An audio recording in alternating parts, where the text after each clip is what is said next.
Well, good morning, all. It's wonderful to see everybody here. And I know it's going to be an important day here for the Board of Supervisors and for our community um, because it's one of our board meetings. Today is Tuesday, June 2nd, 2026. This is a notice of a regularly scheduled board meeting here in Coconino County. Our first order of business is our roll call. And I'm Patrice Horseman. I'm chair of the Board of Supervisors, and I'm also the supervisor for District Number 1. District Number 2. Good morning, everyone. Thank you for being here. My name is Geronimo Vasquez. I'm supervisor for District 2 and current vice chair. And District 3. Tammy Ontiveros, District 3. And District 4. Yeah, Deb, and thank you for being here this morning. Greatly appreciate your presence here. And we have a lot on the table here. I just want to say thank you, Judy McGay, District 4.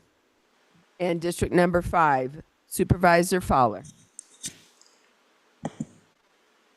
Lena Fowler, I'm here. Oh, there you are. We can't Welcome, hear you, everyone. Supervisor Fowler. You can turn up your mic. Yes, I'm here. Can you hear me? There, it's getting better. Yeah, they're turning it up. Thank you. Thank you for being here. Appreciate it. All right, we are going forward. The next is the Pledge of Allegiance to honor our country. Those that can, please stand to say the pledge.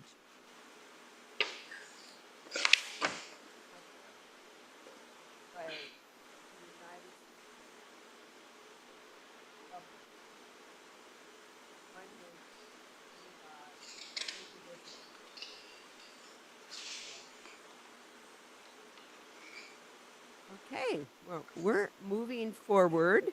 Our next item of business is the call to public. This is to allow those that are here, members of the public, to be able to address the board on questions, concerns, comments for items that are not on the agenda.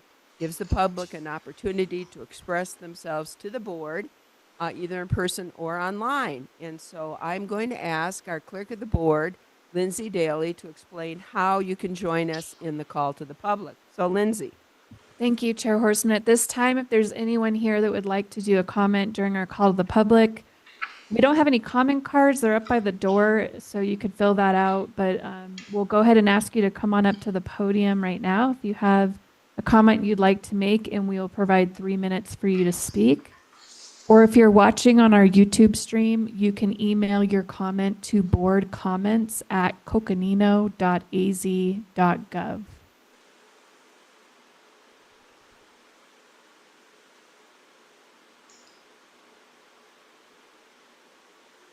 It looks like we don't have anyone here in the room that's coming up to the podium, and we do not have anything in our inbox for comment. All right, members of the public, this is your chance. So one more time, we'll give it a few more seconds, I guess, if you'd like to join us in call to the public.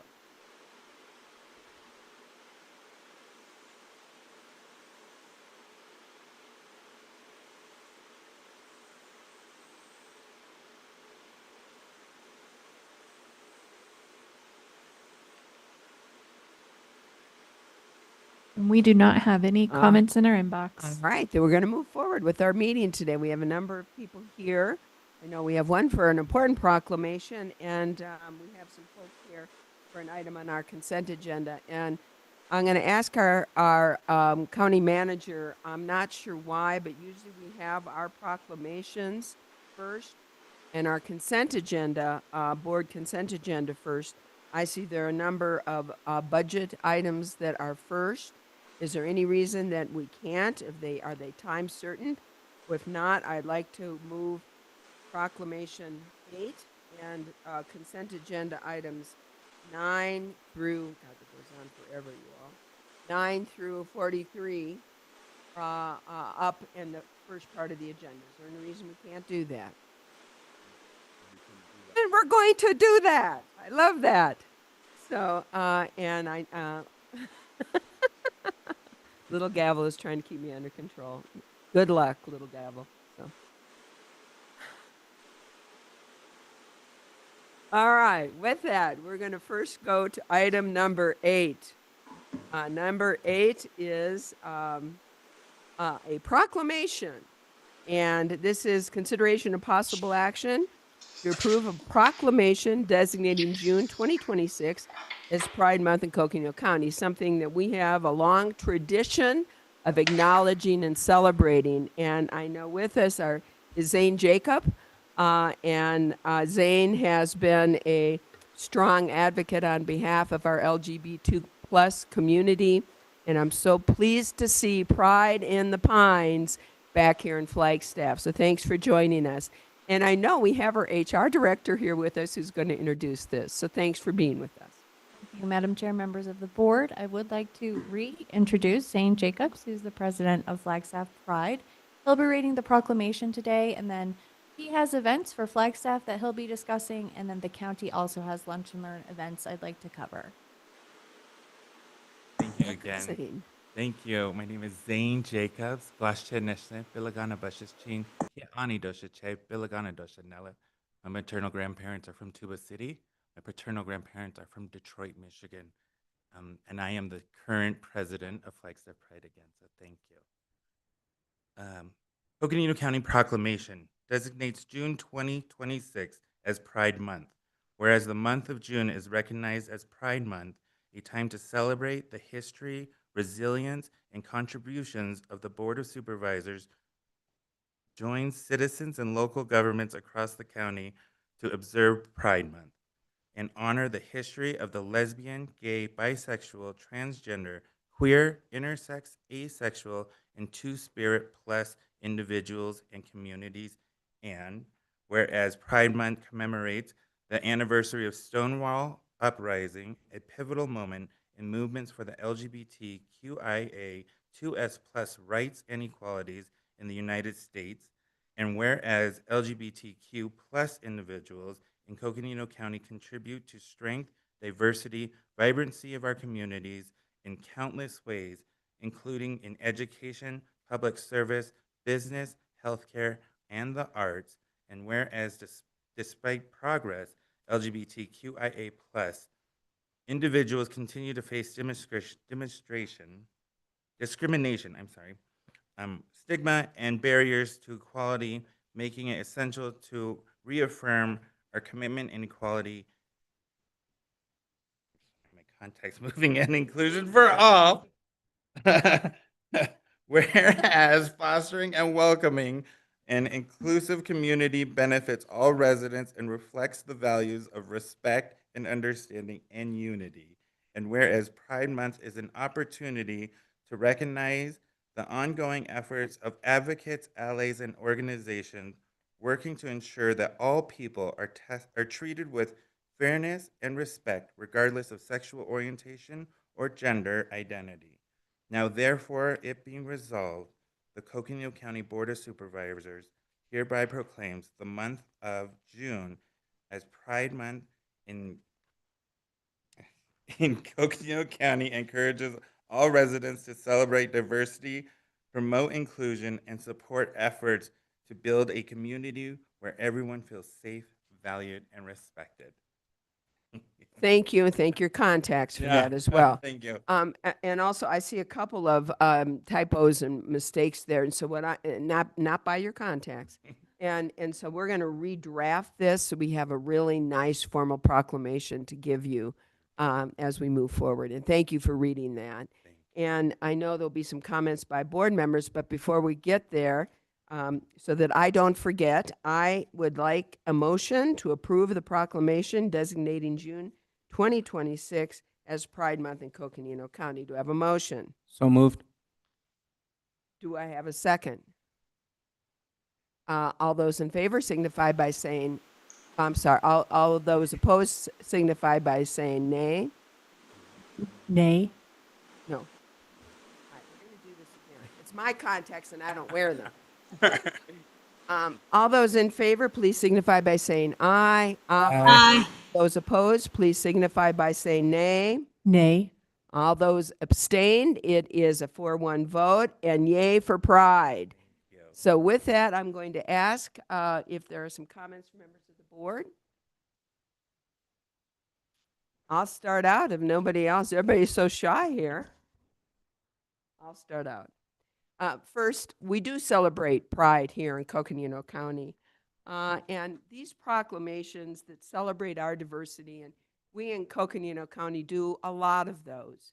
And it reminds me of a saying that I heard my father say at least once a day, if not multiple times during the day, and that was, it takes all kinds in this world. And now, my father meant that not as a separation, but as an acceptance and an acknowledgement. In today's vernacular, we call it diversity and inclusion.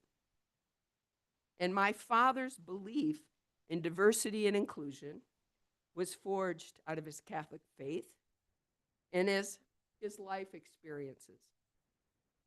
He struggled through the Great Depression, as most did during those times. And after Pearl Harbor, as many did, he signed up to be a Marine and to join the fight in World War II. He earned a Bronze Star and a Purple Heart in Okinawa when a hand grenade exploded next to him, which ended his professional baseball career. But thankfully, it probably produced me, so it was a good thing. It was also forged by working hard, raising a family, teaching teenagers to drive, being a part of a neighborhood, and being part of a community. It takes all kinds in this world.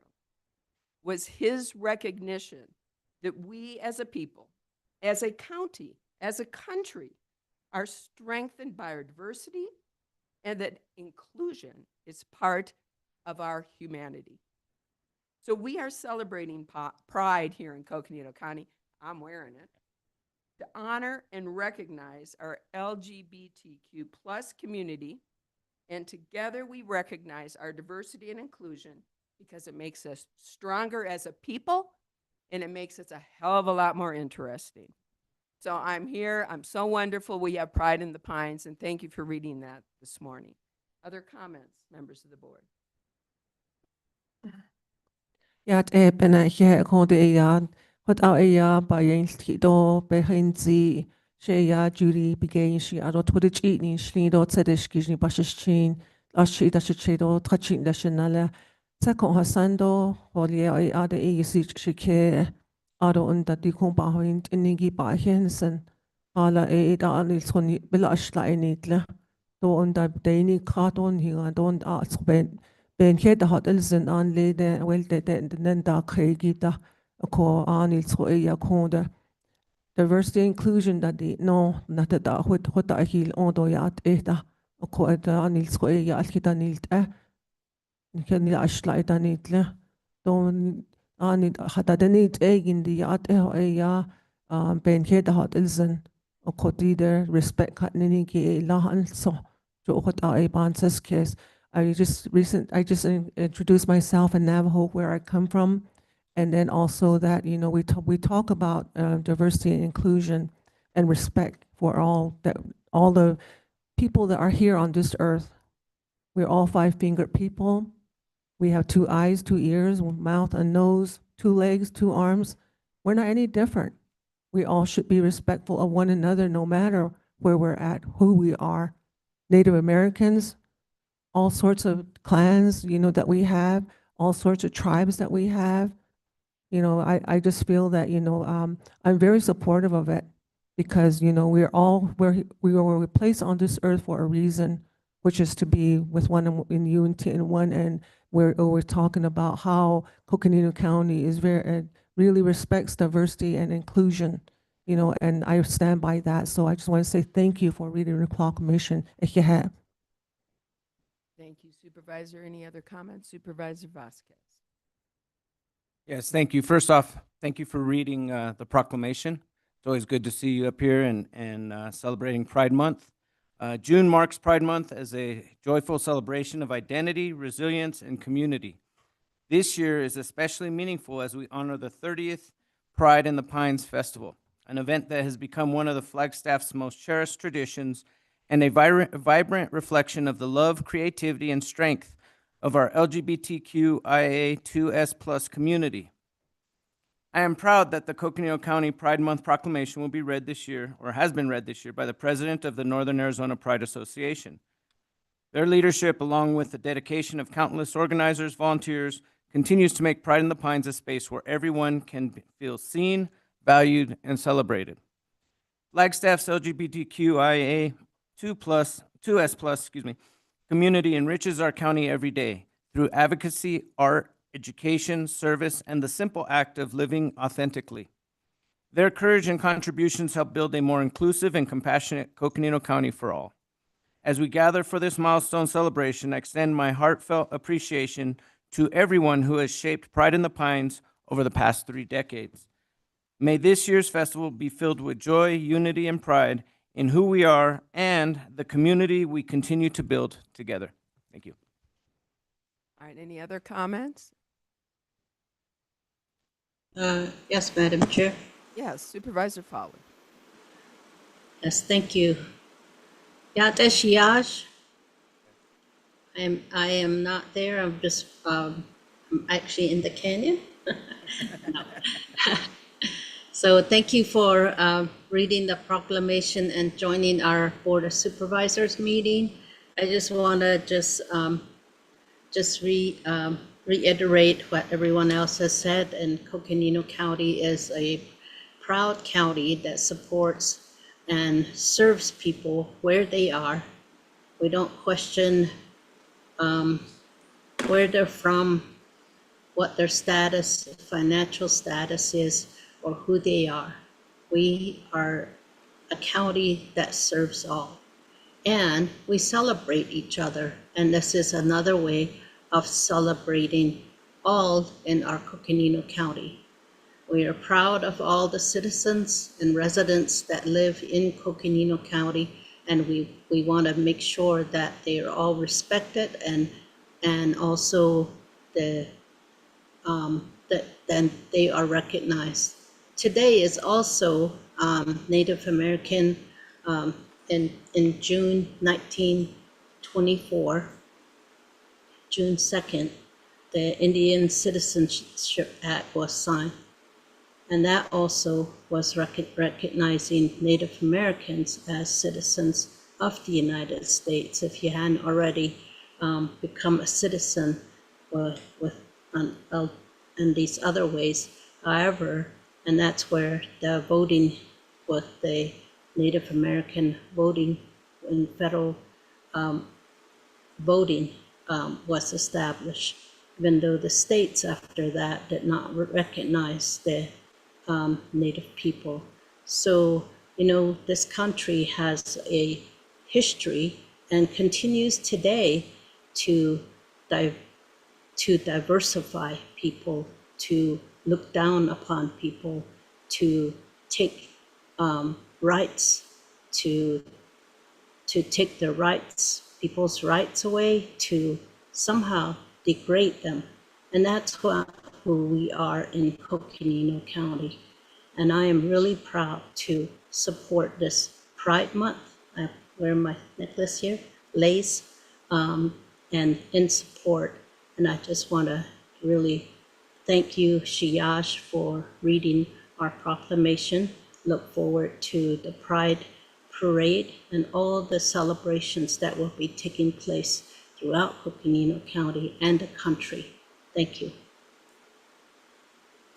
Thank you, Supervisor. Any other comments? Yes, Supervisor Antiveros. Okay, thank you, Madam Chair. Good morning and welcome, everyone. Thank you all for being here. And thank you, Mr. Jacobs, for reading the proclamation this morning. We have heard much about diversity, and I am a strong believer in that. And I would just like to talk about the 3 elements of diversity. There's visible diversity. This board is an example. We have male, female. We have Native American, Hispanic, and Caucasian. The second element is invisible diversity. Examples of that are work history, sexual orientation, and educational background. And the third element is often termed worldview. These would be religion. Examples of this would be religion, political preferences, faith preferences, and just larger views on world social issues. And so I've said all that to say, although there may be things that we don't agree on, I suspect the one thing that we can agree on is that discrimination against any person for any reason, at any place, for any time, is not welcome in Coconino County and is not acceptable here.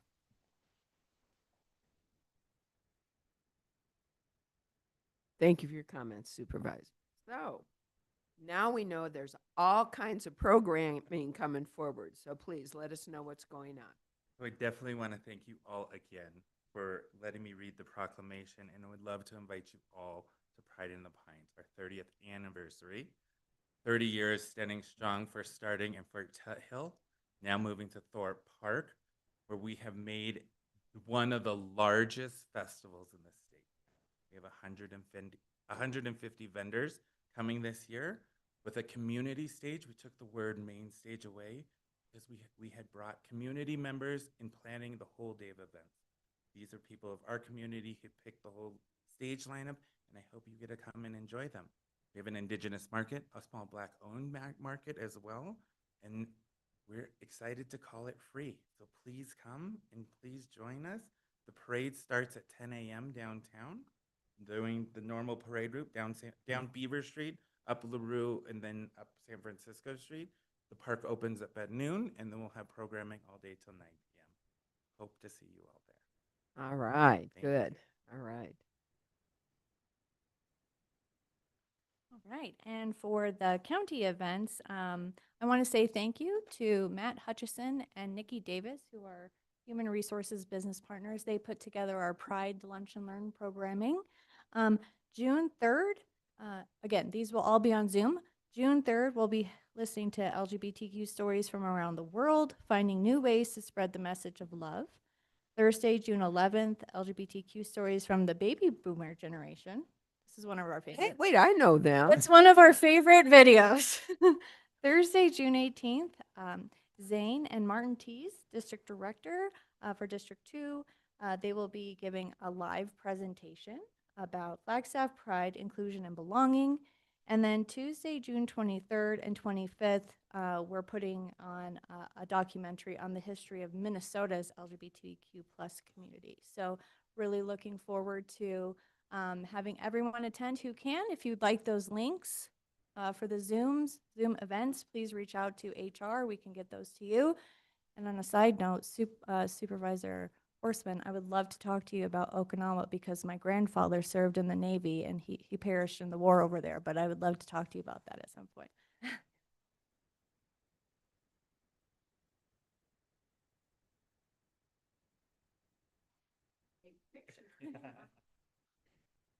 And I didn't get a formal proclamation. Oh, wonderful. And we're going to redraft it.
All right, we ready to reconvene?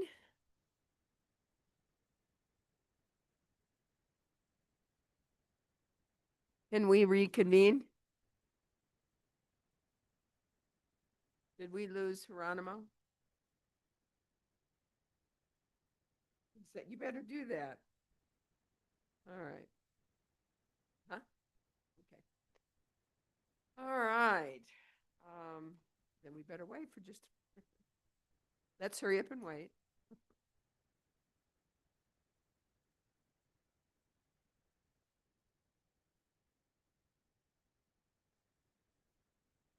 Just, I think if, to put everybody on the agenda, we did the proclamation number 8. We're going to move to the consent agenda first for the board, which is items 9 through 43.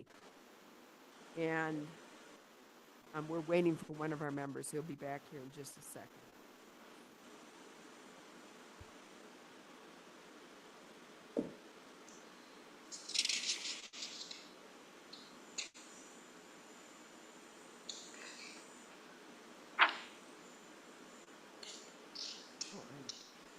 Melissa, I found Melissa. Is she here?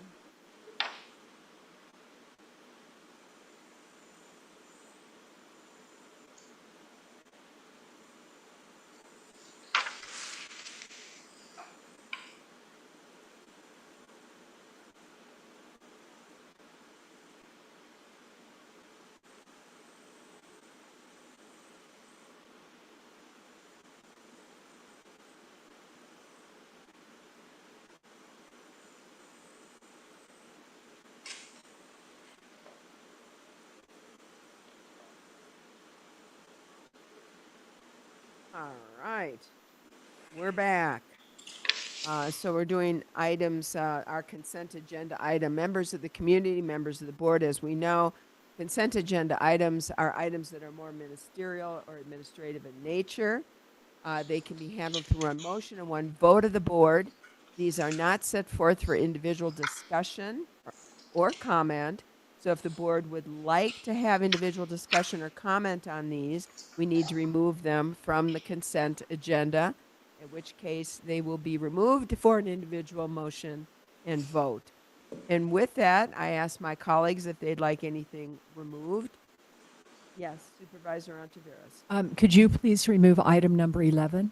Yes, item 11 will be removed. Any other items for removal? And I tell you, Yes. these, yes, Supervisor Fowler. 38, please.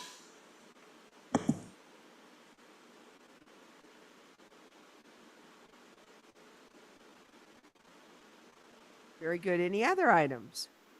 Then I would entertain a motion for our consent agenda items 9 through 43, exclusive of 11 and 38. Do I have a motion? So move. I have a motion. Do I have a second? Second. Motion and second. All those in favor signify by saying aye. Aye. Aye. It is unanimous, so we're moving forward. On number 8, and we happen to have some, or number 11, I should say, we have some distinguished guests in the audience on number 11.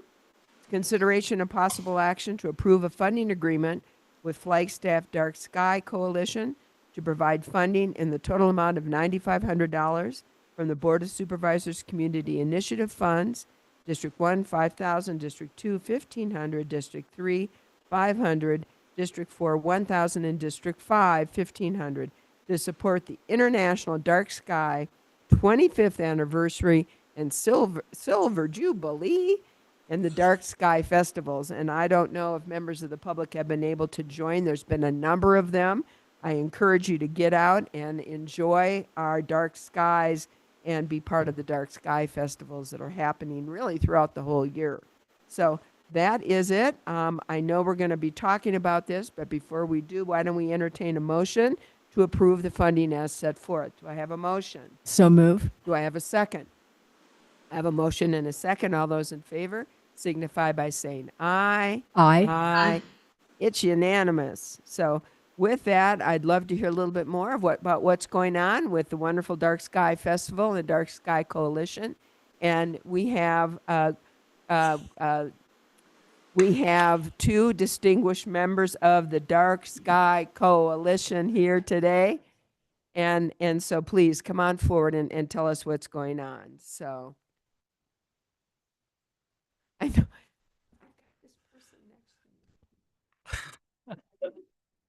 Danielle and Chris, thank you for being with us today. So you've been with us before, and it's great to have you back. So let us know what's going on. Thank you so much, Supervisor Horseman and members of the Board of Supervisors for Coconino County. First, I just want to say thank you to every one of you for your support of our community initiative grant. It is amazing to see support coming from every single district. Our dark skies here in Coconino County are a deeply held community value. We all love just going outside at night and seeing the stars overhead, even when we're doing something as mundane as taking out the trash or walking our dog at night. And it's amazing to have those stars there. They provide health benefits, mental health benefits. It's truly awesome what this county has done to safeguard what we have above. So this year is Flagstaff's 25th anniversary as the world's first international dark sky city. And probably most people gathered here know that the county has nearly the same code as the city of Flagstaff. And so it's the strongest protections in the world for dark skies. So celebrating that, we are doing things all across the year. We took off in April with International Dark Sky Week. We're really pleased to work with county staff to host what we think is the first star party at Fort Tuthill, which went great. And then as we progress through the year, we have night visions at Coconino Center for the Arts, this great exhibition at a facility on county land that will really talk about the inspiration of the night sky and display that through art. And then we progress into the fall, where we have our annual celebration of the night in September and October with many different events, maybe some more stargazing at Fort Tuthill, we'll see. And then the Flagstaff Star Party, October 1, 2, and 3. And then October 24th is the big 25th anniversary celebration. So, we're just delighted to to have these celebrations. And we're especially delighted to have the funding from you all to help us make as much of this as possible free for the public and open to reduce any barriers of access and accessibility. So thank you all for your tremendous support for Dark Skies. Thank you, Supervisor Horstman and members of the board. I would like to add a few words. I hope that you all realize that this is a broad, community-wide value, not just Flagstaff, who was the first international dark sky city, but the county. I mean, Flagstaff, technically, I suppose, is about 50% of the population of the county, but clearly the value spreads beyond the city limits. I hope you've all noticed that in the last year or two, and particularly as we speak now in the last week or 10 days, lighting in Flagstaff and surrounding areas, even so far as out to Cameron, is being converted to world-leading standards, amber lighting across the community. For the last 40 years, I've been driving around Flagstaff and looking at a mixture, a grab bag of different kinds of lights, all the way from ancient mercury vapor lights, which were the standards in the 1950s and 60s, but still persisting here and there, up to our best gold standard amber lighting.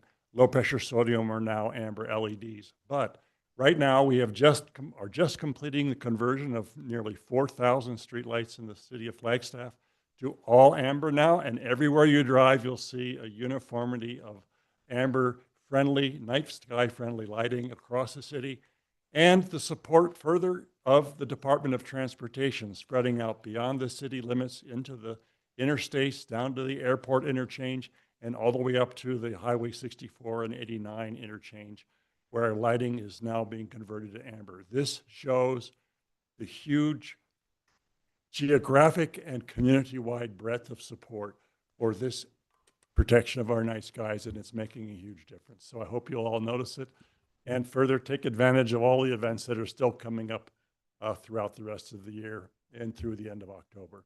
Thank you so much. Absolutely. Thank you. Thank you for all you do. I mean, you know, it takes voices and passion and advocacy to get the work done. And you two have certainly done both of that for our communities. So thank you so much for all you do. So, and did you see the night sky last night? It was particularly spectacular.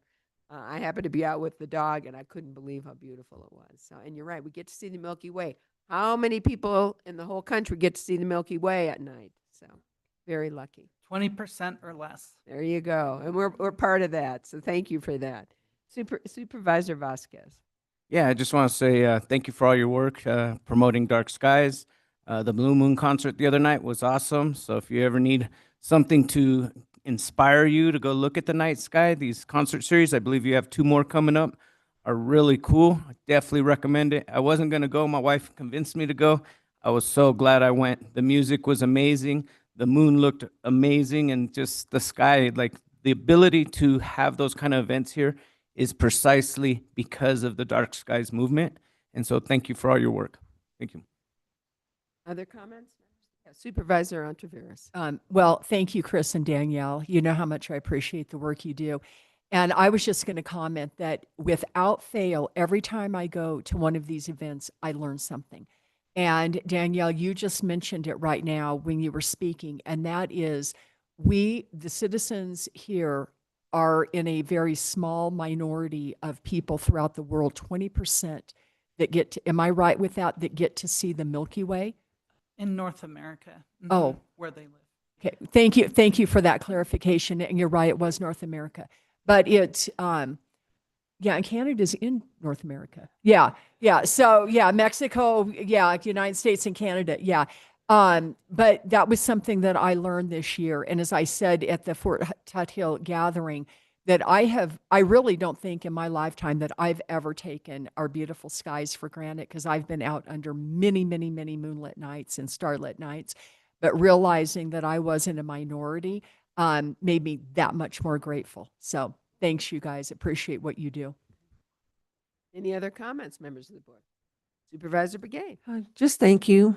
I think my colleagues have said all of it. So I just want to say thank you, and I greatly appreciate all the things you guys do for the dark skies and for the communities. Thank you. Supervisor Fowler. Yes, thank you. Thank you for your work for the city of Flagstaff and in this region. But there are events and organizers throughout Coconino County and throughout northern Arizona and Utah.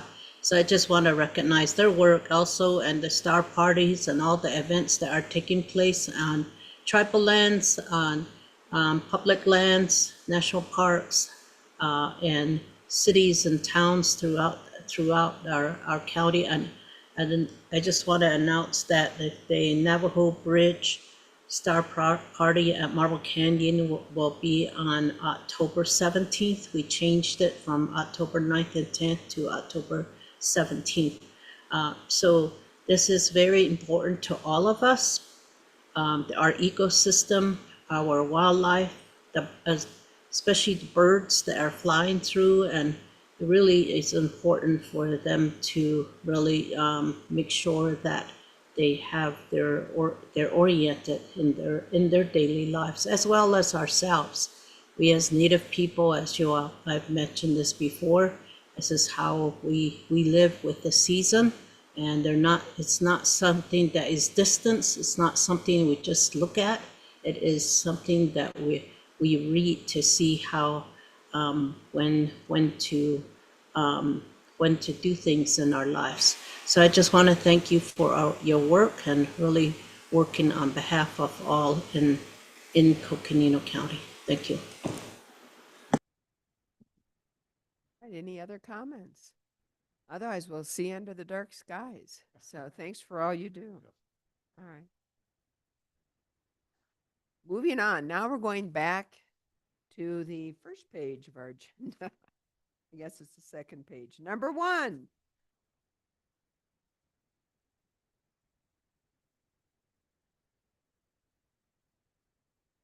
I apologize. Thank you for that. 38. What am I doing wrong? I don't know what's going on this morning. So. I'm glad you all are keeping me focused, because obviously I'm not. Number 38. Consideration. Yes, thank you, Madam Chair. I'm sorry. Consideration and possible action to approve Resolution 2026-24, authorizing Coconino County Recorder to use emergency voting centers for the July 21st, 2026 primary election. And I believe, Supervisor Fowler, you asked to have this removed. Thank you, I'm going to turn this over to you. Thank you, Madam Chair. I pulled this just to recognize our staff's work in our elections. Primary election has been changed this year to July 21st. And so therefore, your register to vote is a lot sooner, and the calendar has changed. And also these 3 items, 38, 39, and 40, are all recognizing the early ballots. In Coconino County, our voters, 81% of our voters overall vote early. So it is really important that we support our staff, and also to encourage our residents to vote early, and we thank them for voting. And so in every election, we should have the freedom to vote and a safe place to vote, and easy access to voting. And that is what these 3 items are. And I just wanted to just bring that out. And I don't know if our county recorder is in the audience, if she or one of Supervisor staff. Fowler, she's online if you'd like us to. Okay. Yeah, maybe that she can explain all the early voting. She has all the stats on that. But I just want to recognize our staff's work, our recorder and community educators that are out in the community all the time, and also our election staff. These are 2 separate departments, and they are all working to ensure that we have a safe primary election on July 21st, and the general election So I just want to recognize them, and maybe they just want to add on. Thank you. Thank you, Supervisor Fowler. Thank you for pulling this so that we could highlight this. It's really important. So the county recorder, if she's with us, we'd love to hear from her. Hi, everybody. Can you hear me? Yes, Aubrey, we Yes. can. Thank you for joining us. Good morning. Thank you for having me and for considering our motion today, Board of Supervisors. These are our standard routine resolutions that we put before the board in collaboration on making elections happen every single election. So you guys have seen this for the City of Flag election that we just had. And Lena Fowler is correct that we did have our primary moved up 2 weeks from where it usually is. So that has adjusted everybody's schedule to a notable degree. And we are just grateful for your guys' continued support in making sure that we offer these services in the early voting to our entire county and all of our communities. Thank you for that. And thank you for all you do to make sure we have a safe, secure, and transparent election process here in Coconino County. So thank you. Madam Chair, may I add again? Yes, you may. Again, I just want to say that June 2nd, 1924, the Native American Citizenship Act through the Snyder Act was approved. And so therefore, the Native Americans became citizens of the United States and the right to vote. And that through court cases and winning through court in the state of Arizona in 1948, the Native Americans, tribal members living on tribal lands became voters in the state elections. So I just want to really emphasize how important elections are, and that this is a way of choosing who will represent us at the local level, in the state, as well as in Congress. And also, there are tribal elections that are taking place. So it is very important for us to organize ourselves as individual voters and encourage younger generation to also register to vote and make sure that they are ready to vote on the election day. I just want to ask the recorder if she can just outline when the deadlines are for registration and the last day to register to vote. Absolutely, Lena. Supervisor Fowler. Our voter registration deadline for the primary election will be July 6th. And we will start sending out the early ballots on Wednesday, July 8th. We do have a last day to vote early, which will be Friday, July 31st. Oh, you know what? That's my old calendar. Shift all of that by 2 weeks. It's June 24th that we sent is the last day to register to vote. Aubrey, I have it up if you want me to. Thank you, Donna. You're welcome. I have the wrong thing up. You're welcome. No worries. And also just want to let everybody know that we do have a web page on our page for the July 21st primary election with all of this information as well. But the last day to register to vote is June 22nd. That's a Monday. That's coming up. And then early ballots are mailed and early voting begins on June 24th.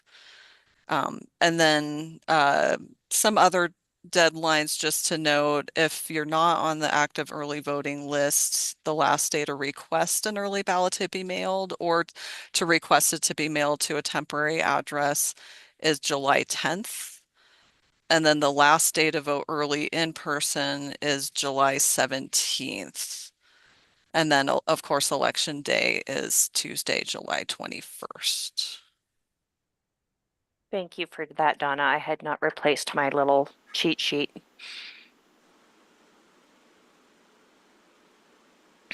Thank you. Thank you, Madam Chair. And Supervisor Fowler, I do want to emphasize that the Navajo Nation elections did vote to adjust their primary date as well. And so the election day will be the same day for both sets of elections. Yes, and I want to thank our election director, Essler, for helping us and other election directors we really work together to, with the Navajo Nation to change those dates to the Arizona change date, July 21st. Thank you. Thank you. And at this point, would you like to make the motion to approve Resolution Oh, yes. 2026-24? Thank you, Madam Chair. I'd like to make a motion that we approve as read by our chair for item 38. Do I Yep. have a second? Second. All those in favor signify by saying aye. Aye. Aye. Were there any further comments? We'll move forward. Thank you. Thank you for removing that. Yes. I didn't pull any item or anything, but as I was looking through the agenda, there's some items on here that says 2% increase each year thereafter, or it would say for the 2.5 increase for successive years, and then we have some deadlines, up to December 31st or whatever, and then some with no deadline or anything. I'm really leery about some of these. Not picking on anybody on here, but just very leery if that doesn't say was for so many years, 5 years, 10 years, whatever. Like, let's take number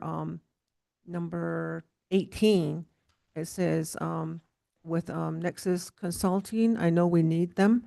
And we're saying that for the first year, and then the second year is 2.5 increase for successive years. I think we need to kind of be careful, 5, 10 years or something like that, or some 15 years, 30 years, whatever.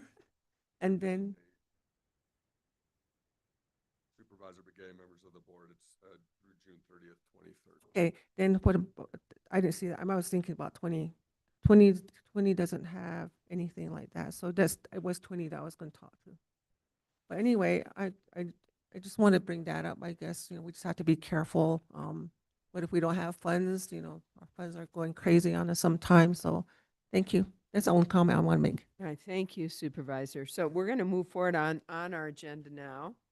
Going back to the beginning, number 1. And this is a tentative budget adoption.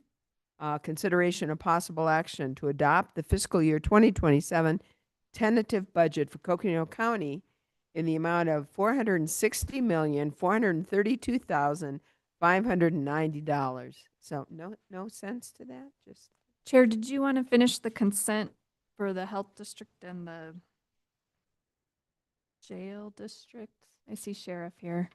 so you're asking us to change the agenda again? Well, it's under the consent still, so it's just health district and jail had I consent think I items. removed just the Board of Supervisors okay. consent agenda, but but if you'd like, would it make more sense to go ahead and do all the consent agendas? We have Supervisor Begay is insisting that we do all of the consent. I just pulled for the board, but we have no problem. Let's go ahead and do all the consent agendas. How's that? We are members of the board of supervisors, but we need to resolve as a health district board of directors. Do I have a motion? So moved. Motion. Do I have a second? Second. Motion and second. All those in favor signify by saying aye. Aye. Aye. We are now the health district board of directors. We have 2 consent agenda items, members of the board. Would you like any of these pulled? Or if not, I would entertain a motion to accept the public health district consent agenda. Do I have a motion? I have a motion. Do I have a second? Motion and second. All those in favor of accepting the public health district consent agenda signify by saying aye. Madam Chair, I only see one item under the health district action. Are we on number? 44 No, and we're not on, 43. okay. No. Aye. Okay, good. Thank you. Yeah, it's good to keep me on my toes here, please. All right, we need to now resolve as the Board of Supervisors. Do I have a motion? So Do we moved. have a second? Second. Second. We have a motion and 2 seconds. All those in favor signify by saying aye. Aye. Aye.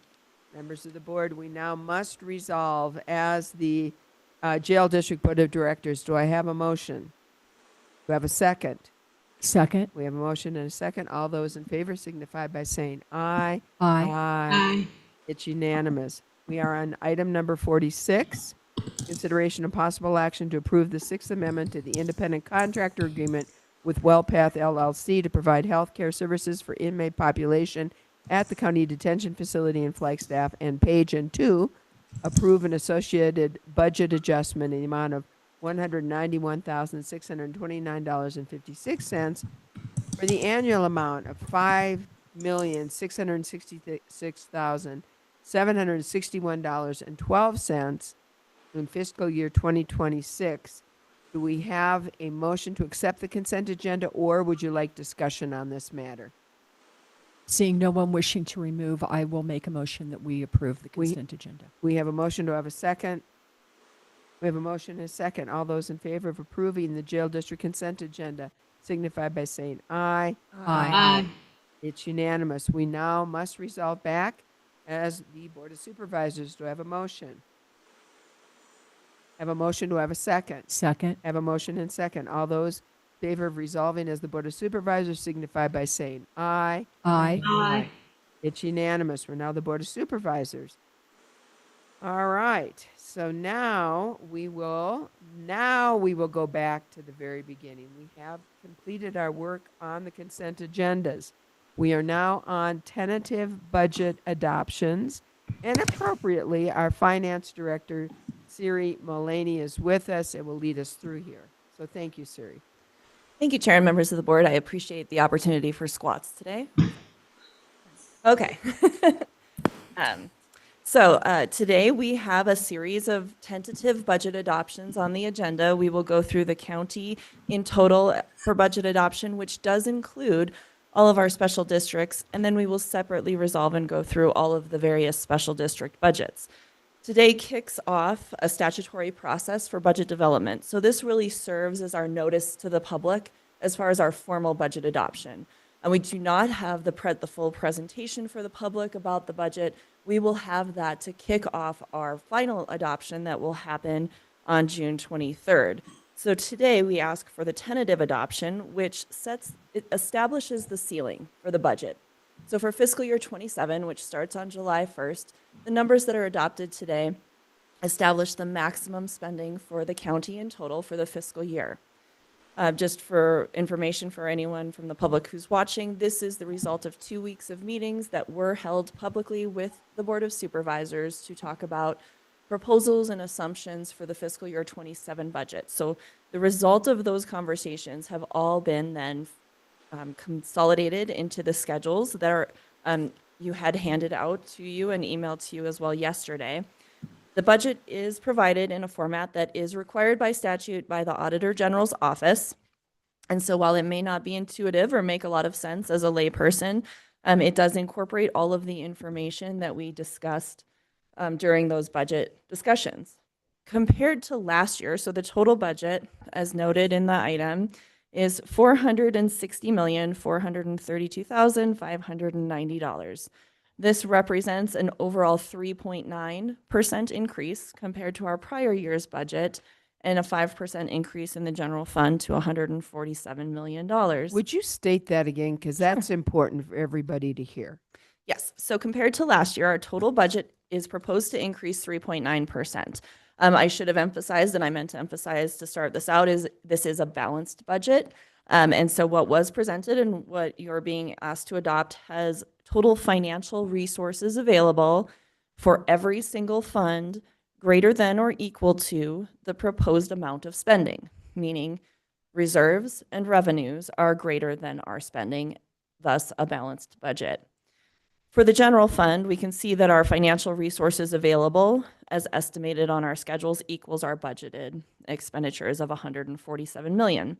This is a 5% increase from last year and incorporates all of the things that were discussed during the budget presentations and discussions with the board, including a 2.5% compensation increase, a 5% increase for department operating CPI, and various initiatives that were discussed and modified by the board throughout that process.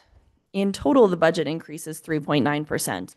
Now, I will emphasize as well that while our total budget is 460 million, there are some placeholders in that budget, if you will. I mentioned that the amount that is being established today sets a ceiling for spending. Well, one of the things we have included in this budget is a placeholder for what we call unawarded grants. Throughout the year, we often have departments that are working hard to apply for federal, state, external funding that we may not know of at the time of budget adoption. So we do include in our budget a line item for unawarded grants so that as we are the recipient of those funds, we can bring back to the board a request to reduce our placeholder for unawarded grants and establish a budget amendment to accept that award and create a budget for the award in the department budget. If we are not the recipient of any unawarded grants throughout the year, that appropriation goes unutilized. It in and of itself cannot be put towards anything without additional board action, but we do want to include that in the ceiling so that we have capacity as dollars come into the county. The other piece that is included in there is our $15 million stability fund, as well as our county emergency reserve policy level of 25%. So both of those are included. When we look at our What's the dollar amount for that 25%? Sure, it is just over $40 million. And tell us what that means, again. Yes, for so the thank public. you. Yes, good point. So the county has a 25% general fund reserve policy where every year we have established 25% of our revenues shall be carried over year for appropriation in the event of an emergency or for contingency purposes. Often throughout the year, the cash part of that is used to help cover our bills as tax revenue is coming in, bills are being paid. But by the end of the year, it remains intact unless the board additionally takes action to appropriate that contingency or that emergency reserve towards something. Examples of when we have done this in the past include when we have had significant natural disasters in the county and we needed to respond. We can't necessarily plan or budget specifically to know if we're going to have a fire or a major flooding event, but it's important and it's critical for the county that we have the capacity in the budget and the resources available to respond when called upon to do so. And so that is what that reserve is used for. But again, it requires board action to actually appropriate those funds towards a specific event. So, and it's 25% of the general fund reserve. The general fund reserve is 147,028,617, correct? So 25% of general fund operating revenues, but yes, that is correct. So generally, so operating revenues, they can be a little bit different than one-time revenues, but it's a 25% of operating revenue is our policy. Okay. Yep. Good. Thank you. And the reason I'm bringing that up, again, this is kind of, I think, important for the public to understand our budget. And I really appreciate this tremendous transparent process we have in Coconino County on our budget. So it's not the full, when we talk about that 460 million overall budget, that's not what we're talking about. We're talking about, as you said, our general funds, part of that. Is that correct? So today, yes, we're talking about both, but our reserve is 25% of the general fund. And then the full budget encompasses all of our funding sources. Correct. No, but I think that's important for people to understand what we're doing. And Okay, yes. and quite frankly, for our employees to understand what we're doing. All right, Supervisor Ontiveros. Thank you, Madam Chair. And I appreciate the question that you asked because I'm all about transparency. And so some of the questions we may ask, we may know the answer to already. But if there is anyone attending online, I just want them to have a clear understanding of what's going on. And there is a difference between the contingency fund, which really, in layman's terms, it's for cash flow purposes, isn't it? Cash flow purposes, Supervisor, as well as those emergency situations if they were to arise. Okay, and that's at 40 million. And then the stability fund is a separate fund of 15 million. So really, we've got 55 million, if you will. If you combine those, I realize that they're different funds for different purposes, but we do have quite a reserve on hand for uncertainties and things that will come our way that we just simply cannot plan for. That is correct. And some of that is a forecasted amount that we haven't actually realized till we close the books. And so we do incorporate any additional above our target level or that 25% into the next year's budget development process as one-time resources. And so right now it's an estimated dollar amount. Once it's recognized, when the books are closed, we have final expenditures and revenues. We will present that for fiscal year 28 financial planning. Okay, thank you for that clarification. Please proceed. Okay, so as I noted, this kicks off our statutory process. So in terms of next steps, we have a series of public hearings and what are called truth in taxation hearings that will happen on June 23rd. So in preparation for that, we will be doing a series of mandatory publishings with the Daily Sun on our website, providing information to the county libraries, all of which are required by statute. But it's important to know that those will be coming shortly, and especially the truth and taxation hearing notices. We discussed those during budget kickoff, but those are the opportunity, again, that we notify the public of what the property tax rates and levies are proposed to be for next fiscal year, so that any taxpayer wishing to comment has the opportunity on or before June 23rd. So with that, for today, the recommendation is for the board to establish the county budget, adopt a tentative budget, again, setting that ceiling at the $460 million level proposed, and I'll turn it back over to the board for further discussion. All right, well, thank you for the clarifications, and it's good for the public to know how this all breaks down. Members of my colleagues, questions, Supervisor Ontiveros. Thank you, Madam Chair. Actually, just a couple of questions. You indicated that it will be, the truth and taxation notice will be published in the Daily Sun, county website, et cetera. Are there any other newspapers countywide, such as Williams Grand Canyon News and the Navajo Hopi Observer, where the outlying communities will get notification of this as well? Thank you, Supervisor. So typically, no, we are required to do the publishings in what is called the newspaper of record for the county, or have one, which Flagstaff Daily Sun has the highest distribution, which is why it is there. It is really expensive, honestly, to do these notifications. It's not just, we have to publish all of these schedules along with a bunch of public hearings. There are several, about 50 pages, I'd say, worth of things that need to get published. And so to do it in every paper is not something that's been in our budget, but we do put it on our website, and we also will have it available at every single county library. So if those communities, are unable to access the forms on our website, they're able to go down to their county library and take a look at the information as well. Siri, may I add just one piece of that? When communication sends the press releases, that will go to the entire media landscape and universe within the county as well. Oh, okay. Thank you for that information. Okay, so just a couple of other really quick questions. I noticed that there were a couple of items in paragraph 1, and this is coming from your memo to us, that were actually called out.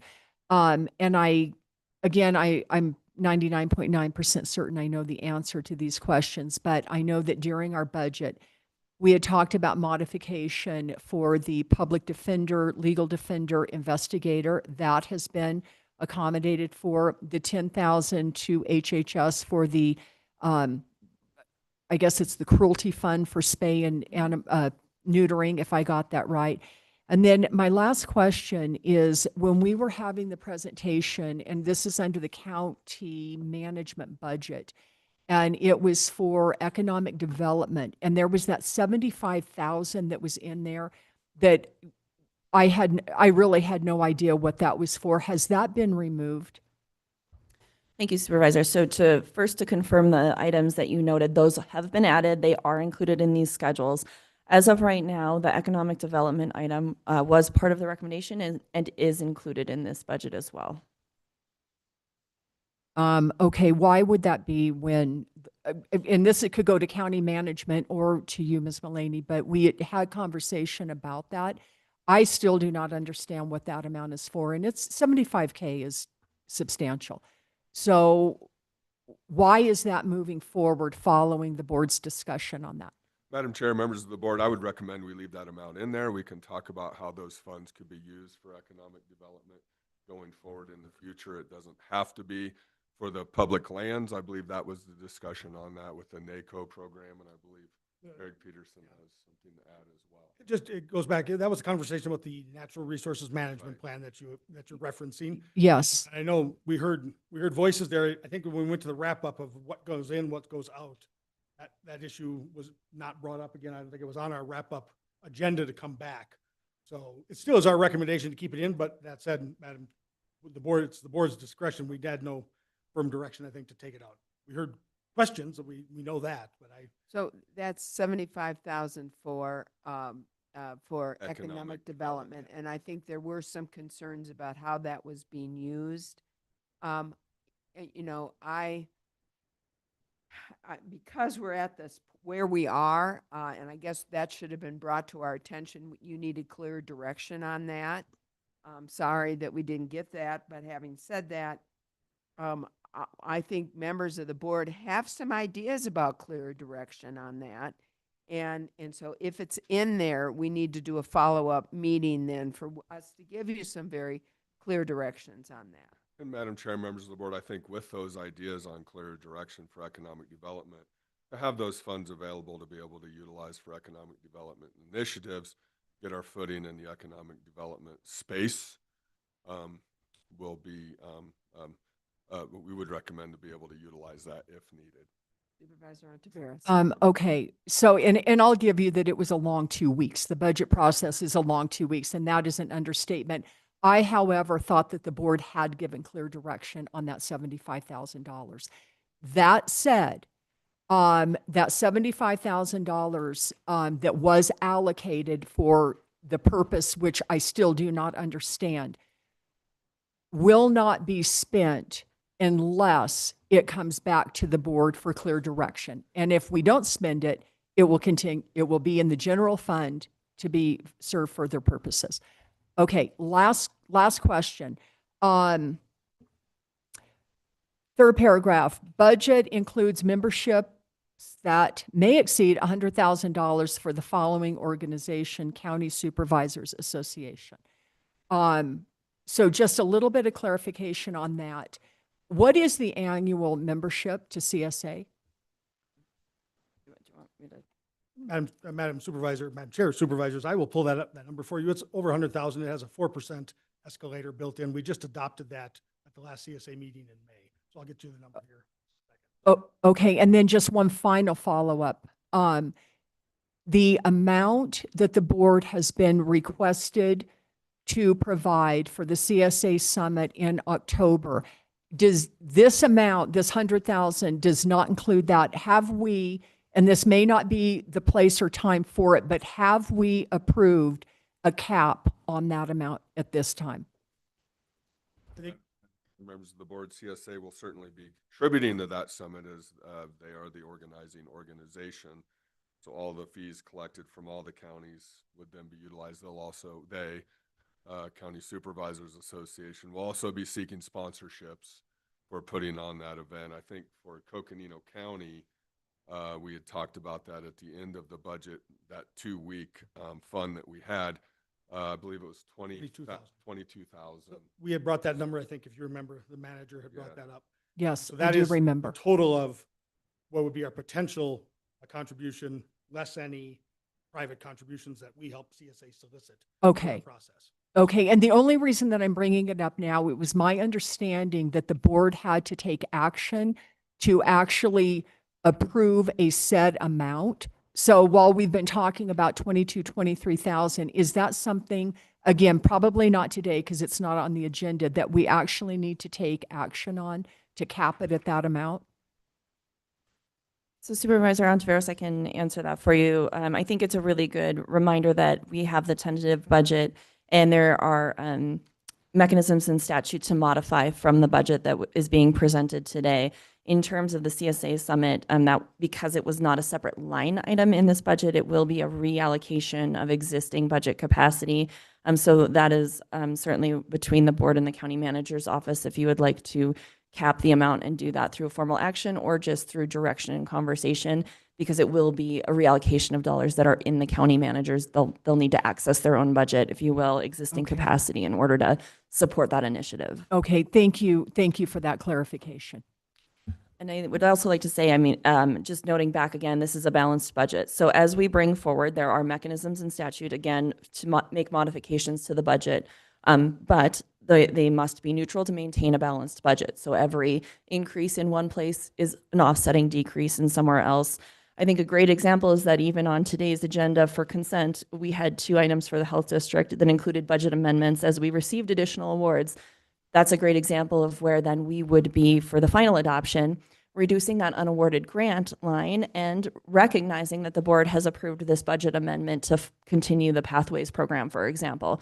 And so throughout the year, we know changes happen, and then we will, as you see on every agenda, be bringing back in public meeting for public vote any modifications to what you're adopting today, and then what you adopt on the final. Madam Chair, I do have the answer for Supervisor Ontiveros, if I can. Okay, if you have the answer, we want to hear Yeah, it. the CSA service fee for Coconino County for 26-27 is $113,784.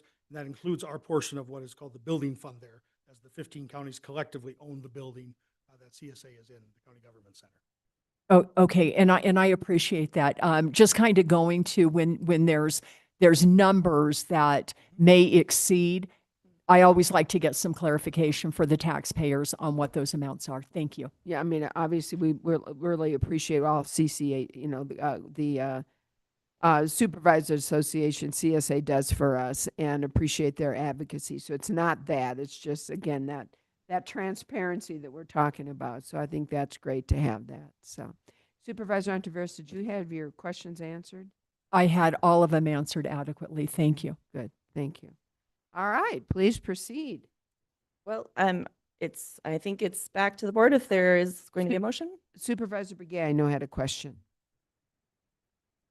Mine was answered in bit. Well, it's a lot of money. It's the people's money, and so it's very important that we get a breakdown on it. And as Supervisor Ontiveros already indicated, we spent a very arduous 2 weeks kind of going through it line by line, but it's great to put it all back together again. So thank you, Siri. Members of the board, we have a very important matter before us. Consideration of possible action to adopt the fiscal year 2027 tentative budget for Coconino County in the amount of $460,432,590 with the information as provided by Siri Mullaney. Do I have a motion? I have a motion. Do I have a second? Second. We have a motion and a second to adopt the fiscal year 2027 tentative budget. All those in favor signify by aye. Aye. Aye. It's unanimous. So we've done that. So Siri, please proceed. Thank you. The second item on the agenda is consideration and possible action to adopt a budget for the Fire District Assistance Tax. The Fire District Assistance Tax is also established by statute. It is a requirement of the Board of Supervisors, although there really isn't any kind of discretion in terms of how it's established. The statute establishes a tax that supports county fire districts, and the maximum tax rate is 10 cents. There's a formula that goes with that for distribution, and we have crunched the numbers on that, and for the past probably decade, our required rate for fire district assistance tax is a rate of 10 cents. So what this item does is not establish the tax rate today, but it does set a tentative budget for the fire district assistance tax, and that represents $2,530,332 that would be collected in property taxes on all properties within the county and distributed by formula allocation to support county fire districts. Any comments, questions, members of the board? At this point, I'd entertain a motion to adopt fiscal year 2027 tentative budget for the Fire District Assistance Tax in the amount of $2,530,332. So move. Motion is made. Do I have a second? Second. Motion is made and seconded. All those in favor signify by saying aye. Aye. Aye. It is unanimous. Let's proceed. Oh, wait, we can't proceed yet. We need to resolve first. As the Board of Directors of the Coconino County Flood Control District, Coconino County Public Health Services District, Coconino County Jail District, Library District, and the Tuzian Special Street Lighting District. Can we do this as one motion, or do I need to do this individually as we have been? We would recommend that you do it individually. And I do believe the agenda does break them out individually as you go further. Very good. Then we'll do them individually. I was hoping to move forward, but all right, we'll just wear one hat. So members of the board, at this time, I would entertain a motion that we resolve as the Coconino County Flood Control District. Do I have a motion? So move. Do I have a motion and second? All those in favor signify by saying aye. Aye. Aye. Aye. It is unanimous. We are now the Flood Control District Board of Directors. We have an item, consideration and possible action to adopt fiscal year 2027 tentative budget for the Coconino County Flood Control District in the amount of $53,974,168. I know our Finance Director, Siri Mullaney, is going to present, but I also see our Flood Control District Director, Lucinda Andriani, is with us. So if we have any questions, she's here as well to assist. So Siri, please proceed. Thank you, Chair and members of the board. So for the Flood Control District, again, this is included in the county budget, but is a separate taxing district that includes a secondary property tax that has collections of approximately $11.5 million for fiscal year 2027.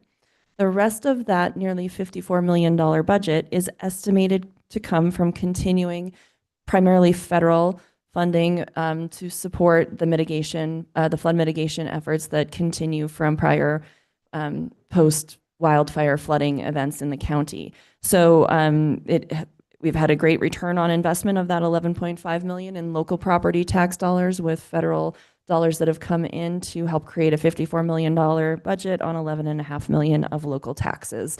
And with that, I'd be happy to have Lucinda come up, or if you have any questions. Otherwise, that is our recommendation, that we move forward with adoption. We have our recommendation. Do we have any questions, members of the board? None? And Lucinda, do you have anything you'd like to say, or are we just moving forward?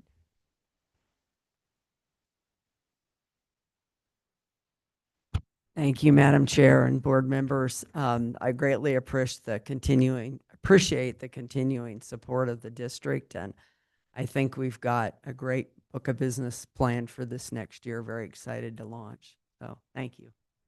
Thank you very much. All right, then we're going to move ahead with a vote. Do I have a motion to accept the tentative budget? So move. I have a motion. Do I have a second? Second. I have a motion and a second. All those in favor of adopting the tentative budget for the Flood Control District signify by saying aye. Aye. Aye. It's unanimous. Thank you so much. Members of the board, we now must resolve back as the Board of Supervisors. Do I have a motion? So move. Do I have a second? Second. We have a motion and a second. All those in favor, being the Board of Supervisors, signify by saying aye. Aye. Aye. Aye. We are now the Board of Supervisors. Members of the board, we must resolve. See why I wanted to do it all at once? Members, we need to resolve as the Health District Board of Directors. Do I have a motion? So move. I have a second? We have Second. a motion and a second. All those in favor signify by saying aye. Aye. Aye. We Aye. are now the Health District Board. And members of the board, we have consideration of possible action to adopt fiscal year 2027 tentative budget for the Coconino County Public Health Service District in the amount of $19,349,124. And we have Siri Mullaney to present this.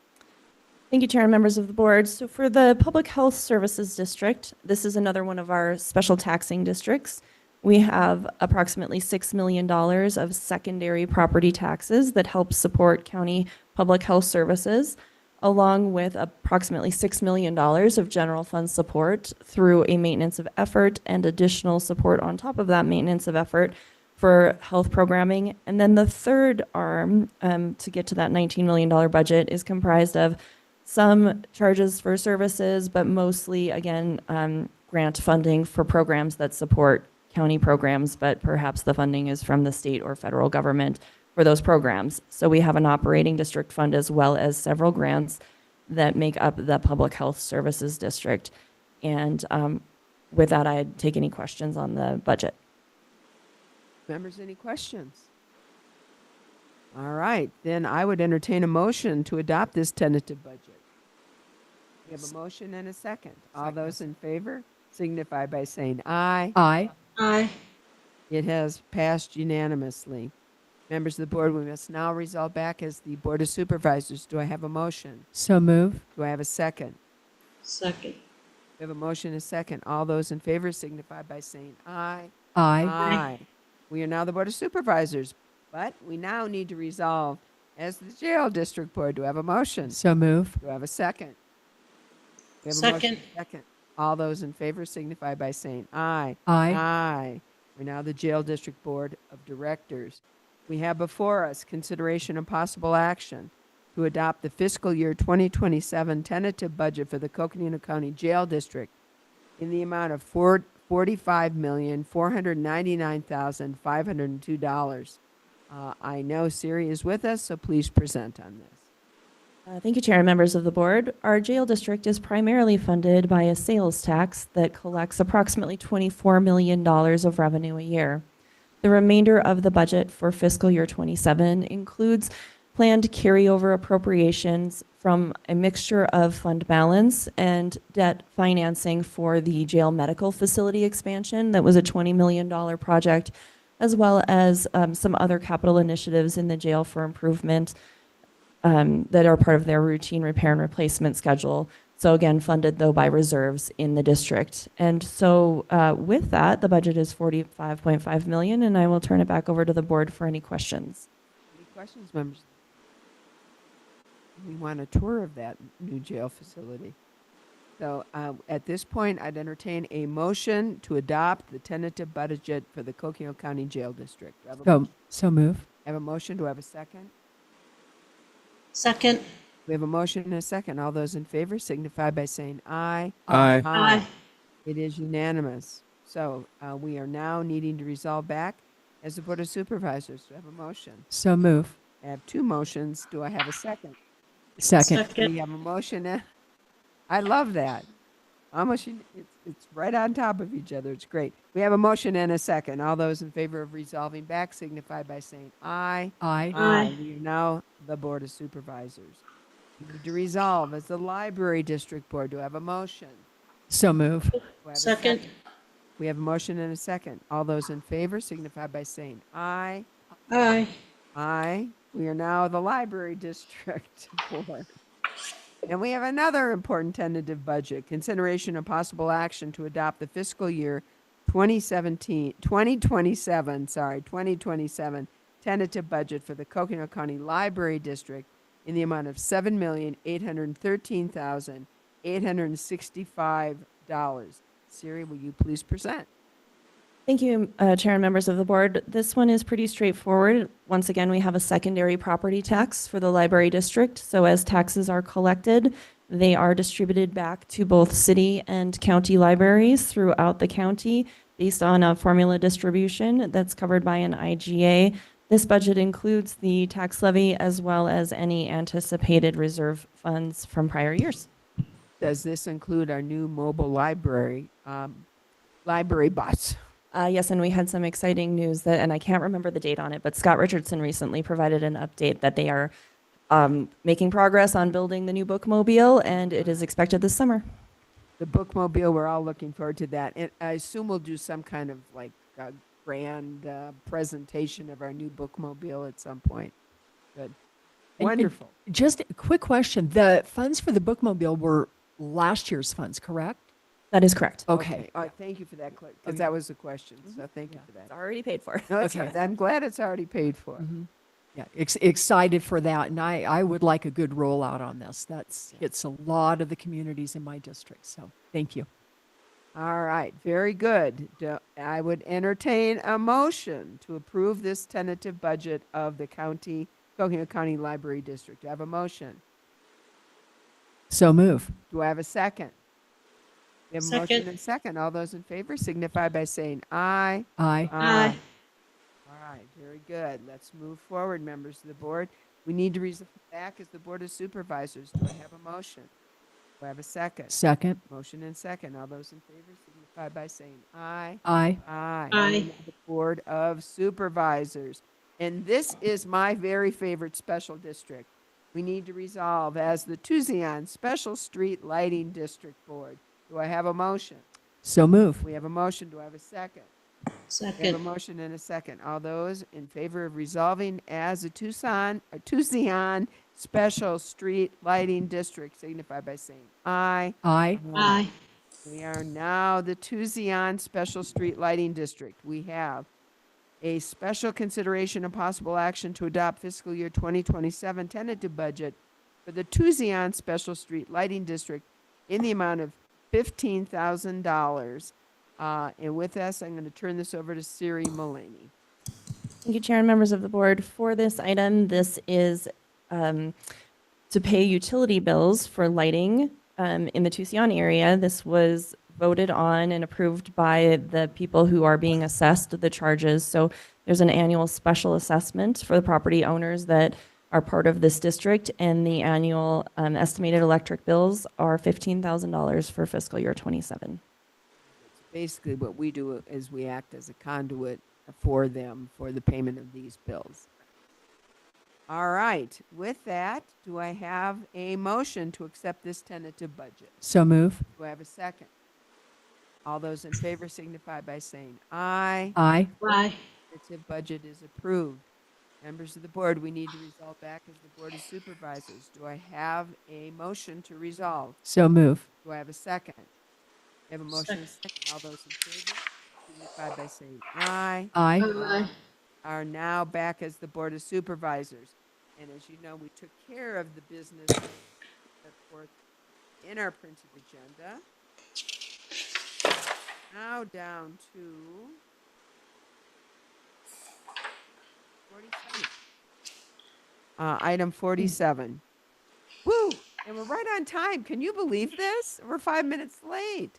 I know. I can't believe it either. So, consideration and possible action to approve Resolution 2026-31, approving a special warranty deed for Gonzalez Ranch and authorizing the county manager designee to sign related closing documents for the property, which is being donated to Coconino County by the Trust for Public Lands at the cost of $10. Now, that's a very good price. We have our Parks and Recreation Director, Cynthia Nemeth, here to present on this. Cynthia, it's always great to see you. Thanks for being here. Likewise, and Madam Chair, members of the board.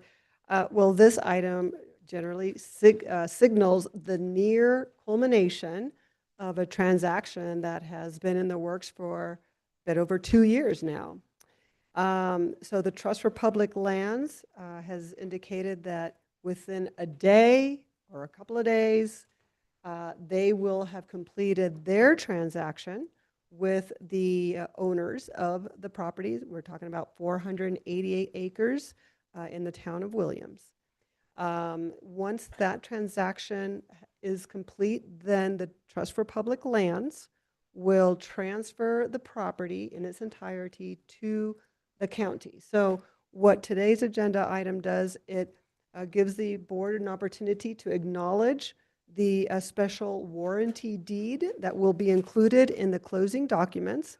A very simple, basic deed that does call into play one restriction upon that property. And that restriction is that should the county divest itself of that property, it can only do so to another public entity, a government entity, or a nonprofit.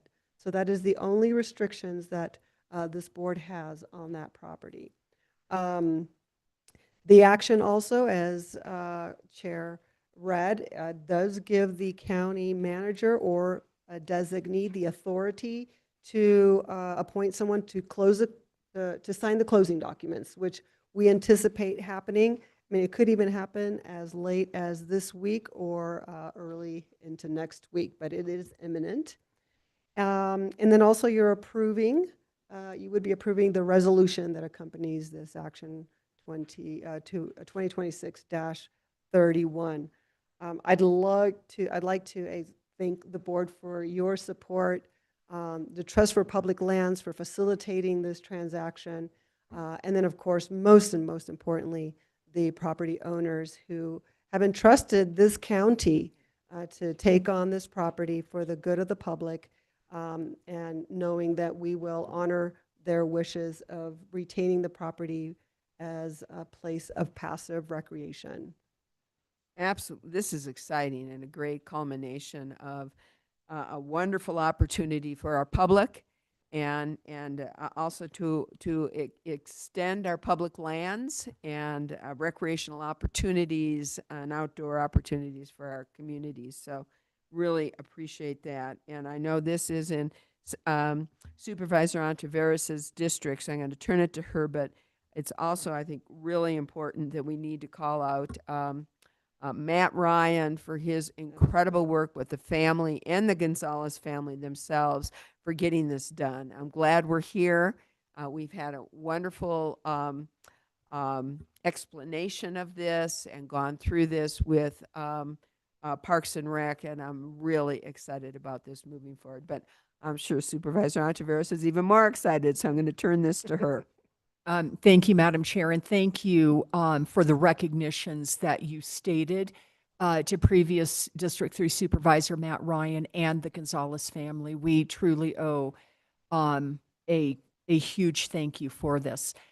I know the answer to the question I'm asking, but I'm going to ask it in public.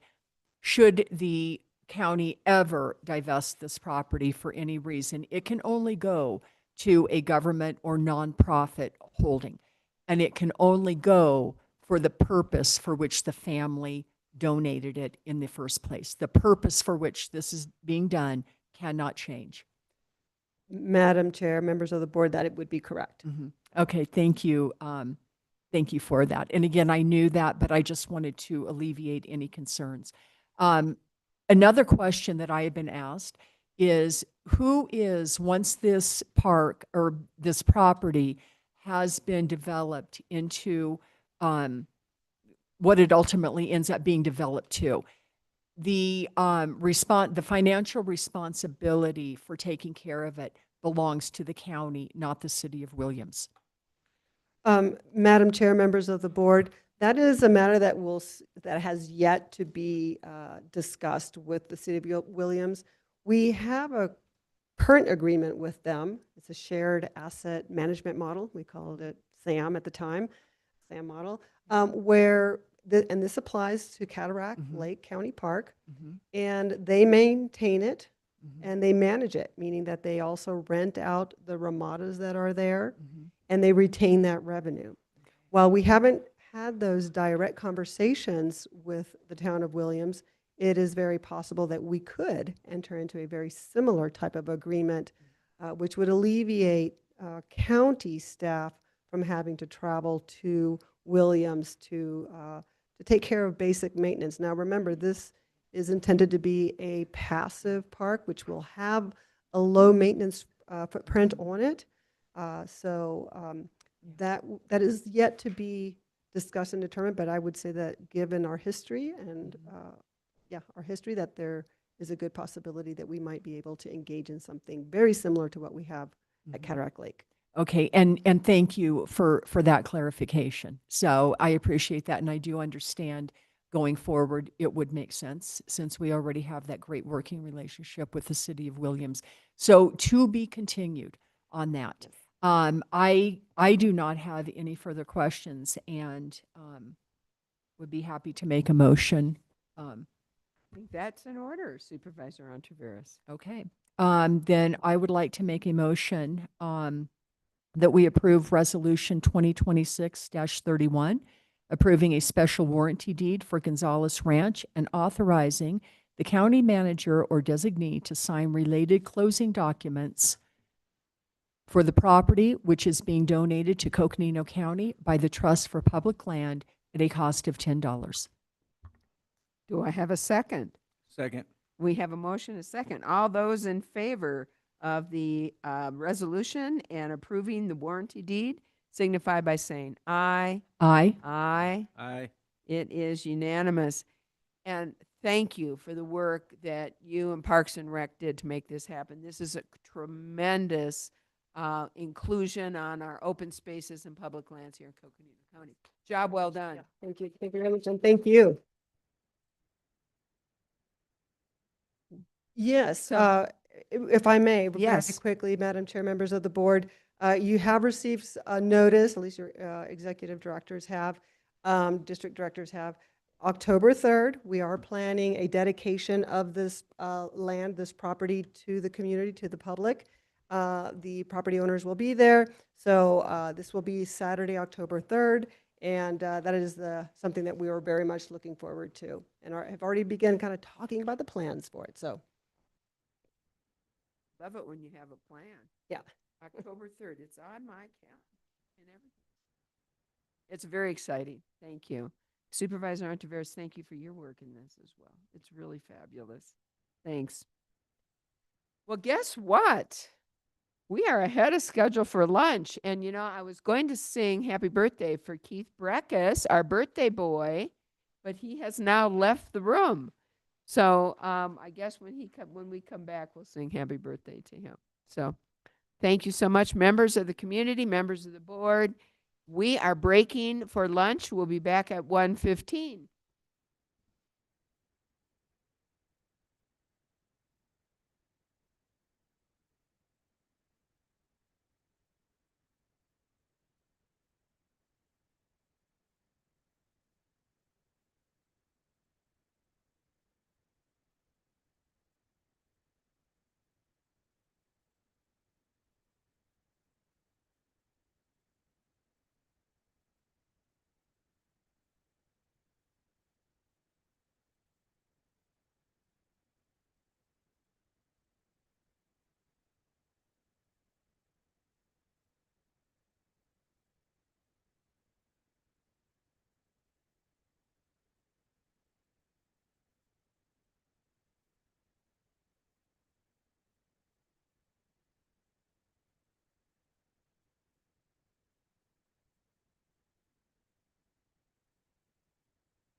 I know, thank God for the newspaper. Yeah.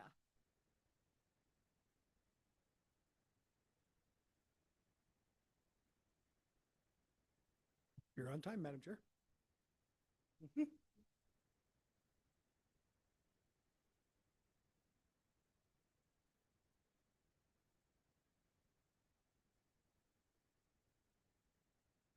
The Coconino County Board of Supervisors, a proud sponsor of the 29th Annual Mountain Spelling Bee in 2026. We turn the page together. It's really nice. Oh, that's very nice. It also weighs probably a ton. And I know that Geronimo was also one of the literacy, the spelling bee, no? Oh, well, some of us, they didn't ask because they know how we spell, so they were probably that. afraid of what we might do. Anyway, it's very nice, and Eric said we're gonna have a little Right out here. display case out here that we'll put some of these things in, Yeah, and we'll make that's sure nice. to put it there. So it is nice. It is. They did a nice job. So we thank the literacy volunteers for the recognition, and we certainly appreciated being partners with them on this road to literacy for our communities. So anyway, thanks to them. So we are moving forward. I'm going to take this thing.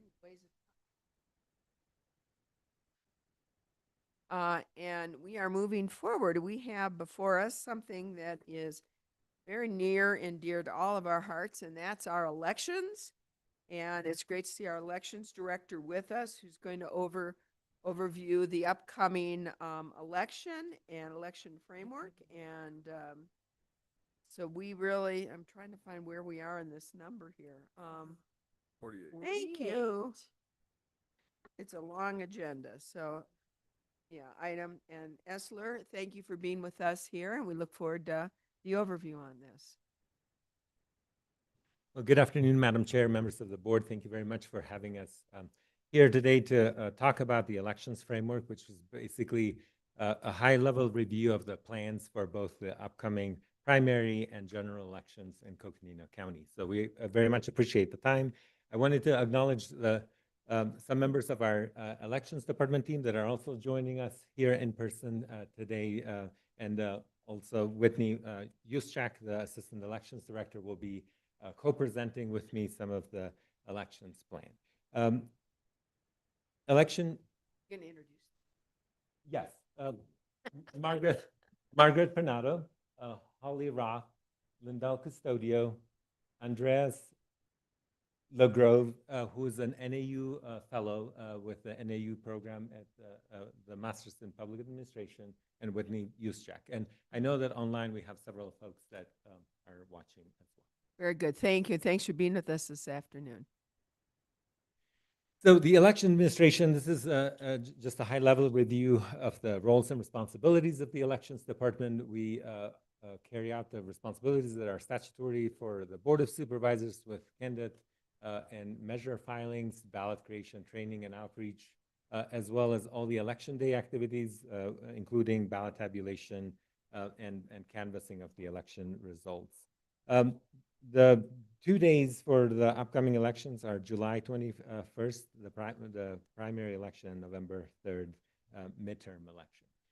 You've seen this slide before. This is the mission, values, and vision of our department.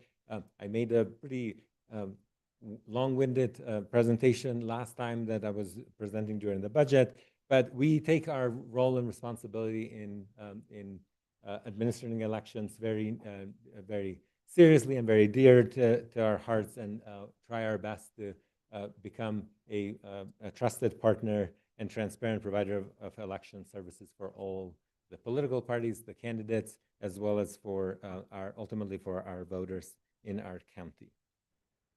Today's agenda, we just wanted to, like I said, give you a high-level overview of our elections plan and the framework. We want to share some key election dates, some expected voter turnout based on some historic data that we have analyzed, and what we would be expecting come this July and November.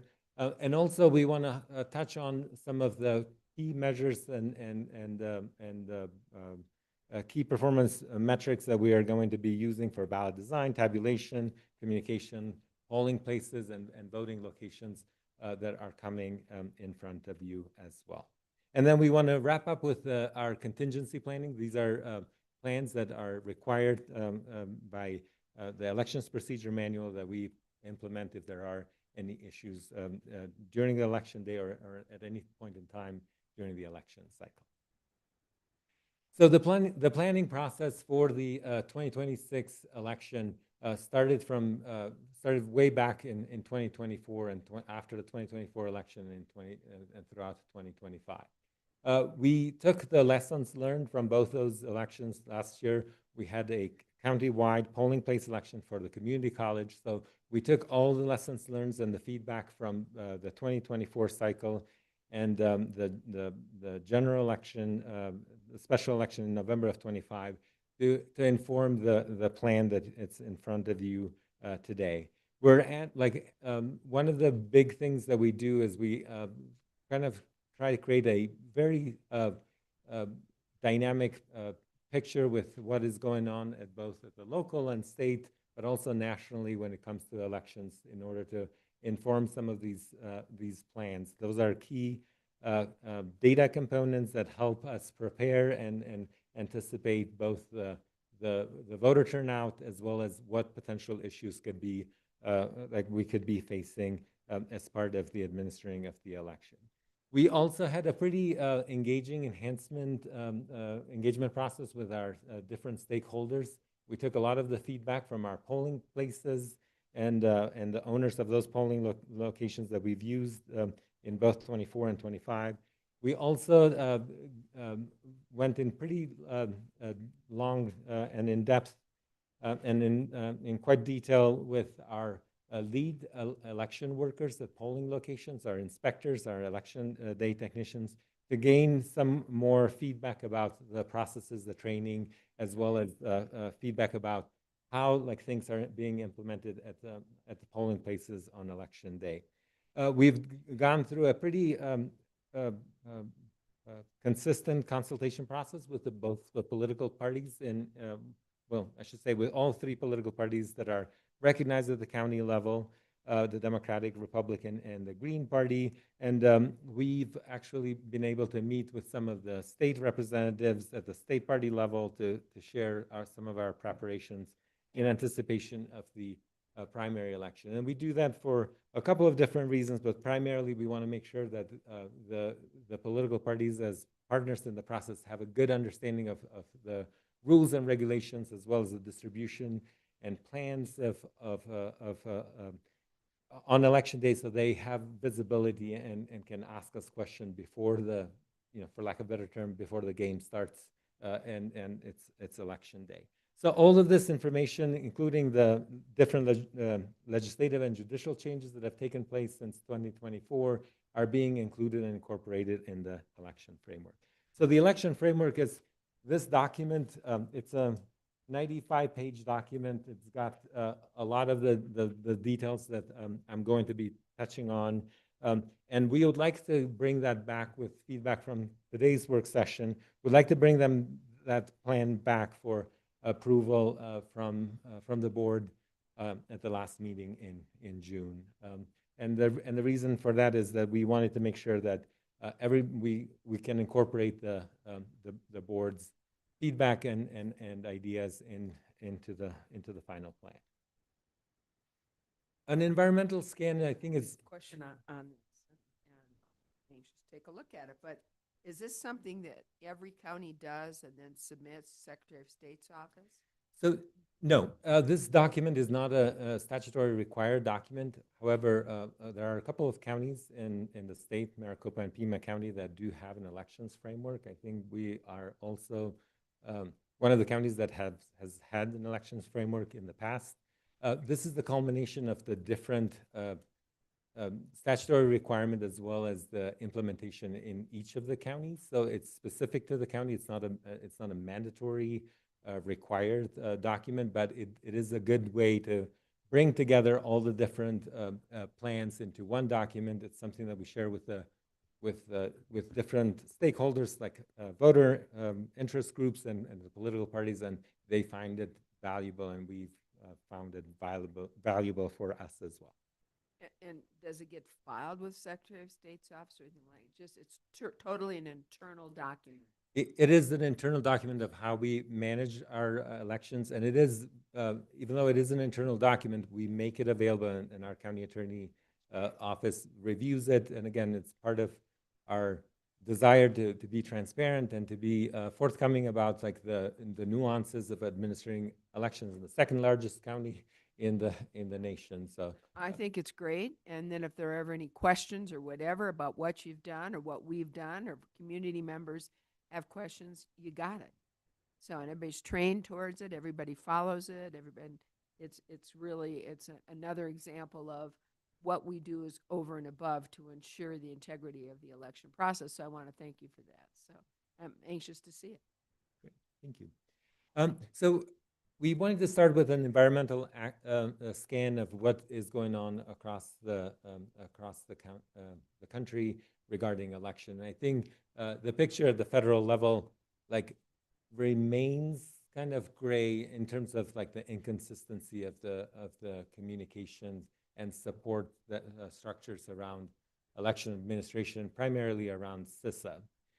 There are definitely lots of development at the federal level. I think, luckily for us in Arizona, redistricting and the Supreme Court decision about redistricting is not touching the election administration, which is a very valuable thing for us in the midst of running an election. And I feel bad about all the states that are going through redistricting while elections are being administered. Like, it just leads to a lot of technical issues, a lot of errors that could be very bad and provide very bad outcome for the trust and the ability for people to trust the election administration process across the board.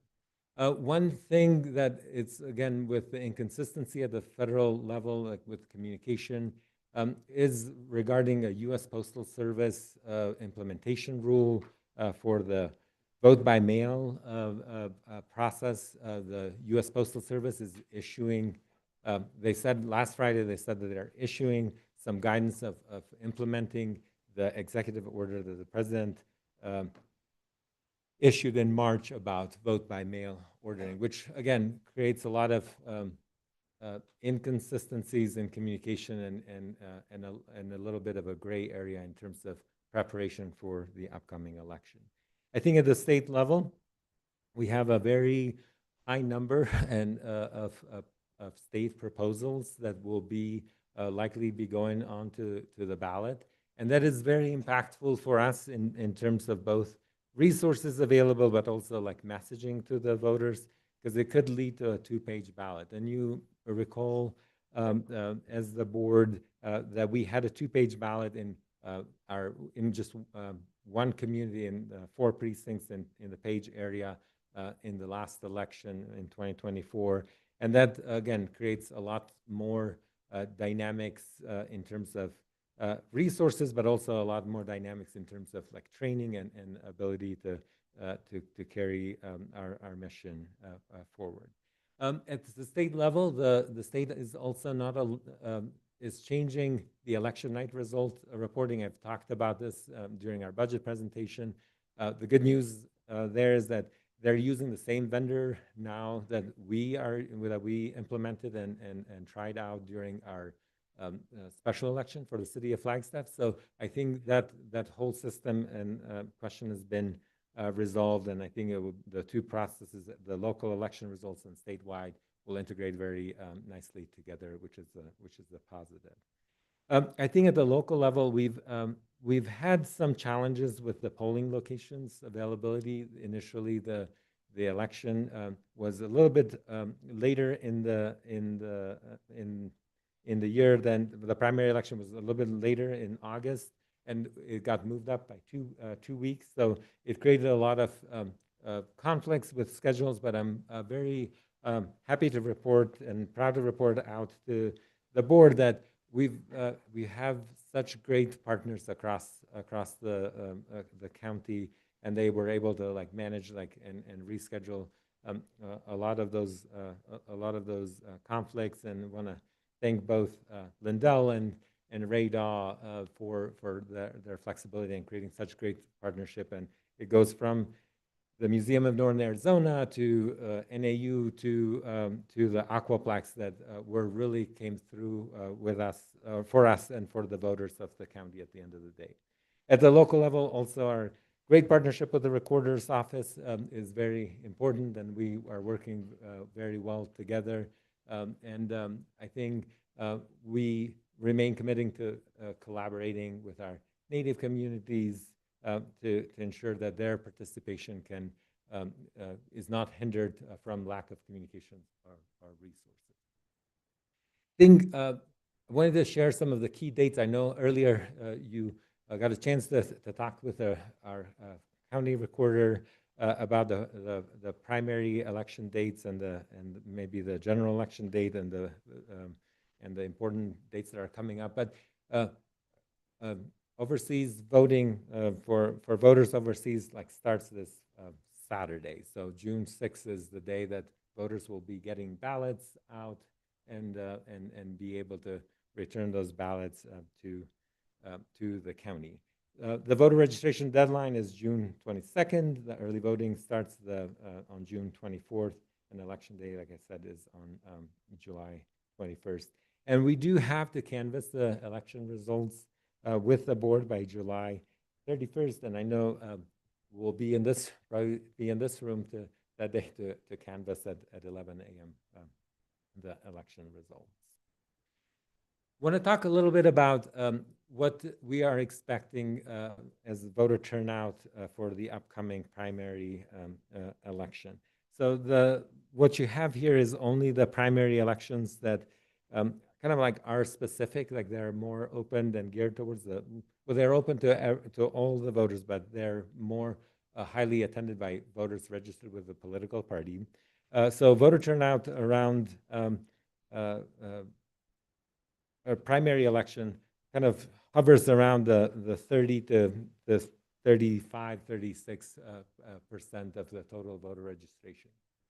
We are showing here the primary elections from 2006 for the last 20 years, and you can see that overall that our county numbers and voter turnout trends a little bit higher than the state, and that's what we are actually making as a goal for this upcoming election as well, is that we want to be above that state-wide average.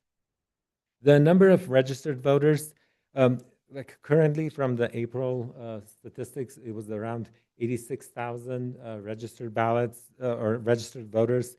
So we kind of are expecting that voter registration to pick up as there is a primary election. There are more voter registration drives and more activities that happen in that range. And what we are projecting on the high end as for the primary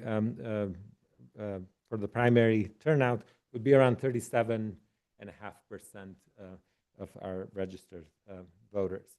And that kind of, again, looking at how early voting breaks with in-person voting, we're expecting anywhere from 8,000 to 10,000 voters on election day during the primary election. The picture is somewhat different for the general election. These are the midterm general election years, so it exclude the presidential November elections because those have a significantly higher voter turnout overall. Similar to the primary election, we do see that our voters in Coconino County do tend to vote at a higher or above the state average voter turnout.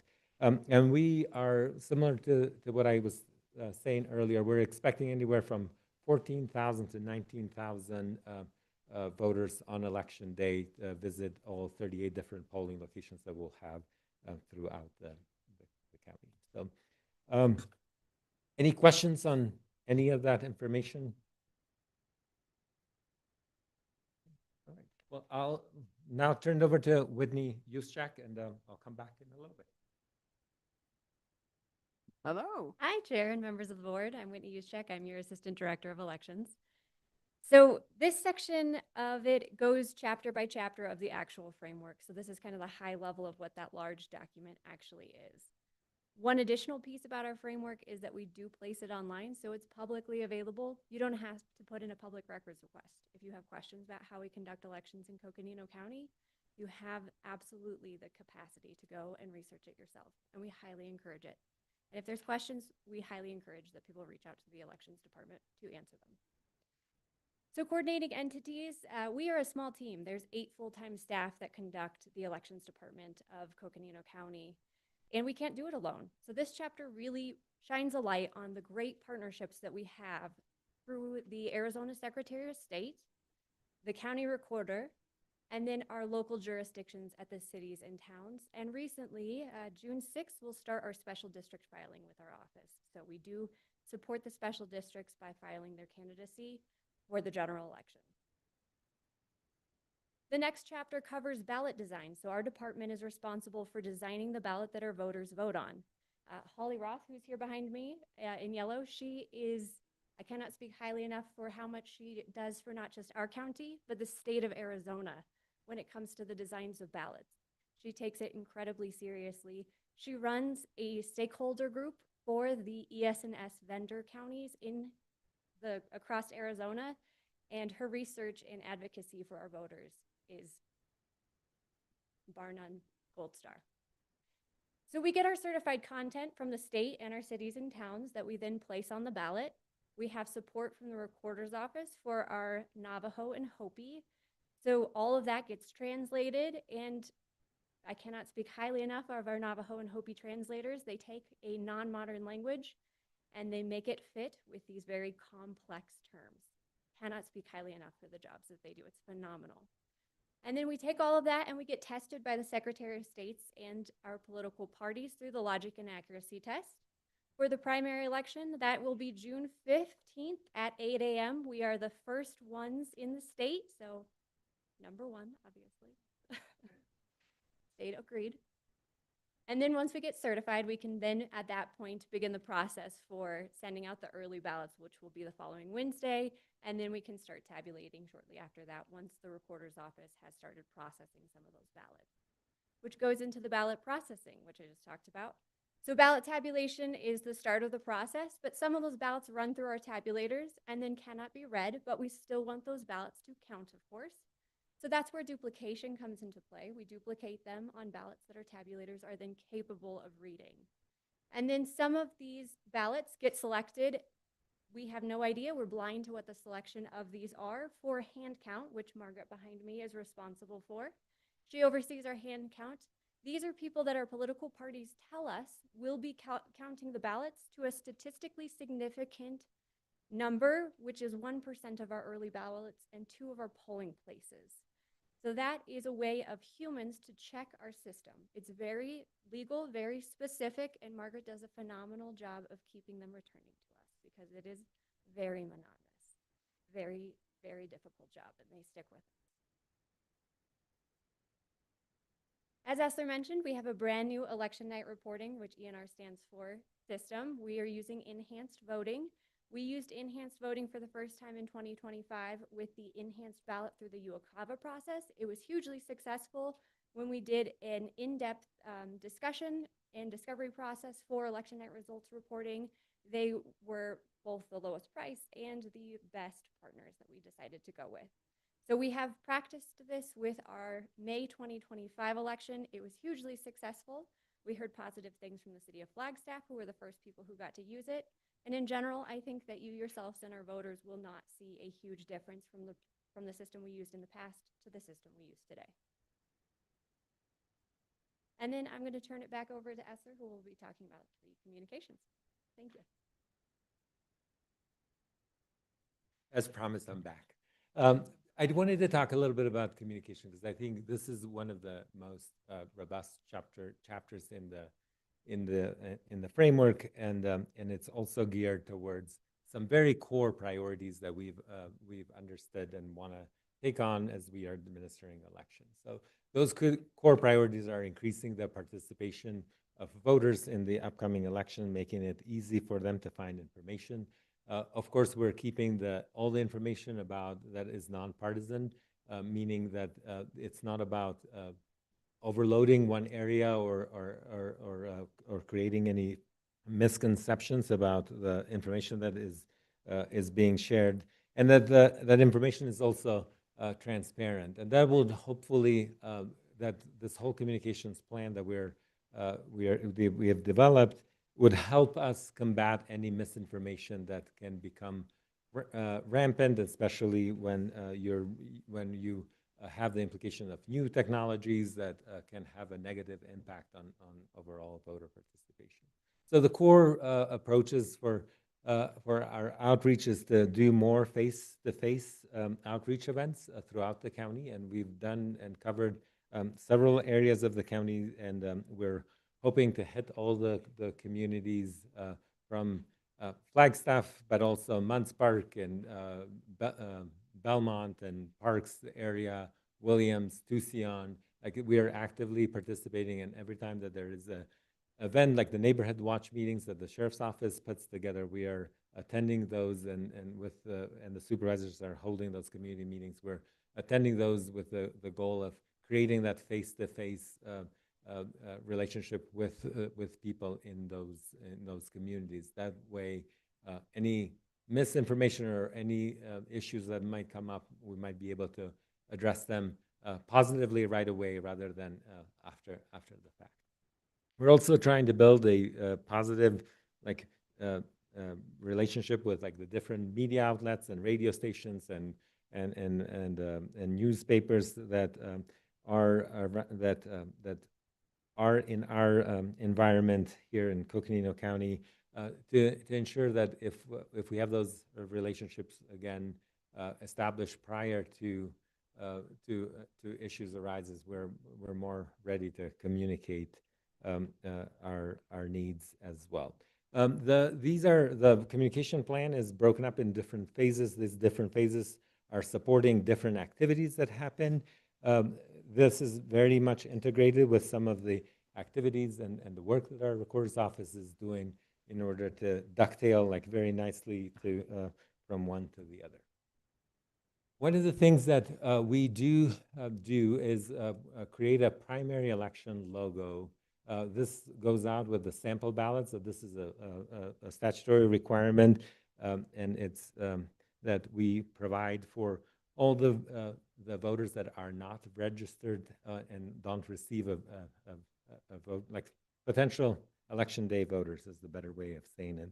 But the primary election logo for us is the one that you see on the screen. It has elevates what's next. And the idea is that this is the starting journey at the beginning of the voting process for this year with a primary election, and it sets the tone for what's coming up. It has, as you see there, a young hiker that has our I voted sticker standing on the edge of the, looking at the San Francisco peaks, and getting ready to participate and elevate their experience, and that's what we're hoping that all our voters can do.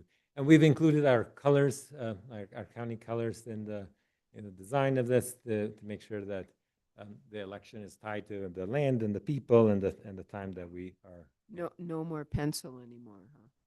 We do have Penny, the little mascot that we have. We're still using that for our young voters and in our little activities that we have for young voters when we do outreach events. So we are using Penny, but this is kind of trying to. Penny grew up. She's now hiking. Yeah. Well. And then for the general election, so across the state, the Secretary of State is celebrating and has an initiative to celebrating America 250. This is our nation's 250 anniversary. But the tagline, and I think that's what kind of brings it a little bit more to Coconino County, is that we added the legacy is ours. So America 250, the legacy is ours. And then connects again the the anniversary with the 2026 election. I think that is pretty telling. One of the things that, and this is in District 1, so Havasu Pai. So I these are noticed. these are the Havasu Falls. So back in 2024, when we did visit the Havasu Pai community, it's one of the precincts that has the lowest voter turnout rate in the county. But when we were doing our outreach event in 2024, one of the things that that kind of stuck with us and we took away from that visit is that they wanted to be more portrayed and to be more part of our processes, being it during training and also in like symbolism around the beauty of this area. So the iconic Havasu Falls, it's actually a picture that I think Whitney took down at the falls, but we gave this to our designer, and it's a good reminder of the symbol, like water with continuity, and that democracy is never static, and it's something that we very much have to participate in. And also, we felt that this is appropriate, inspiring with that responsibility to take action. So those are our two logos. I think I see here there were some left behind stickers, but there must be like the same person that's advising people that young folks in some of our stakeholder and engagement group meetings love stickers. So we've turned both our logos as stickers to give out at our 4th of July parades that we're participating here in Flagstaff and as well as in Williams and Tucson, I believe. So we're giving out these new logos as stickers for people to have and share with their family. It's a good reminder of the way to participate and the election date as well. Like to talk a little bit about the logistics for the polling for election day and primarily the polling locations as well as vote centers. So we've incrementally in our county increased the number of vote centers. These are polling locations where any voter in the county can cast a ballot, thanks to ballot on demand technology, as well as accessible voting equipment where all the ballot styles are available for voters, even if they are voting out a precinct. This is in terms of voter convenience and feedback, and also and it's strongly supported by the data after an election. It allows people to vote where they are rather than having them to be going to their designated precinct specific. And we've seen voters in the nation take advantage of vote centers in the last November election in Williams, and we've seen voters from Sedona like cast the ballot actually like at the NAU location as well. So it's very helpful, it's very useful, and we are continuing and actually are increasing the number of vote centers from 15 that we had in the last election to 17. So that's a good improvement. You will have one on the NAU campus this year, is that right? That is correct. So we will have the South Beaver, the NAU South Beaver School is on the NAU campus, and that's where the last 2024 election was. So anything on the South campus? So the South campus is an area that is served by the CCC Lone Tree campus. So we have another vote center on that southern side of the NAU. So not on South campus is what you're saying. Not in proper NAU, like there's only one vote center at NAU. Okay, and just so you know, some of us more than a couple times heard that the displeasure that there wasn't, and I know it's hard to do, really, I get it, but I'm telling you, we're getting feedback from people who would like to see a voting center, polling place on South campus. Yeah, and we work very closely with NAU, with the NAU administration, as well as the NAU Voters Coalition, and we've run the full gamut of like different areas and where we could be located in order to meet the demands for a vote center of our size and the influx of voters. And so it's been several reiteration and keeping at the NAU South Beaver School is where we are right now, but we'll definitely revisit that. Back in the day, not that long ago, there was one there at the walk-up Sky Dome, and I know it was pretty well attended. Some of us went there during the election time, and it was lots of lines. It looked like it had a lot of people that were very interested in being able to vote there.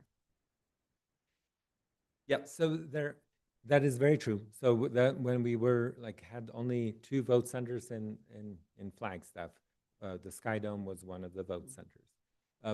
There were some security and logistical issues that didn't lend themselves very positively into having the Sky Dome as a vote center. I think when we increased the number of polling locations or vote centers in Flagstaff from 2 to 8, I think like we're covering those zones and again communicating across the board for voters defining those vote center and having that information. So it's a trade-off between those two, but we'll definitely work on it. If you could at least take a look at that, because we'll hear about it again. And even if it wasn't a voting center, but a polling place on the South Campus, it used to be a lot more common. People didn't have cars at South Campus, but there still are a number of students that don't have cars. And so if we can get what we want to do is make it as easy for people to get out and be able to cast their ballot as we can. So if there is any way to look at getting a polling place on South Campus, and I understand what you're saying about the Sky Dome not being a good place. I don't know if the dining hall there or one of the other locations there could be utilized, but I really appreciate if you take a look at that. Absolutely. Thanks. So some of the other less glamorous logistics pieces that go together for staffing the polling location are all the equipment and the technology that is used by voters for ADA accessibility and also for our county to meet the language requirement for both Navajo and Hopi that we're federally required to provide to our voters. We have an upgraded check-in voter system with our new poll pads that the board budgeted and approved last year, and we will be trying them out for the first time in July. So we're super excited about that. And then we're also closely coordinating not only with property owners, but we're also coordinating with the Navajo Tribal Utility Authority to provide backup internet access at our polling location that is vital for allowing us to create a on-time voter check-in system that allows the application of the vote center model across the county. One other great improvement and an additional tool that we're making available for our for voters in our county is an interactive polling place / sample ballot review tool that is based. It's a GIS map-based application that gives voters the ability to pull this information and in real time get direction based on where they are and see if that is a vote center or whatever that is a precinct-specific polling location. This tool is already available. Like we just launched our yesterday. We just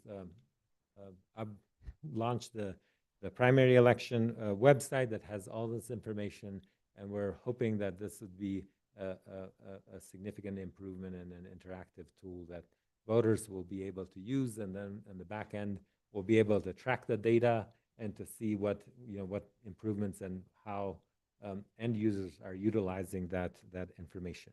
Like I said, there are 38 different polling locations, a combination of vote centers and polling places throughout the county.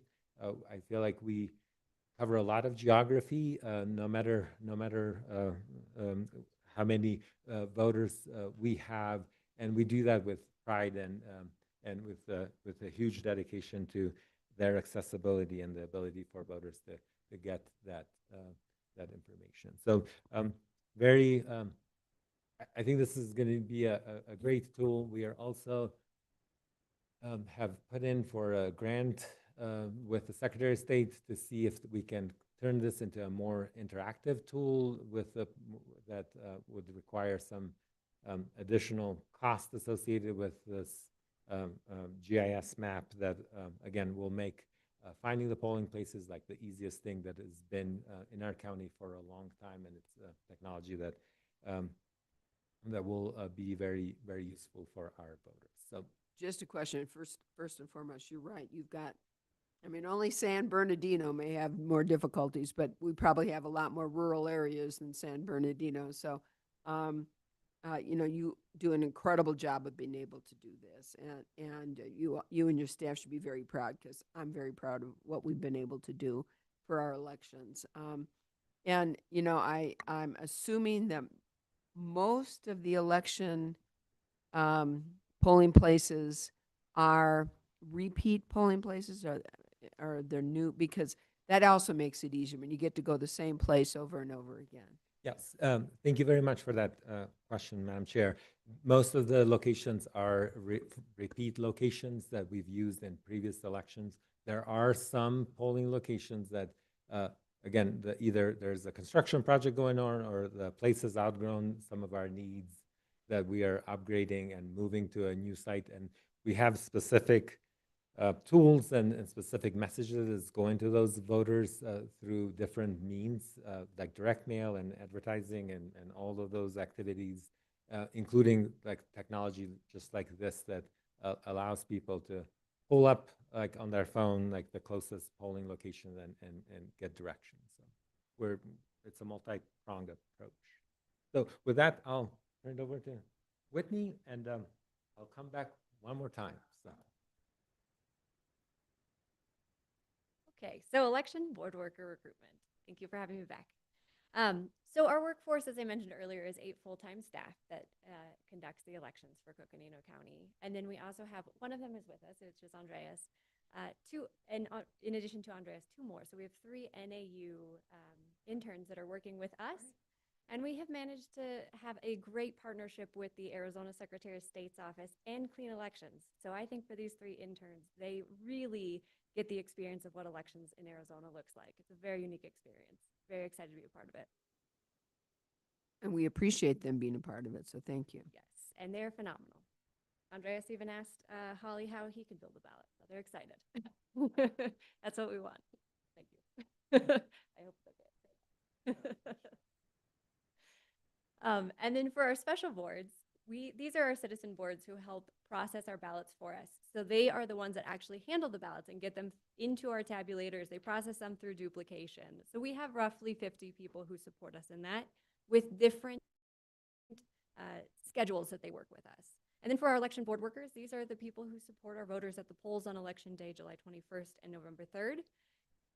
These are roughly 400 people. So in our 2025 election, we had about half of that. This time we are at the full capacity. So it is a huge election. We are definitely recruiting. If you guys know of anybody who wants to be a poll worker or anybody in the public listening to the meeting that wants to be a poll worker, we highly encourage it. This July 21st election, we are having a particular struggle because a lot of people are on vacation. And I have to give major kudos to some of our inspectors at our polling locations because they are coming back early from Europe just to help our voters. Yeah, it's astounding. For training purposes, Sharon can't be with us right now. Sharon is our training and outreach coordinator at the elections department. She's currently working with one of our media vendors for our election, so she's in a meeting right now with them. But she will be out with Ray Daw from the recorder's office providing the support to our election board workers across our county so that they're set up for success on election day. So she does regional and outlying in Blue Ridge, Forest Lake, Sedona, Williams, Fredonia, and Page, because it's too much of an ask to ask them to come to Flagstaff, so we bring everything to them. And then Ray does the same thing on the Navajo and Hopi Nation, Navajo Nation and Hopi and Moenkopi, and he also provides that in Navajo for the training. And then for our equipment testing and automatic recounts. So I mentioned a little bit about our logic and accuracy tests that the Secretary of State office does in coordination with our political parties. So we have all of our equipment looked at and certified with a pre and a post LNA test. Our first one is June 15th at 8 a.m. open to the public. And then we will do a post LNA prior to the canvass on July 31st. And there is an automatic trigger set into Arizona election law, which is 0.5%, as you see on the screen. And that is up to city and town level. So city and town level upwards, so city and town, county, state, federal elections would trigger a recount. Our special districts are not falling into that automatic trigger. But we will monitor all of that, and we work with the jurisdictions to do a court order to reissue the ballots and then recount the process. With our statewide elections in general, just as a trend, we do tend to see recounts for these elections. They're a little bit tighter. And then for our contingency plans, which is a huge priority, with this new elections procedures manual that the Arizona Secretary of State's office approved through the governor and AG's office in 2025, there is a requirement that we review our contingency plans, which is unique to 2026. We foresaw this coming, and we worked with our neighboring counties in Navajo and Mojave to have very serious conversations about contingency planning, to the point that in 2025, we went and visited them and had a realistic hands-on practice with Navajo County, should we ever have to go to their county to tabulate ballots. And we also are support for our neighboring counties. This is level 10 drastic. Not anything we anticipate, but we do have plans in place should we reach that level, and we have actually practiced them and have documentation for it. That's the most extreme level of things, but we have contingency plans for all scopes of technical difficulties that we could run into, lines at the polls, which we are legally mandated to adjust should they reach over 30 minutes, and any communication issues. So the whole gambit of everything we could possibly think about. We've had meetings with the county attorney's office, who have been phenomenal partners. We've had conversations and attended tabletop exercises with the sheriff's office, emergency management, facilities. Really, there is not very many departments in Coconino County that would not get pulled in for an elections emergency, and they are well prepared for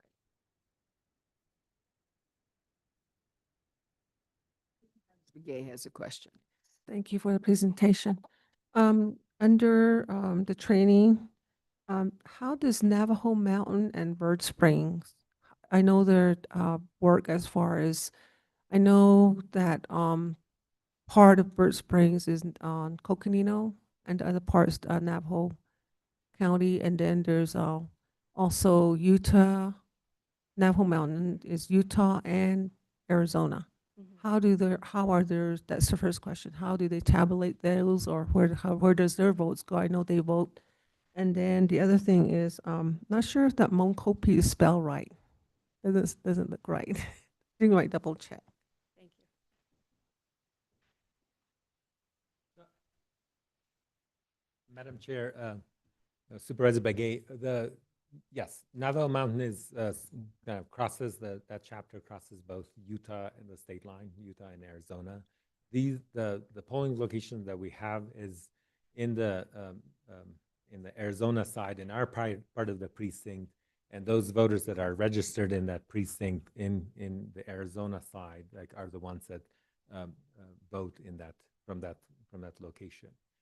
The training there is done in person, like Whitney mentioned, where Ray goes in and trains those poll workers.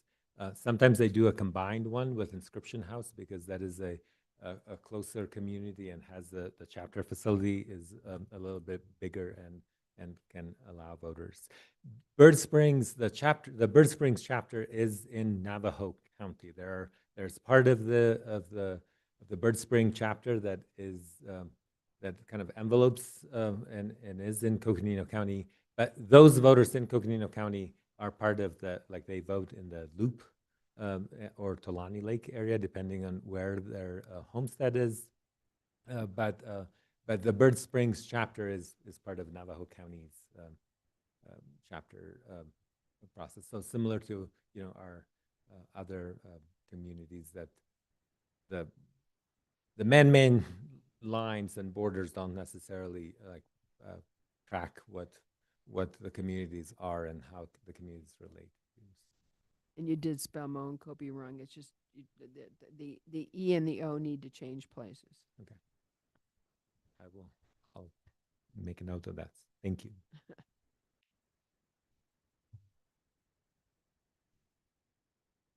And I wanted to wrap this up. So the part of the process today is to get some feedback from the board about our elections framework, and the goal for us is that we take, again, the lessons learned from this upcoming election, like lessons learned from other elections, and we are constantly feeding into this process improvement loop in order to make sure that things are being addressed. And I made some notes about some of the conversation about polling places as well as voters. So I think that's the whole purpose, is that we see this as a continuous process that helps elevate the voter experience, helps with our overall operational resiliency, and strengthen the compliance for our county.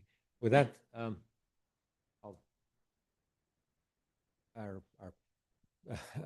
prepared presentation is over, and just want to get some feedback from the board. I like our community, our team. That's nice. Nice photos. So I'm going to ask my colleagues if they have any comments or questions. Yes, Supervisor Ontiveros. Thank you, Madam Chair. This is an easy one. So on the 2026 elections framework, it has the word draft across it. This is a draft, and it is not yet. We cannot send our voters to a website for them to look at on this if they have questions at this time. Madam Chair, Supervisor Ontiveros, that is correct. We are still in the draft process. We wanted to, again, incorporate any feedback from the board's session today, but we've gone through the review process and several versions of editing this document, and feedback from our county attorney office as well. And as soon as which we were hoping to bring this back as a consent item in End of June 23rd, like the last meeting in June. And then we'll make this available to the public as well. Okay, good. And did the draft go out to anyone other than internally here? It only has gone out internally to our county team. Good, thanks. Supervisor Vasquez. Yes, thank you. Thank you for the presentation, and thank you for letting our public know all the hard work that our elections team is doing to make sure we have fair, transparent elections, and look forward to seeing that we fill up all the volunteers we need for the poll workers, because it is voluntary, right? The poll workers position? Thank you very much, Supervisor Vasquez, for that. We do rely on volunteers. We do pay a stipend for volunteers based on their position that they have at the polling location. But it is primarily a long day that makes that makes the pay not probably consistent with the amount of effort and energy that it takes to serve the voters, and again in some of these remote areas. But and I brought up the recruitment postcard that we've been publishing it both on our social media as well as some handouts that we print for different areas about recruiting and election board workers. No, thank you for that, because as you were presenting, I was wondering, as you were talking about needing to fill those roles, if there was a stipend or if it was purely voluntary. It's really important that we get it out there, so we have full staffing during our elections to ensure that everything is done kosher and clear and transparent. And so thank you to your team for all your hard work to make sure that our elections are fair and transparent. It is the keystone of our democracy, and it's crucial that we get it right. Thank you. Other comments, questions? Supervisor Ontiveros. And this is actually, I'm kind of piggybacking on what Chair Horseman asked about if the the 2026 elections framework, if the draft had gone out externally. I know that you guys work with the party heads. Have you guys thought about giving this to them for feedback? Yes, we have, and we like in our we hold 2 or 3 meetings a year, depending on if it's an election year. And in the last year, we've met with them more frequently. And part of our discussion when we meet with them is to go through not this document, but to go through like all the chapters at a high level about what it is that we're doing in preparation and anticipation of what's coming up.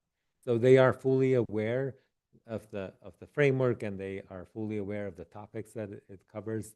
We wanted to make sure that, again, we have the feedback from the board before we make it available to the public. Okay. Well, I will tell you, you're looking for feedback, and I honestly don't know what I could add to what you guys are doing. I mean, this is really comprehensive, and I do appreciate the fact that you guys are having face-to-face meetings in the community, because it really is building trust amongst the voters. So I very much appreciate that. I've got to be honest, I don't know that I have any specific feedback to give you today. So I will take a look at this, but I really like the direction that you guys are going and the work that you're putting into it. Any other comments, questions? All right, well, thank you as always, and thank you to your staff. Really appreciate all of your incredible diligence on something that is so important and key, core to our democracy and really core to our community. And we can be very proud of the election process that we've been able to provide our communities for decades. And I know it's even more challenging times with more challenging obstacles, and I really appreciate everything you all do to make sure that we keep open, fair, and transparent elections. So really appreciate you. Thank you very much. Thanks for being here.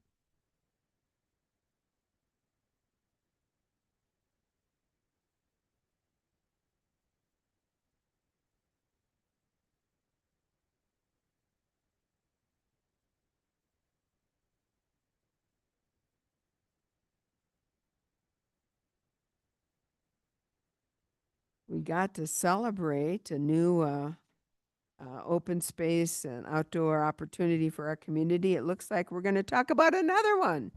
So we're on number 49, presentation, discussion, and possible action to approve Resolution 2026-35, adopting the 2026 Rogers Lake County Natural Area Management Plan. And with that, it looks like it's Cynthia, not Jessica Simmons, but oh, I love that. Good, thank you. Thanks for being here again, Cynthia. Madam Chair, I'm going to just interject briefly. This is a bit of a change of tradition in some ways. The plans in the past have gone for action just on the basis of a motion. Working with the clerk, and so better record keeping to be able to find reference to this plan and when it was adopted, we've added a resolution. That's why you're seeing a resolution with this, and you'll see that in more of our property actions going forward to make sure it's easier to track and find that rather than having to search through the minutes, in a metadata search to find the references to the plan adoption. So for ease of future actions.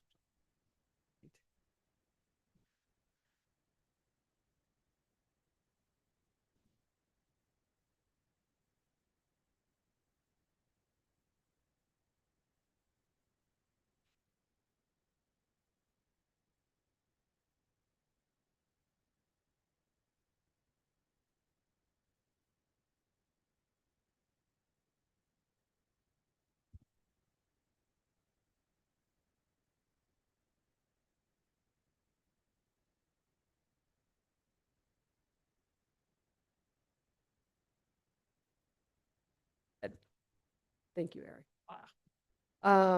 But anyway, I'm going to let Jess Simmons, who is our wildlife coordinator, and Jess plays a really cool role in our department. Not only is she the wildlife planner for our department, but she also is the wildlife planner for the community development department. So she gets to work in two departments.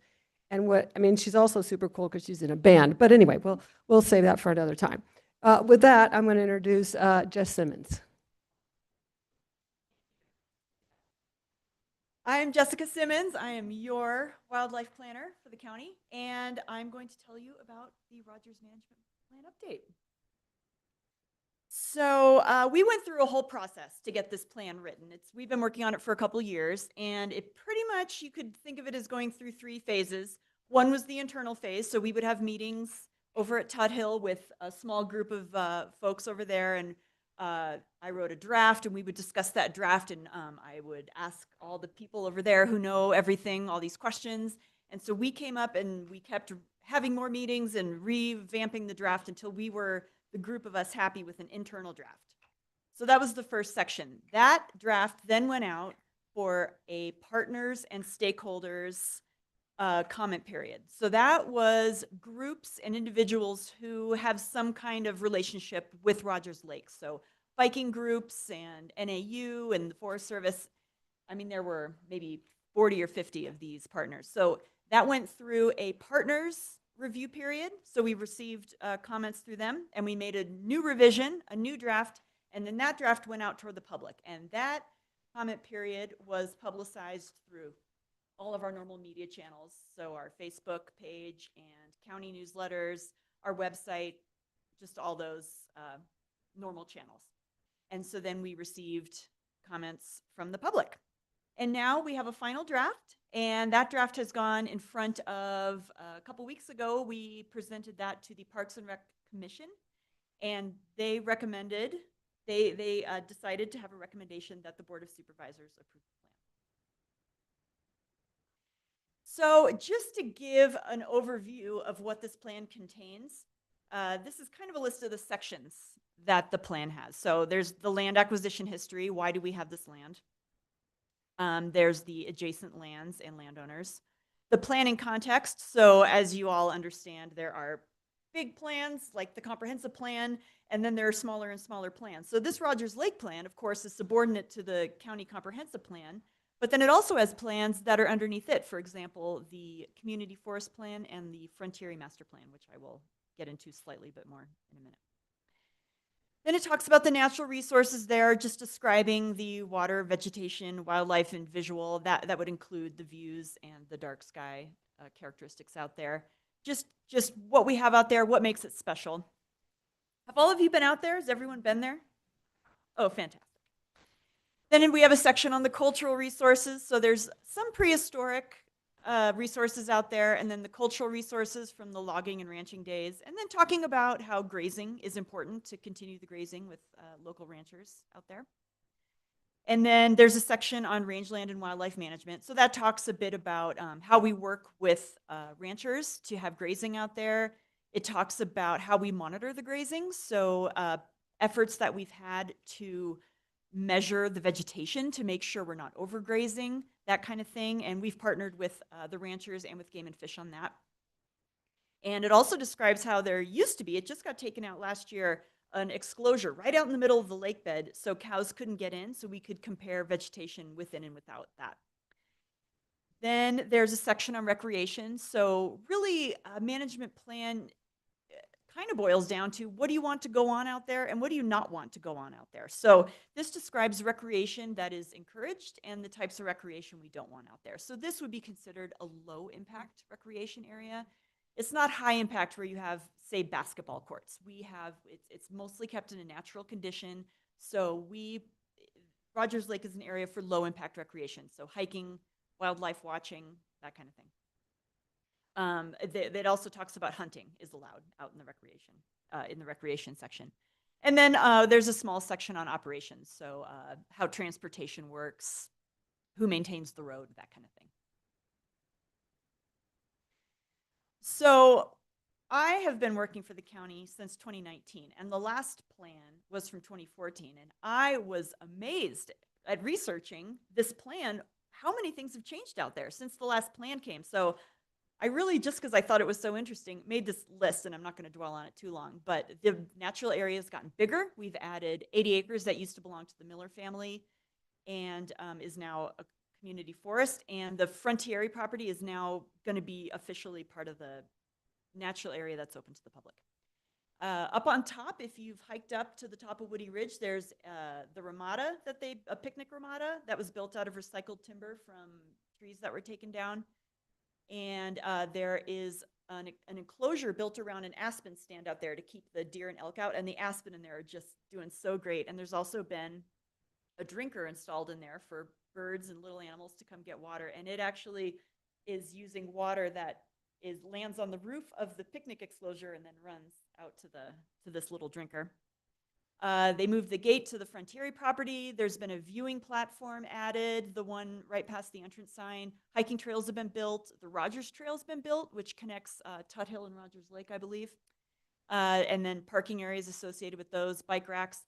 We just got a grant, a state parks grant, to help turn the Frontieri property into just part of the publicly accessible part of Rogers Lake. And that's going to involve a ramada and some trails building out there. We have finalized a Frontieri master plan talking about what's going to go on out there. There have been prescription burns out there, not for a few years now, but we did do several prescription burns. There have been signs installed. You guys may remember that a couple of years ago, I was in front of you and the supervisors authorized the parcels out there to be rezoned to open space, which is great. We've had some community events out there. Every year for the past several years, we've had a watchable wildlife event, usually as part of the Festival of Science. And the 80 acres that we acquired from the Miller property was designated as a community forest, which is the U.S. Forest Service program that designates forested land for education, to be a model of good forestry practices, and for access to the public for study, research, low impact enjoyment. And so we went through that program, and that is actually the first community forest in the Southwest. And there have been fencing retrofits to make the fencing out there more friendly to wildlife so they don't get entangled. And those buildings out there with the blue roofs, the Frontieri buildings, are gone. They are totally gone, if you haven't been out there and seen that. So I'm going to go through the edits we received from our comment period. So I'm not going to go through all the things we discussed in the internal process. And actually, from the public comment process, we did not get any comments that resulted in any comments, any changes to the document. So I'm going to just go through these comments. None of them are very substantial. I'm just going to run through them super quick. But these are the comments we got from our stakeholders that resulted in any changes to the document. So this is funny. We got one comment that says, Parks and Rec should explore having commercial ventures out there. And then on, I think the same day, we got a comment that said, commercial ventures should be very limited because people come to Rogers Lake to experience the quiet. So, comment noted, we take that all into account, definitely. We got a comment suggesting there should be a restroom out there. We added a paragraph addressing climate change. We had a comment that we should update more updated information on milkweed plantings. This is really great. We are partnering. We were approached by a professor at NAU who is part of a group called Milkweeds for Monarchs, which are a proposed threatened species. And they, over the past 3 years, have planted tons and tons and tons of milkweed out there because apparently monarchs can sense, if you have enough milkweeds, when they're flying over at 1,000 feet, they can tell there are milkweeds down there. So super cool. So those are still just kind of planting and, we're still in it's pretty early. We're seeing if they're going to be successful. So I don't know of any monarch larvae that have been seen out there or anything yet, but pretty cool project. So plant them. They shall come. I hope so. I hope so. That's what they say, right? So just more information on that, more information. There was an attempted leopard frog reintroduction out there. Some eggs were put in one of the tanks years ago, and it was not successful. So that's probably why you hadn't heard of it. So, but just a comment from Game and Fish for a little more information on that. And another comment, I guess I said something incorrect about using Heritage Fund money, so I fixed that. And, there was language in there, it needs to be updated on the approval of the new updates of the comprehensive and regional plans. And that's pretty much it. I didn't want to dwell on anything too long. I'd love to take, if anyone would like me to talk more about anything, here I am. I'm ready. Well, it's good to see you, and I bet you like the Parks and Rec Department the best, right? Between that. Yes. All right, we won't tell. All right, Supervisor Vasquez, you had some. Yeah, thank you for the presentation. The only thing I wish were that we had some pictures of the updated of what it looks like, because it's been a while since I've been out there, since the buildings got demolished. And so kind of sad, because I really liked those buildings, even though we couldn't find the use for them. But really curious to see what it looks like out there now. So thank you. Just looks like trees now without those blue roofs, but yeah. Don't we have a tour coming up? Yeah, are you going on that tour? Oh, good. Great. Yeah, a week from today. So we'll get to see those trees. So, and leopard frogs. Wouldn't that be cool? That would be cool. There are other frogs out there, not Yeah. leopard. Any other comments, questions? Well, it is exciting what's going on out there, and we look forward to seeing it on the tour as we move forward. So thank you. And Thank you really, so much. the milkweeds, they do work. You know, in our neighborhood, we got the same milkweeds. Everybody planted milkweeds. And believe it or not, in our little neighborhood, there are monarch butterflies. That is so This cool. is true. That's great. All right. Thank you. Thank you so much. Then we are moving along. And has Supervisor Fowler joined us yet? Okay. Would you please let us know when she's on? I will. Madam Chair, I believe we need a motion on the resolution. Oh, thank you. Oh, we're just so happy. We're just moving right along here. I am so sorry. And Supervisor Ontiveros, this is in your district, so I'm going to ask if you would make that motion. Thank you, Madam Chair. I would make a motion that we approve Resolution 2026-35. Do I have a second? Motion and second has been made. All those in favor signify by saying aye. Aye. Aye. It is unanimous. Thank you. Thanks for being here.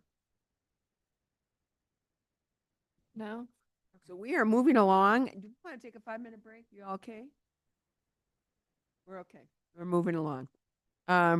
This is going to be a number 50, discussion and possible action for the Board of Supervisors to recommend 2 eligible census tracts within Coconino County for the designation of eligible Opportunity Zones 2.0 program, which is a tax incentive and an economic development tool created to spur economic development and job creation in distressed communities by providing tax benefits to its investors. And we have our economics director, John Saltonstall, with us to present, and hopefully he had an opportunity to meet with most of you individually about this as well. So, Madam Chair, just briefly, I want to thank John for meeting with you all one-on-one. I think you will find a memo of recommendation that is both from John and myself as we've looked at the opportunity zones. I really want to thank him for bird dogging this process that was sort of thrust upon us.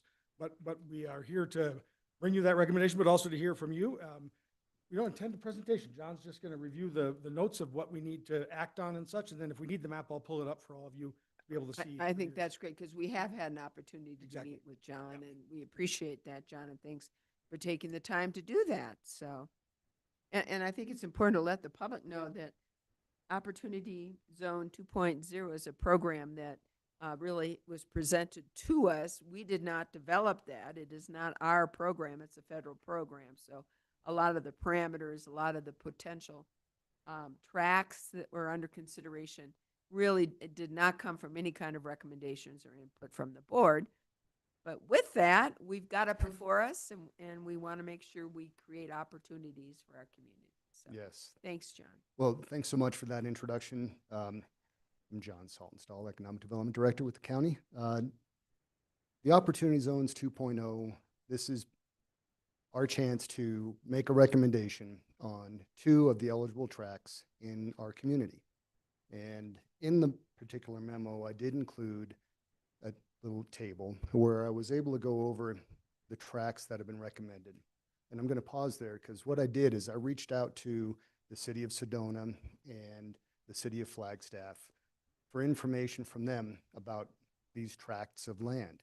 Wanted to find out if they had any projects that were upcoming close to infrastructure, people, if there are redevelopment or development plans in the mix, and just really hear from them what their thoughts were. So in the memo, I did put all of that together as a table, and I included the information that we got from the Treasury that is used to identify these tracts as being eligible in the first place. And those two pieces of information are median family income and poverty level. So those were the two main characteristics that were used to determine the eligibility. Our duty now is to take a look at what we learned from our communities and as with regard to projects that might be delivered within 5 to 10 years. And so as I took a look at that information, which you have in front of you, there were two particular tracks that looked like they were in the greatest need. And those were tracks ending in 1104 and 0800. So that's the recommendation. That's the short version. Now, there is an element that's not related to this, but it relates to advocacy and moving forward beyond this. And as Madam Chair, you mentioned, this did come to us from the Treasury. But in terms of our role, our duty as economic development for the county, we can start to think about other projects, other programs that might fill in gaps that are not being met by this or other programs. So for today, we're just taking a look at which two tracks we want to recommend that are going to be the most competitive as the governor takes a look at all the recommendations from the other counties. I could stop there. Any questions? Because I know we had an opportunity to talk individually with John. And, you know, I think that I'll just speak for myself. I am certainly going to go with yours and county management's recommendations on this. You know, I appreciate the thoroughness in the review that you've put into it. It looks like these would have the highest chances of, quite frankly, success. And so for my part, I intend to go with the recommendation that you're making and the county management's making. Thank you. Any other comments or questions? Supervisor Ontiveros. Thank you, Madam Chair. And I'll just note that they're pretty, I mean, these are, if you look at the three properties, they're pretty close. I mean, if we were in a horse race, they're pretty close. So based on that, I cannot find a reason not to go with the recommendation that has been made. So that's where I'm lying as well. Supervisor Vasquez. I know we had the individual conversations with you, but just for the public's sake, could we get the recommendations from the county manager's office on which zones to support, please? Certainly, Madam Chair and members, again, as I met with John, we arrived at the same conclusion that the projects are most viable in these two tracks. There's the need, the parcels are prepared, there's utility access. I think the Sedona tract out of the other portion has a very strong potential to be projects if we had just a few more things in place and there was some more community agreement around what could be done in some of that, given some of there was a litigation regarding one of those projects. But as you look at Flagstaff, hearing from the city of Flagstaff, very importantly, and as the manager's office reviewed with John this data and their input, you see the concern for gentrification and the fact that parcels within the Sunnyside tract, which was not included for recommendation, would mean tearing out homes or existing structures to be able to do a project of some type. The NAU campus is almost wholly owned by the state, so you're dealing with a non-public parcels setting in there in many regards. And that the two tracks that are sort of in that, I call it the little beltway here that we have, you know, across the middle of the city, both to the west to the east, have the best opportunities for public investment through this program, through the Opportunity Zones program. The district down around Lake Mary really, and that idea down by John Wesley Powell, offers some really intriguing ideas. It's just not quite ripe. Utilities have gotten some of these open parcels yet. The infrastructure is not there to say to an investor, here's a spot to put your money in to avoid your capital gains this year. The project's just not quite ripe enough. So that brings us back to that middle zone that we very much call the industrial, all the way from the new Amazon Center by Flagstaff Ranch coming through essentially to Milton, and then past NAU through the south side, that whole area all the way out to Perina between 40 and what is Milton and 66 here. That's how we arrived at our recommendation, looking at the determinations that John had gotten, as well as the input from the city of Flagstaff and Sedona.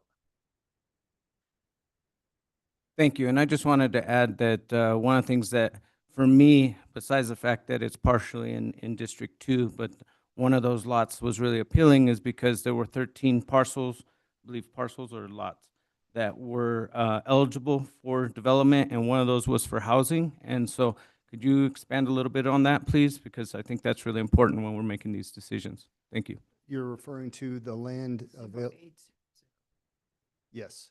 And the city of Flagstaff did a land availability and suitability study in 2024, where they took a look at parcels throughout the entire city limits. And yeah, in that particular tract, the 0800, that section to the east, has 13 sites that they took a look at, and 2 of them are owned by the city of Flagstaff and are going to be going out for RFP for housing projects in the next couple years, as we understand it. So that's pretty compelling as well. And knowing that the city's already done that groundwork to figure out what's available, it's going to help them and, frankly, Coconino County economic development to help them and our other communities market themselves. You bet. Supervisor Ontiveros. Okay. Thank you for that information. And Mr. Peterson, I think this question will probably go to you. And it's stemming from comments that you just made. So Sedona kind of fell third because of litigation, that you felt like that might be a hesitancy for investors? That litigation is in one of the projects that they have listed as a possibility, and I'm looking to John to make sure I'm getting this right and providing it to you. But that permit has been open for some time. There's not been action on it. Mhm. It came open because of litigation about that space, about the kind of development to be done there. We haven't seen, since it has been settled, I don't know the outcome of that litigation, but it has since either been dismissed or settled or such. But the point being is that there hasn't been action that's moved forward on that since that issue of litigation is gone. So it's done something to indicate a chilling of that process. So either the investor that owns it or such may be trying to option.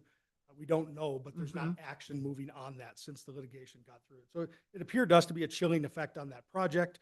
That's one of a couple projects. And I'll turn to John for the other issues, but I think, looking at the totality of all the things that the state may be looking for what makes them a successful opportunity zones, Flagstaff's ability with everything sort of ready and to be able to go seemed to us to rise over that hurdle that may have been existing for the city of Sedona. Okay, because if I remember correctly, at the previous meeting, you had indicated that there were potential investors for the project in Sedona. So there is, within Sedona, there is a class of a party of people that do have large capital gains investments that they would like to make. Oh. Right. And so Sedona is a community that does turn around charitable giving or tax diversion type of giving like of this nature.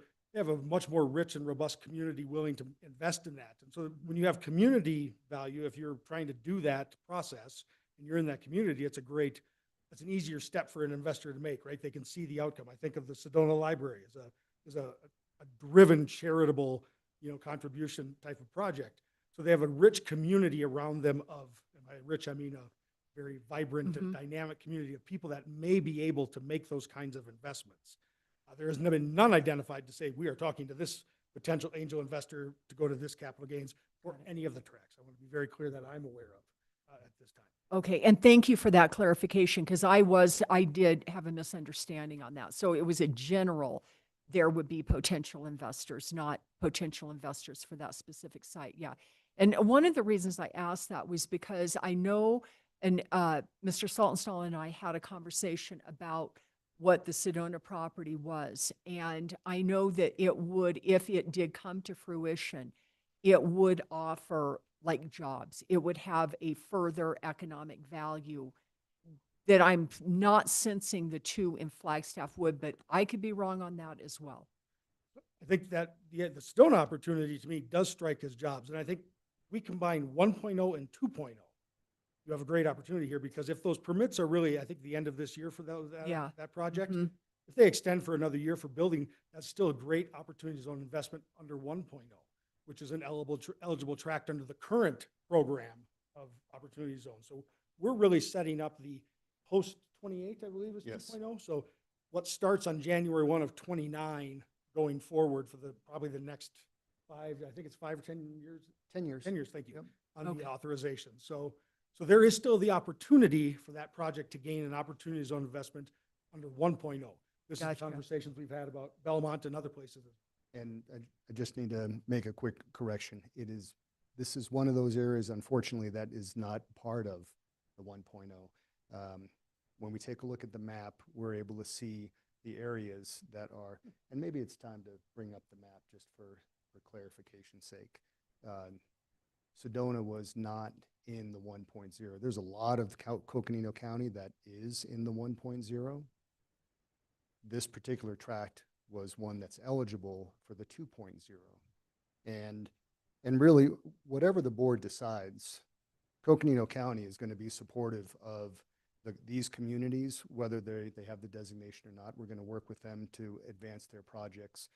With regard to the opportunity zones, whichever ones are designated and approved by the governor, we will work with 100% to make sure that they're able to be successful, because that's important for our communities.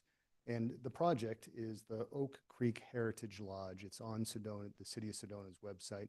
You can go there and see all of the history of that particular project. It did go to a planning and zoning commission for a development review just to see about the conformity of that project with the Schnebley Hill focus area plan.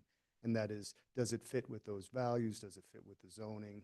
And that's where it was approved. Then there were two parties that came up and said, we don't like that. We were going to contest it.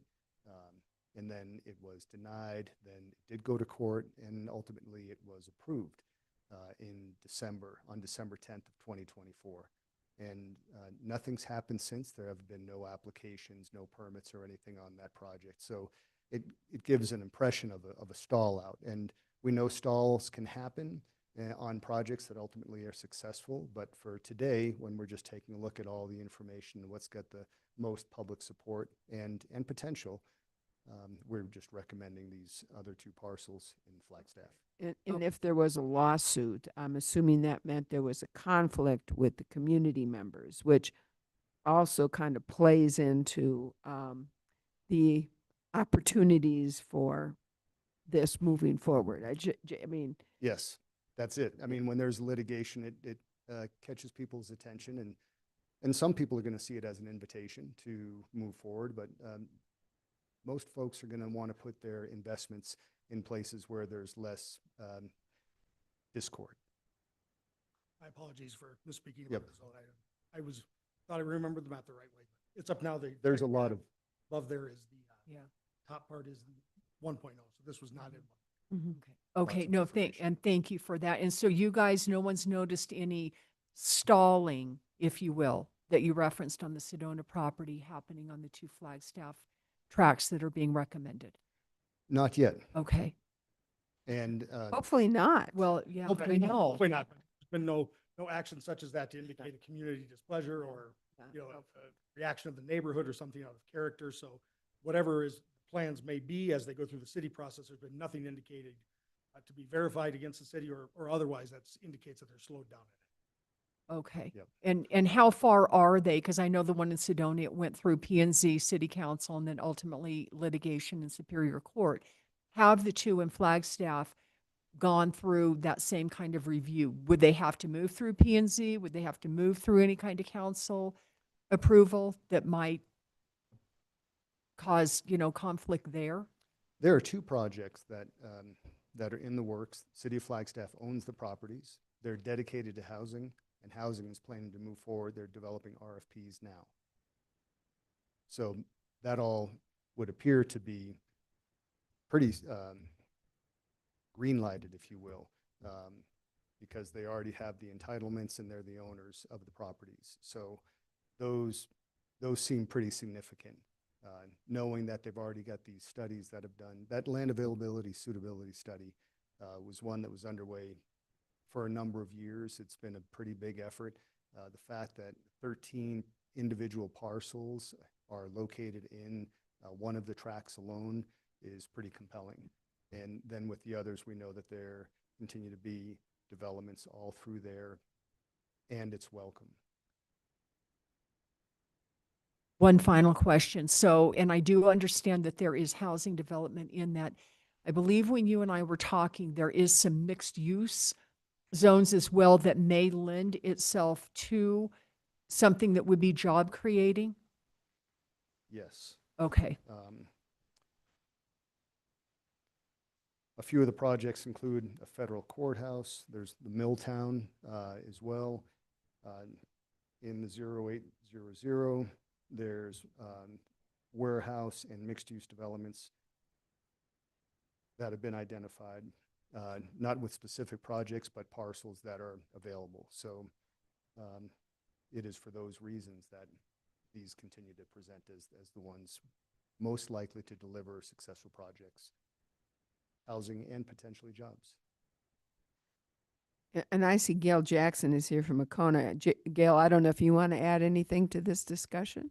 We'd always like to hear from you, and great to see you. Thank you. Good afternoon, Board of Supervisors. I'm Gail Jackson. I'm the President and CEO of Wacona, and I'm here today to support what John has been doing with the county. This opportunity zone has always been kind of a mixed bag. One of the things that would be so great for us would be to have the infrastructure in place. That is like the dream. Unfortunately, we don't have that. And with these opportunity zones, we are having to play a lot by the metro rules. And so I just want to applaud both Eric and John for their efforts in bringing forth these 3 properties. And I encourage you to go with their recommendations. But I also want to highly encourage you to think about what is our future going to look like. And part of that future is having the infrastructure in place so that we can have proper growth where we're not reacting and we're being proactive. So that's all I have today. And I just want to thank you so much for your time. Thank you for being here. So. Other comments, questions? Supervisor McGay. I just want to thank John and Eric. I think this was something that we really needed within our community. And when you were explaining everything to me, I was so excited about it. And there's always room for growth too. You know, we just need to keep on trucking, and it's good, you know, from the time next 10 years, you know, we may be able to squeeze a couple more if we can find something again. So just keep on trucking. Thank you. I think I would just add, supervisors, as you conclude your conversation, move towards action, probably, that this is surprisingly the 2 tracks that recommended found a way to touch all 4 of your districts. I don't think it would have been possible to find a way to get that done in this opportunity zone process, but we were able to accomplish that. Not that that was our goal, but it was really interesting when we overlaid that map on our recommendations and really to come to, we have found a way to the whole life of Flagstaff involved here in this process. So. All right, thank you. So with that, if there are no further questions, we are asked to be taking some action on this.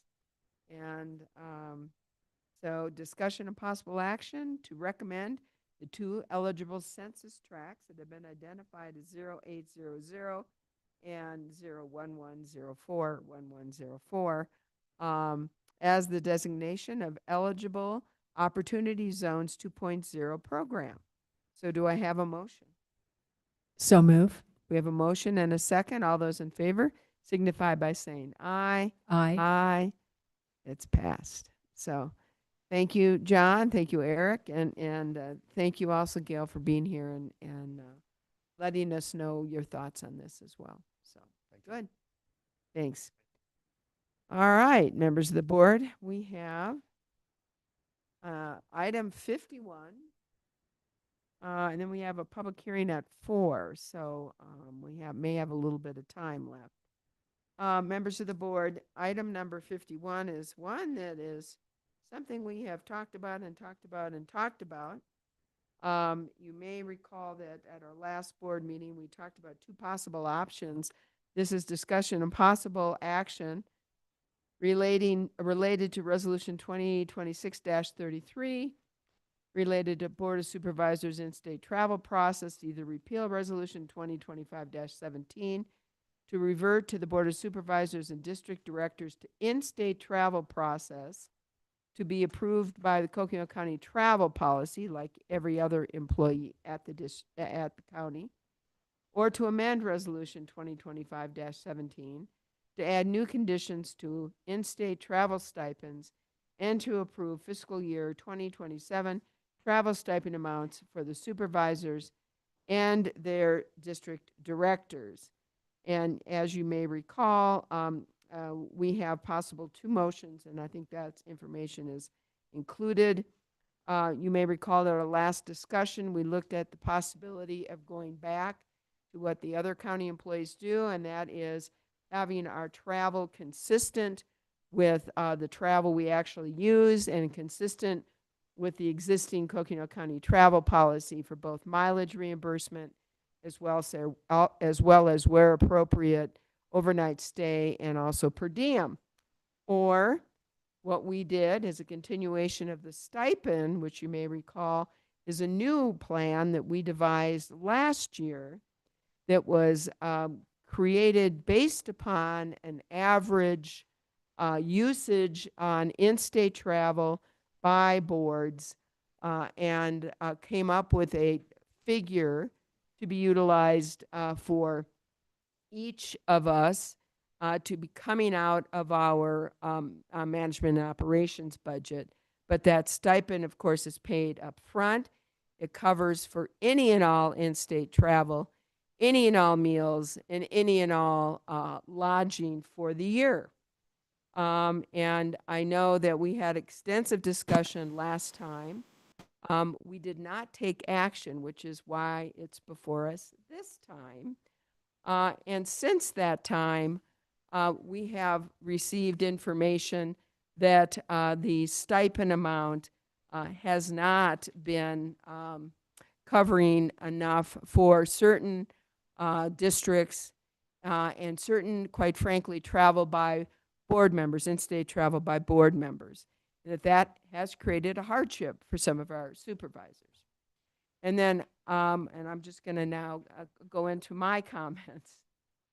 We also had heard from Supervisor Fowler, and I agree with what she said, and that is we are 5 supervisors with 5 districts, and our districts vary greatly. Some are substantially larger than others, although the responsibilities for the districts as a supervisor are the same.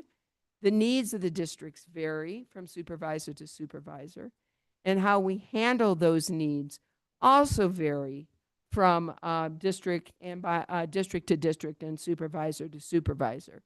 So where you might have a stipend for those supervisors who may meet that average that was basically formulated by our finance department, for those that may be outside the average, they may not meet the needs of that supervisor or the needs of that district. And so myself, I have come 180-degree difference from where I was last time, and that is the only fair way that I can see for us to handle our in-state travel is to treat ourselves the way every other employee of Coconino County is treated, and that is using the in-state travel process approved by the Coconino County travel policy. Now, I've given you my preference and my reasons as to why, but before us and before this board are 2 different approaches. Yes. I just wanted, no, I want to say something. I was going to say something. Search. You know, I was going to move after you read that the topic there. I wanted to move that the board enter executive session pursuant to receiving legal advice regarding the agenda item. Sorry. And so And I had there's a mentioned that. motion then to go into executive session for advice from legal counsel, which is the only reason I think we could go into executive session on this. We have a motion by Supervisor Brigade to go into executive session for advice from legal counsel on our travel budget. Do I have a second to that motion? We have a motion and a second to go into executive session. All those in favor of going into executive session for advice from legal counsel, please signify by saying aye. Aye. Aye. Aye. All right, it is unanimous, so we're going to go in. Oh, good, very good. Supervisor Fowler, are you with us? We're going to go into executive session. I so am. I am, Madam Chair. Thank you. All right, so we'll get you on an executive session in a minute, okay? I appreciate it. Thank you.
If we can kind of get ourselves back together here, please.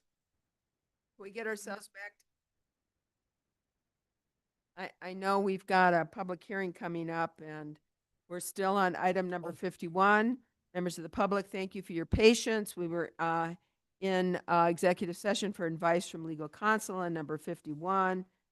At the time, I believe I was saying before us, there are two possible resolutions.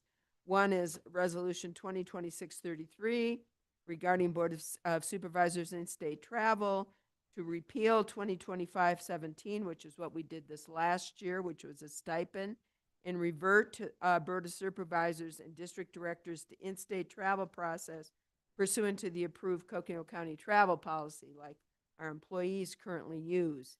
Or two, we approve Resolution 2026-33, and we stay with the stipend, and we amend that stipend resolution, which is 2025-17, to add a new condition to in-state travel stipends and to approve fiscal year 2027 travel stipend amounts for the supervisors and their district directors. And we also had just provided to us and handed out to us the where is it? The resolution, does it set forth the amounts for the stipend? Yes, Chair, it does. So in the option that amends the resolution, on the back, it has Exhibit A, which gives the amounts. So that's the stapled. So there are two resolutions. I was Yes. things on the other side. I'm so sorry. So I thought it was fewer pieces of paper. So two resolutions, both with the same number, just handed out to you. The one that is a single sheet would be repealing the resolution 2025-17. The one with the staple is amending it, and on the back is Exhibit A. Good. Members of the board, we did have an opportunity to discuss with legal counsel our concerns and our questions on it. As I recall, the bottom line is that there is a law that provides a salary to set by statute, Board of Supervisors, and we're worth every penny, just ask us. A salary that's set by statute. We are not allowed to be compensated outside of that statute. And so anything we receive for travel, et cetera, needs to be related, needs to be directly related to reimbursement for actual travel or travel costs like hotel and food.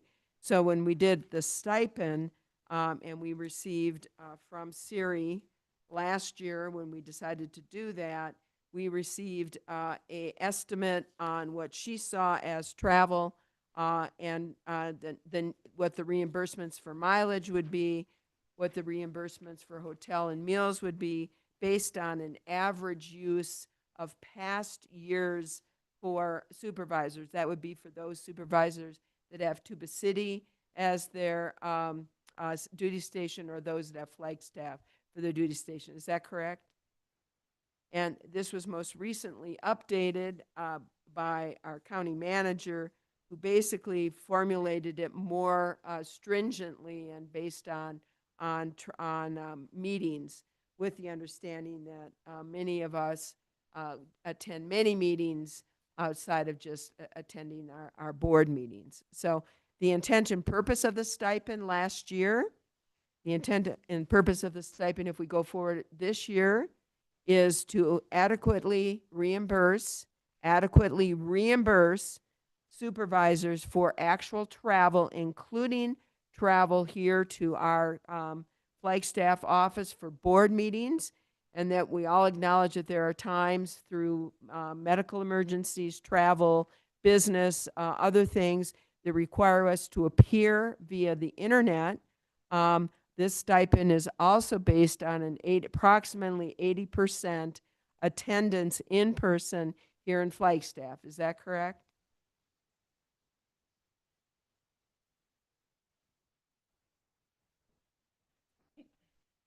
Thank you. Yes, for the reasonableness perspective, the 80% was a standard that would be defensible for this as a stipend amount. Okay.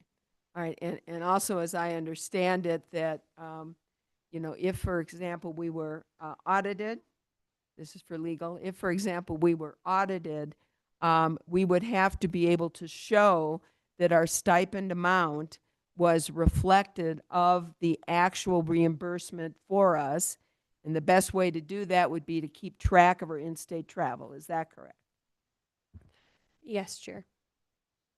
Okay, so we have before us two possibilities, and I'm going to open this up to comments, questions or concerns that my colleagues might have. Supervisor Ontiveros. Thank you, Madam Chair. Following the April, I believe, 29th, I'm going to say robust and honest conversation that this board had with one another, I believe that at that time, we agreed to move forward with the stipend. So I do want just some clarification. If we look at Resolution 2026-33, Exhibit A, it keeps the amounts the same as they were in the 2025 stipend model. Correct? That is correct. Okay, so where I'm at is based on the, again, robust and honest conversation that this board had on April 29th. This was the agreement that we came to, and that's the one that I'm going to stay with. Any other comments, questions, members of the board?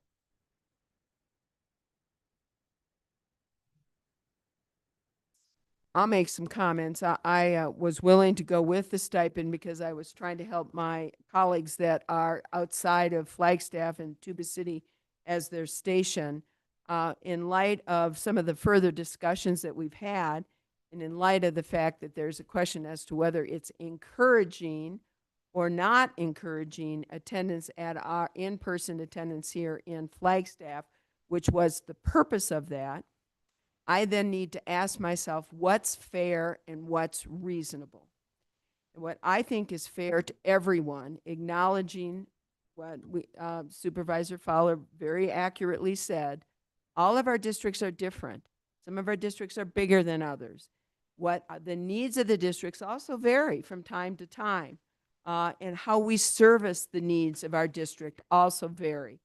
So the only way, to me, that is fair and reasonable for every single member of this board, all 5 of us, would be to go back to our travel policy where we use our P card for reimbursement or for travel and mileage, and ask for reimbursement where appropriate for per diem or for mileage if we use our cars. So and would allow also members of the board for in-state travel, out-of-county in-state travel, to basically sign out for a car. I know some of our supervisors have difficulty using their car, or they share their car with other family members.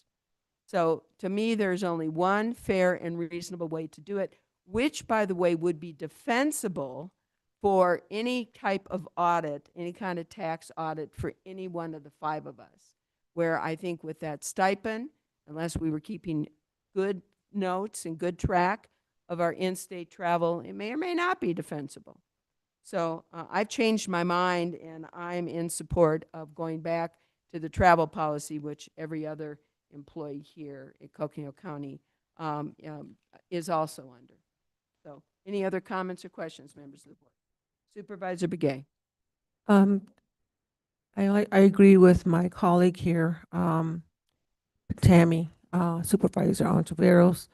I think we really had a long, lengthy discussion on this where we decided that we were supporting one another at this point in time regarding our travel, and which was to go with this resolution number 2026-33. And so at the time we were discussing it, I think we discussed everything, but at the end, all 5 board members had agreed to this, and so I would like to stand by that. Other comments, questions, members of the board? Is Supervisor Fowler on? Okay. Any other comments, questions, members of the board? Supervisor Vasquez. Yeah, before I make my comments, I know that earlier, we were in executive session and there were questions that were asked that needed to be put in public. And I would just like to see if some of those questions could be answered before we move forward. Thank you.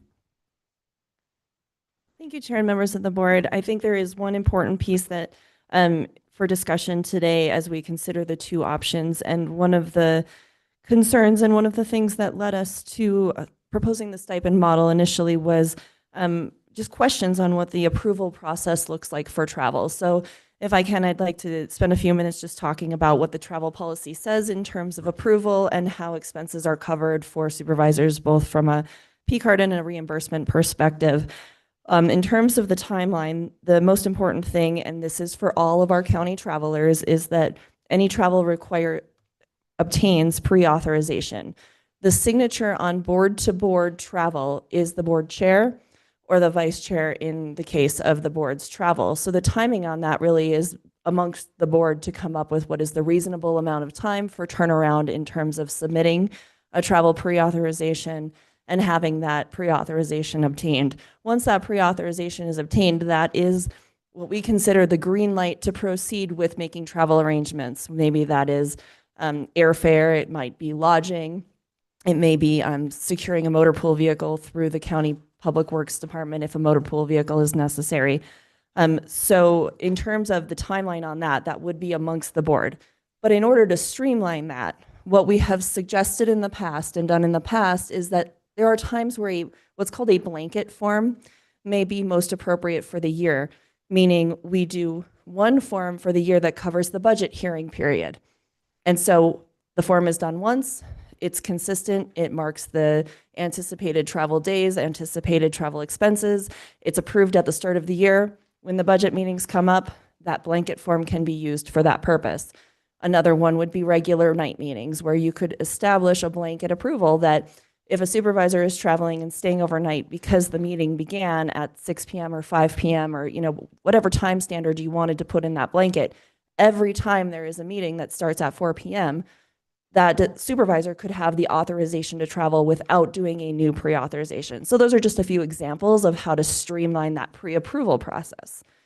Then when it comes to actually engaging in travel, there are two pieces to that. So one is what can go on a county P card. So all supervisors have a credit card, a county credit card that can be used for things like conference registration, lodging, airfare. If a motor pool vehicle is being used, it can also be used for gas or a WEX card, depending on the vehicle itself, but it's also a mechanism for procuring fuel. So if that is a concern. Separate from that, so really the only things that cannot go on a county P card would be fuel for a personal vehicle, because instead we do mileage reimbursement, and then meals because we do per diem rather than actual cost. But there is a mechanism to request an advance on that. Now, I do understand that the timing on that, because we do need the pre-authorization in order to issue an advance. But if we receive a pre-authorization in the system with a request for an advance, and it's consistent with the pre-authorization, the amount requested on the pre-authorization that's been approved by the chair, and that the traveler is, signing off that they are going to receive this advance. If we receive that by Monday at 5 p.m., fully approved by the approvers, then it is distributed through direct deposit on Thursday to bank accounts. And so there's no need to get a check. If anyone is not set up for direct deposit, they would receive a check. But certainly if we're looking to streamline that, you would want direct deposit. It would just show up in your account on Thursday if it's approved by the approvers on Monday. The approvers are your district directors as the first level of approval. And then we do have a representative in the finance department who serves as the secondary review. We do ask for 2 business day notice. So that Monday day would really be Thursday for the district director. So essentially a week. If you think about it, a week to a week in order to obtain an advance is super reasonable. And if there is a crunch, you can always reach out to us, and our reviewer, could certainly take a look if there's extenuating circumstances that need less than that 2 business day turnaround on our review period. We are happy to do that when there's an emergency type situation, as we understand things arise that maybe couldn't have been planned. So we ask for the planned ones. You would think about a week to put in your advance request. For something that's an emergency, let's talk. If an advance is not being requested, so An advance can be requested for up to 75% of the anticipated cost of meals and mileage. So whether that is or is not requested, all travelers under policy have 30 calendar days by which to submit final travel information. That is all receipts. That is, what is the documentation of the mileage they're using. We have also streamlined that by putting in policy some standards that, hey, if you're going from Flagstaff to Tuba City and in between, you can use this number as your mileage and you don't need to provide anything else. So we've tried to streamline that as much as possible as well. But again, all of that is required within 30 days, but really could be put in the day after travel ends. Really, that timeline is up to the ability of each district to provide the documentation into the system, again, for our review. That's your district directors who are the primary on that. When everything is clean, it goes to our department. Again, we ask for a 2-day review process as the secondary level. If all of that happens by a Monday at 5 p.m., the funds are distributed by Thursday. So that is the process for if we were to look at repealing the stipend model and going back to just direct reimbursement. All right, thank you so much. Was there any other questions? All right, any other comments, questions, members of the board? Supervisor Vasquez. Yes, thank you. So just so I'm clear, if we return to the reimbursement model, we're really only talking about mileage and per diem for reimbursement, because hotel and actual use of a vehicle, whether it be a county vehicle or a rental car, could be used with the P card to pay for, and then you just reconcile your P card, but you're not actually paying out of pocket. So the only thing we're really paying for is, or getting reimbursed for, is mileage, because if you use your personal car, you're kind of beating it up or whatnot, or per diem, because when you're traveling, you're paying for your meals and whatnot, but you have a set. And just to say, per diem usually doesn't cover your real meals, but anyway, so just so I'm clear, those are the two things we're talking about that would be affected if we were to go back to the reimbursement model. That is correct. Okay, thank you. No further questions. Any other comments, questions? Lena, do you have any comments or questions that you want to have?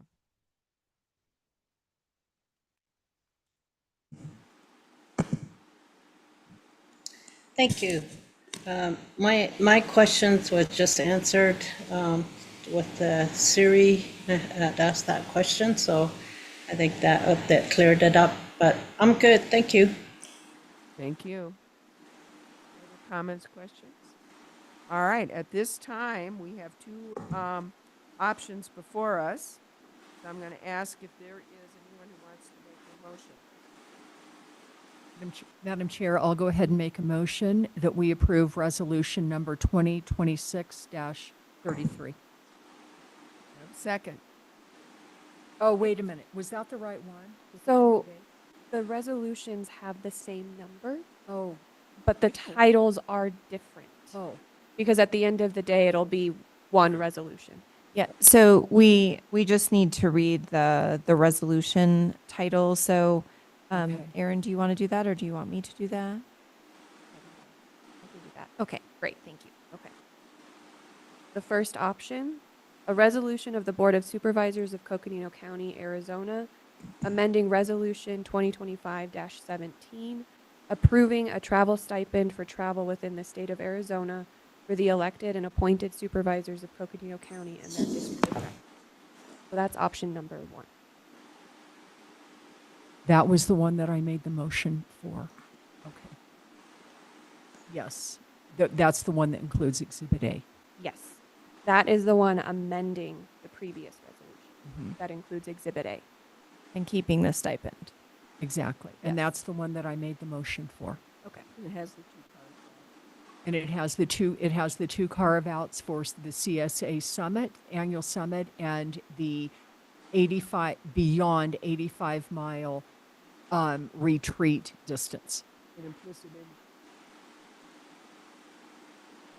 Yes, and implied in that is that board members are, because they are receiving the stipend, there is an expectation that there will be in-person presence at the board meetings for the vast majority of the time. have a motion before us. Do I have a second to that motion? Motion. We have a motion and a second before us. All those in favor signify by saying aye. Aye. All those that disapprove say nay. Nay. It passes 4-1. We are continuing with the stipend with the 2 carve-outs. All right, hopefully that will take care of it for the next year. So we're moving on.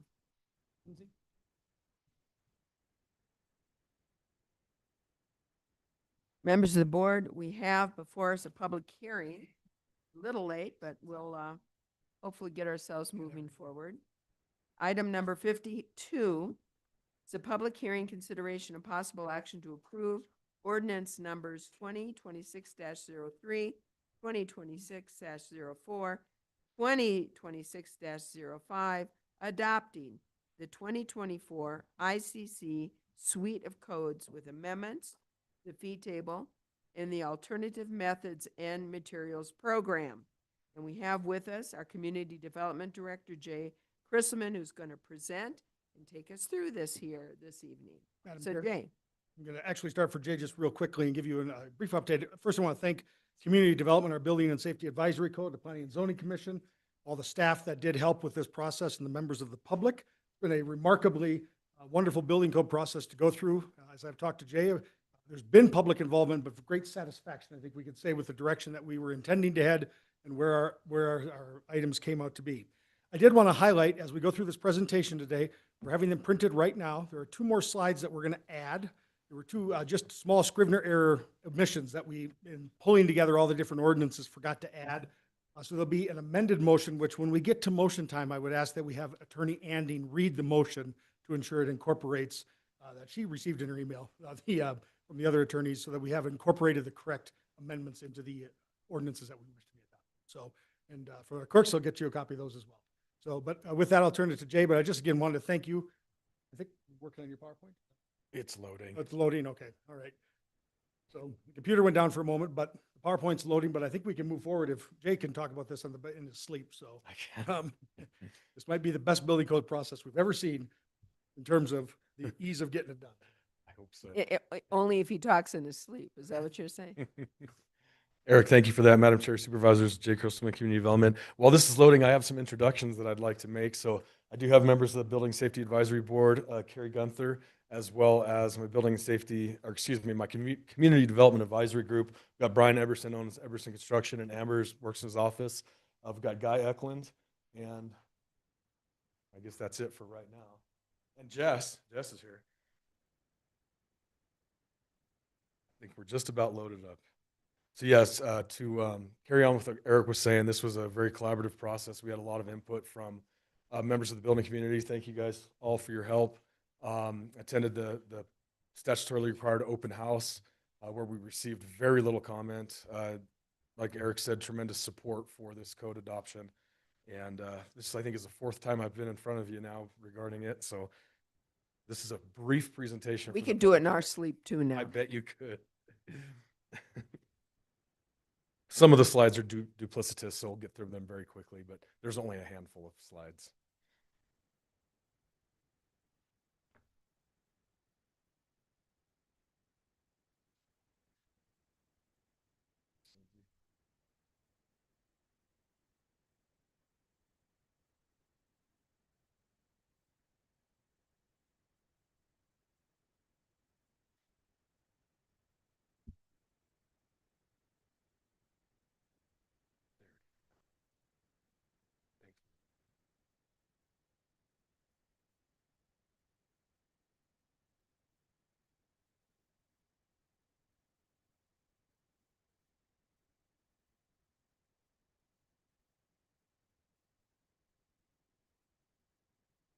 Thank you. Yes, excellent. Thank you. Okay, we've got everything up and running, and just in time for Chris Heinrich, who is also on my perfect timing, Chris. It's also on the Community Development Advisory Group. Helps us identify these codes and is a designer in town. So, so far, up to today, the public hearing day, we've hosted the statutorily required open house. which was publicly noticed, and that was on the end of March. We only received 4 comments from 4 people who attended, but that was in support. We have that presentation is required to be posted onto the website. It is. We sent the clerk of the board the draft ordinances, and a week and a half ago it was publicly noticed in the Daily Sun, which is a courtesy. We don't actually have to do that statutorily with building codes, but we do it anyway. Thank you. Let's see. So,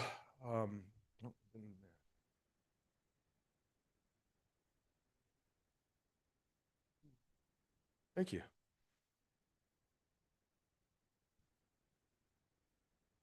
That'll work. Okay, so you've seen this slide before. Thank you, Eric. We are proposing to keep the 2018 Energy Code for both the IRC and the IBC with these 5 provisions that we've been talking about for several months now. The one item that you do have in your handout that, as Eric said, was a Scrivener error, the 95% efficiency furnaces for that efficiency package that we've been talking about, the code section did not get referenced properly in the draft that we uploaded into on base. So it's just one sentence. That is one of the handouts that you have that we will be also proposing to require. There's also, you will have a cleaner version of the ordinance too. The watermarks are still in it, it being a draft. That's common in the building code adoption process. So we'll have a clean version for you in addition to including these 2 items that we will go over, including the 95% efficiency furnace requirement. The home hardening, that all made it in there for the IBHS fire safety and fire resistant construction. Only for new construction. It's not for remodels. This is a significant changes handout that actually Brian Eberson was the one who suggested that we put this together. I would like to point out that this is illustrative only. So there are a number of changes in the new code, but they're all clarification. They give options for type of construction, and there's significant reference to installing product per manufacturer's spec.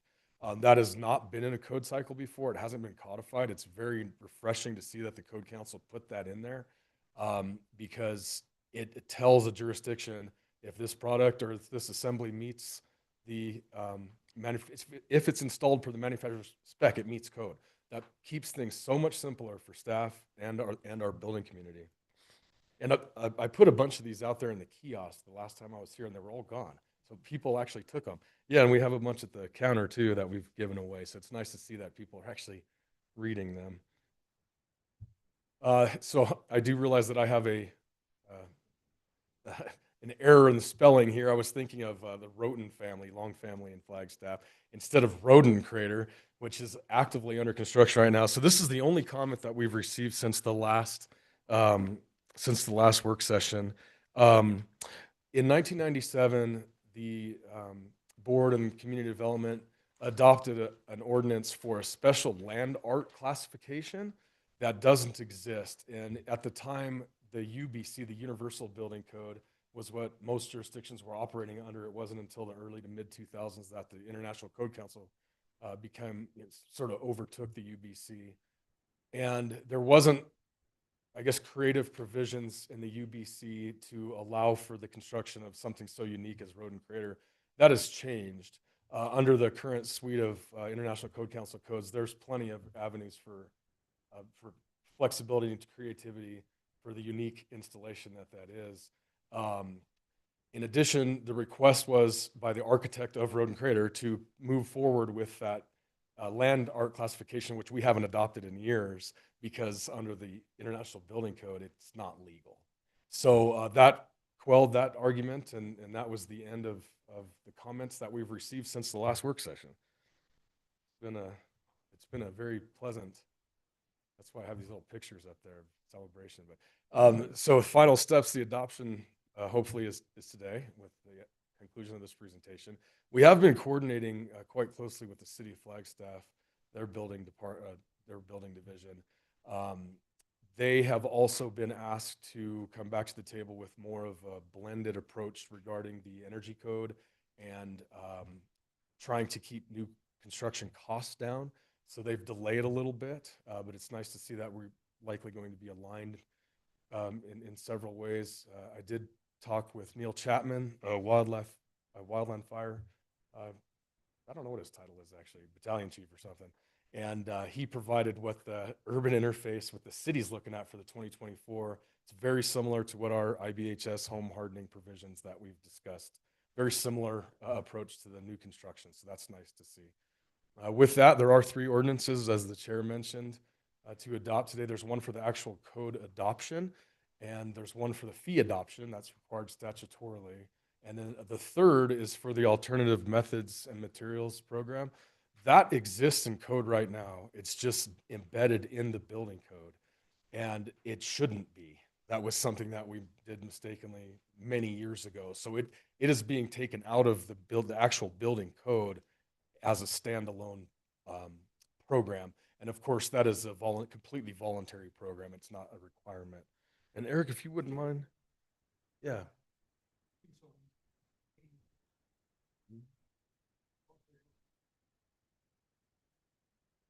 Correct. Yep. Eric, thank you. That's 100% correct.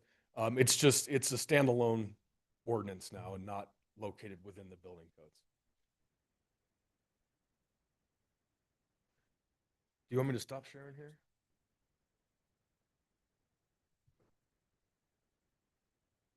Thank you. So there are 2 items that during the drafting of this 18-page document, there's a lot of copying and pasting that goes back and forth between old iterations of documents and new iterations of documents. And one of the things that we did miss was this sentence here, and that code section quotation requiring the 95% efficiency furnaces. That's part of our Coconino package to become more efficient without really increasing much in the way of costs. I've spoken with my advisor group numerous times about this.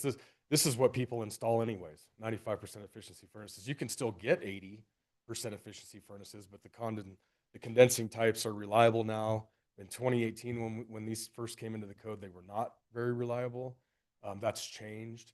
So this is the sentence we omitted on accident from the code. So we will have a modified version come back to you for signatures. Any questions on the 95% efficiency furnaces? Okay, thank you. And the only other thing is we adopted this several years ago as well. It is, again, it's a voluntary cob construction. It's a type of monolithic adobe. This table did not get copy and pasted into the new code, but this also currently exists in our 2018 codes that we're using right now. So without this table being included, the snow load category would really mess up a lot of things on the rest of the code. So that's why I'm glad that we caught that. Thank you, Nina, if she's watching. So those are any questions on this? Again, this is a cob construction is an alternative type of construction program that we have had some success with. That is a relatively inexpensive way to build. It's not for everybody. But this is also being proposed to be in the new draft, the clean draft that we'll get for you. It just provides more flexibility. Madam Chair, that's correct. Yeah. And those are the only options, or excuse me, the only 2 items that we identified in hours of reading the document for the 3rd time that we found that we accidentally missed. And that's the conclusion of the presentation. Without Supervisor Vasquez has some questions. Sure. Just a real quick question, and maybe I missed it, but was COB in the ordinances before or in the codes before? Madam Chair, Supervisor Vasquez, yes. Okay, so there's not really a change, it's just an update. That's correct. Okay. Yeah, we forgot to copy the table into the new draft that's uploaded into Agenda Manager. Gotcha. Thank you. Thank you. Any other comments, questions before we open this up to public hearing? All right. Supervisor Fowler, any comments, questions before we open it for public hearing? I do not, Madam Chair. Thank you. Forward then. All right. So, members of the public, you have heard from our Community Development Director on consideration and the board's possible action to approve ordinance numbers that have been read, adopting the 2024 ICC suite of codes with amendments, fee tables, and alternative methods and material programs. Now is the time. We are opening this up to public hearing. Members of the public, this is your time to be able to address these adopting of the codes ICC suite of code and amendments. We want to hear from you. And I'm going to ask our clerk of the board, Lindsay Daly, to explain how you can join us and be heard for this public hearing.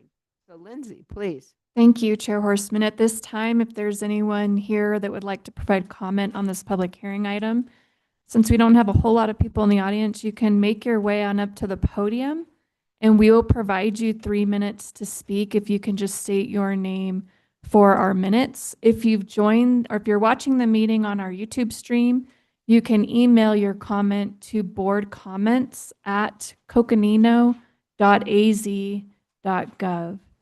Guy, if you'd like to come up, we can start with you for in-person comments.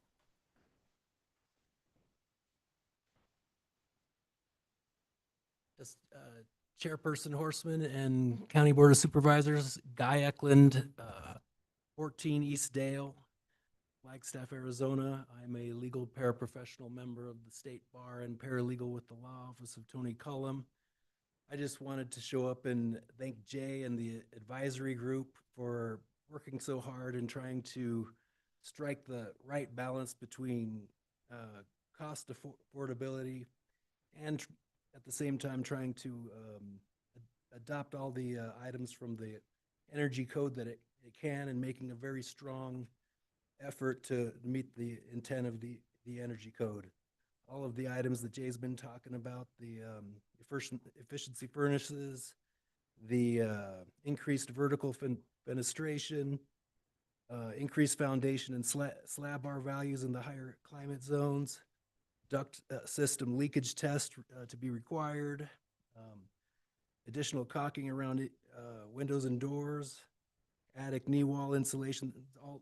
All that is no-brainers, and I just want to express my full support for the adoption of these items into the code. Thank you, and thank you for spending your afternoon with us on this. Appreciate it. Thank you. Any other members of the public?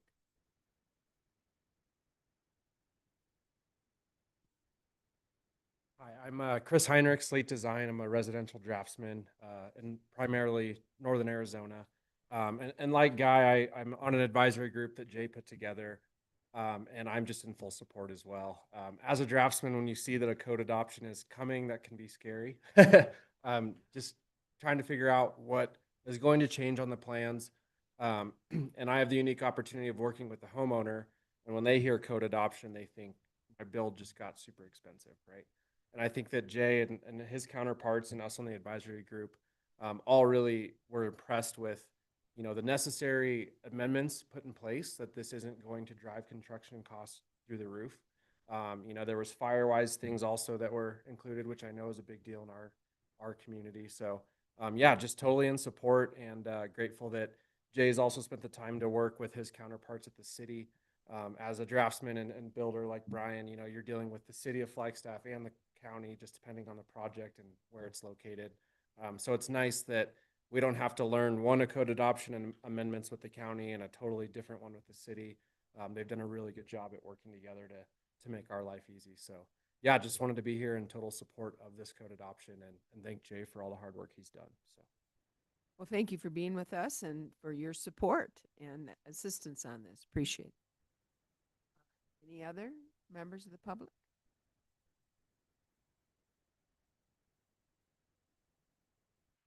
Hi, Brian Eberson with Eberson Construction. We are a custom home builder and remodeler based out of Flagstaff, Arizona. I wanted to extend my appreciation towards Jay and the board in general. It's not too often that a building division gets the community involved in a way that his team has. I've spoken with a lot of builders down in the valley, and when I've spoken about us being a part of the process, they wanted to say that we wish that would happen down in Phoenix. And it's been really enjoyable to get to hear all sides of it. Just like Chris mentioned, cost is always a factor, and costs are going up no matter what, but it was really responsibly handled with making sure trade-offs were had with making homes safer, making them fire-wise, as well as a better sustainable building program that we're adopting. And so I just wanted to extend appreciation towards it. I think that the team did a really good job. of taking input and making the right choices when it came to how we actually go about with the code adoption. So from myself and my team as well, we wanted to say thank you. Thank you for being with us and your involvement, and clever logo. Really, really like that logo. Thank you. All right, any other comments, members of the public?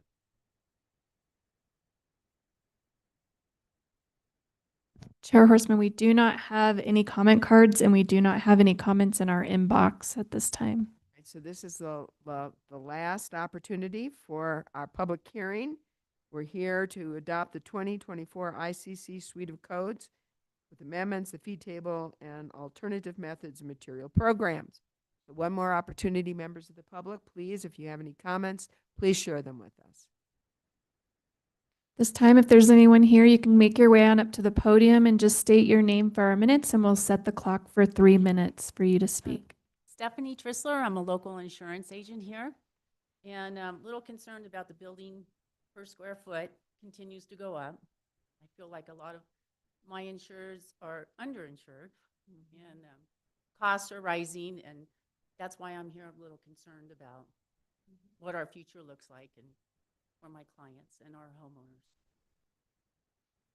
Thank you very much for your input. And by the way, we're concerned too, and I think that's one of the reasons on the adoption, or I should say, one of the reasons for the recommendations of on a alternative way to go forward on this. So, and because we are too, it's something we think about all the time when we try to balance, things such as home hardening and fire hardening and safety with the cost for people to do a home. Any other comments or questions, members? Then, with that, I'm going to close our public hearing. Public hearing is now closed. I'm going to ask the board members if you have any questions or comments to close this out. Yes, Supervisor Ontiveros. Thank you, Madam Chair. My comment is that I have been in support of this from the very first meeting that we have had. And so really my only comment is I feel that this is responsible. I feel it's balanced, and I feel like it is a common sense approach to moving forward. I'm in full support of it and am happy to make a motion following my other supervisors' comments, but I think the motion's going to have to be read by legal from what Eric said. All right, those are my comments. All right, very good. Do you have any other comments? Supervisor Vasquez. Yes, thank you. These codes look like they're going to be useful. Hearing from the public, hearing from folks in the business, it sounds like this is something that is in our best interest to move forward this way, and it is in alignment with our local jurisdiction, Flagstaff, and so that's useful as well. And so I also support these code adoptions. Thank you. Thank you. Supervisor Begay. Thank you for the presentation, and then also bringing it before the board. I think, this is something that was needed a long time ago. And I feel that, that we would have been a step ahead, but it's here now, and we just have to make the best of it. And I just wanted to say thank you for all the efforts that were put into this. And yes, the board has always talked about various things, and this is probably one of the issues that, come when it's raining or snowing or flooding or whatever, just protect the home, make it more, more warm inside or whatever, so it talks about the insulation, the R values and all this and that. That's going to really help. So I just want to say thank you. Supervisor Fowler, any comments or questions? I don't have any questions. I just want to thank our staff for working with the industry and working with the community to really develop this ordinance. So I appreciate it. Thank you. Always like partnership. Thanks. Thank you, Supervisor. And just my final comments, same thing everybody else has said.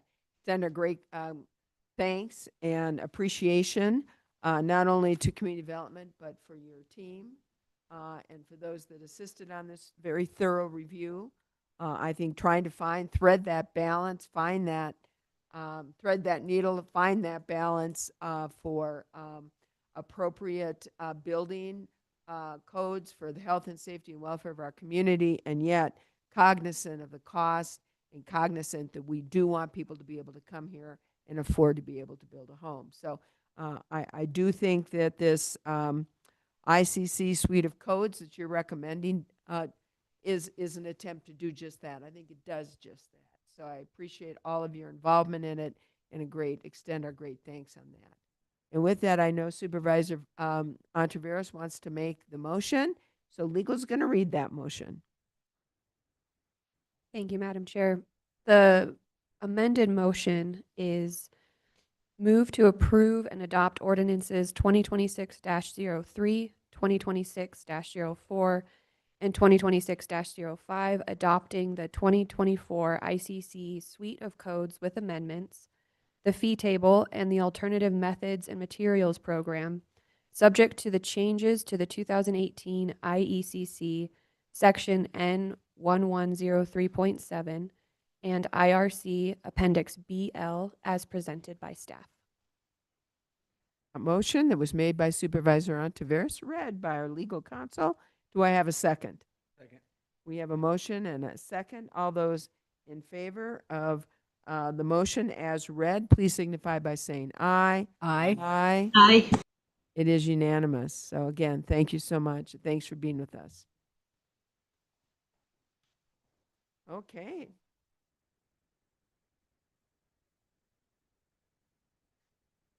So we're moving on. We have some items here. Discussion number 53. Madam Chair, members of the board, if we're up for number 53, we can certainly give an update on the CSA October Legislative Summit, or we can hold that off to June 9th and bring up the birthday boy, Keith Breckus, to talk about federal legislative and administrative. And I would matters. encourage, you guys have a couple updates that we do need to, you need to hear. So if we can do that first, and then we can do CSA Summit if you choose, or we can hold it. You know, unless anybody feels otherwise, why don't we hold off the CSA Summit? I know it's been a really long day here, so let's move on with the birthday boy and see what he has to say. All right. Well, now that I'm older, I'll make this short because I don't have the stamina. You like that. You're a beneficiary of that. But thank you. Couple things. I did put Sean's passing out a couple things there. I'm not going to give an update on elections, but we did complete the document of who the federal and state candidates are. We'll probably also produce a local one, but they haven't completed, like school board and some of the, we don't have a full slate of candidates. On the one for the state and federal, that should be updated. There are a couple people who've withdrawn since then, but primarily that is all correct.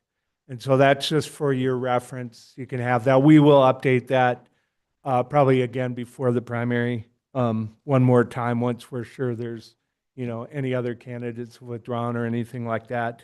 The other thing I did put forward, actually before I get to the NACO and the federal stuff, I do want to give a late breaking state update. I can probably start there. We did get news today, so we were kind of hoping this one would maybe die during the governor's moratorium when there weren't bills coming to her desk, but you may recall, probably don't know it by the bill number, but SB 1497, which was a Warner bill, which was the one that required school districts with self-funded health insurance plans that have over 300 employees to seek competitive quotes every 4 years. That does affect NAPEP, and that was one we had concerns about that Erica brought forward. Yeah, unfortunately, that passed the House today, 57-0. It had passed the Senate earlier, 27-2. I will acknowledge the 2 votes that voted against it, since our county's position against were Republican Shauna Bullock and Republican Senate President Warren Peterson. That was a 27-2 vote in the Senate. Wendy Rogers was not voting. I don't know if that was a decision of hers or if she wasn't present, but it unfortunately passed with both parties' support. So we expect, given how overwhelming the numbers are, we don't think it's a likely candidate for the governor's veto.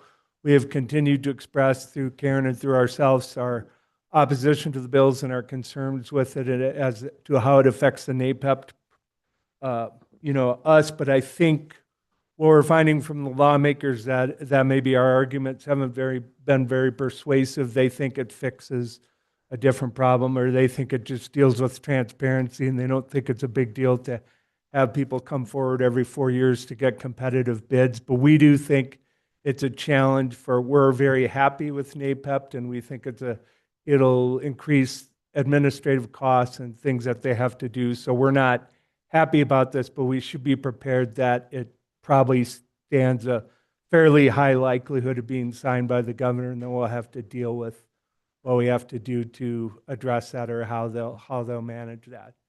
Is that a fair assessment? I think it's a fair assessment, and seems that the parties, given some of the issues of school funding and the school district issues in the Maricopa County area, this is one of the reforms that I think Democrats just moved on. Like, they weren't going to stand in the way of some of these things.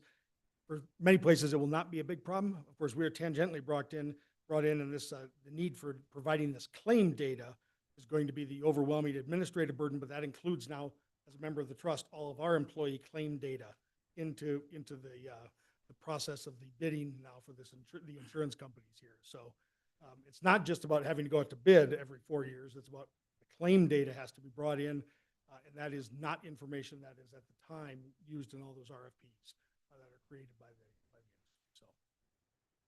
industry. So we expect to see it'll increase. It'll cost us administratively and potentially on premium benefits. Well, well, well. Yep. So that was the bad news. So hopefully we got that out of the way. In terms of other things, I guess, in terms of good news or other things we're working on, so we do have the NACO annual conference coming up in July. That's coming, barreling at us faster than I thought. I can't believe it's already summer, but that will be in July. I believe the deadline for turning in resolutions is sometime in June. I should put the June 19th. Yep. And I know I put before one that we are going to have a Grand Canyon one, since that's our biggest federal ask. We're also going to get coordination from the Utah counties and others to join in, hopefully to sign on to that.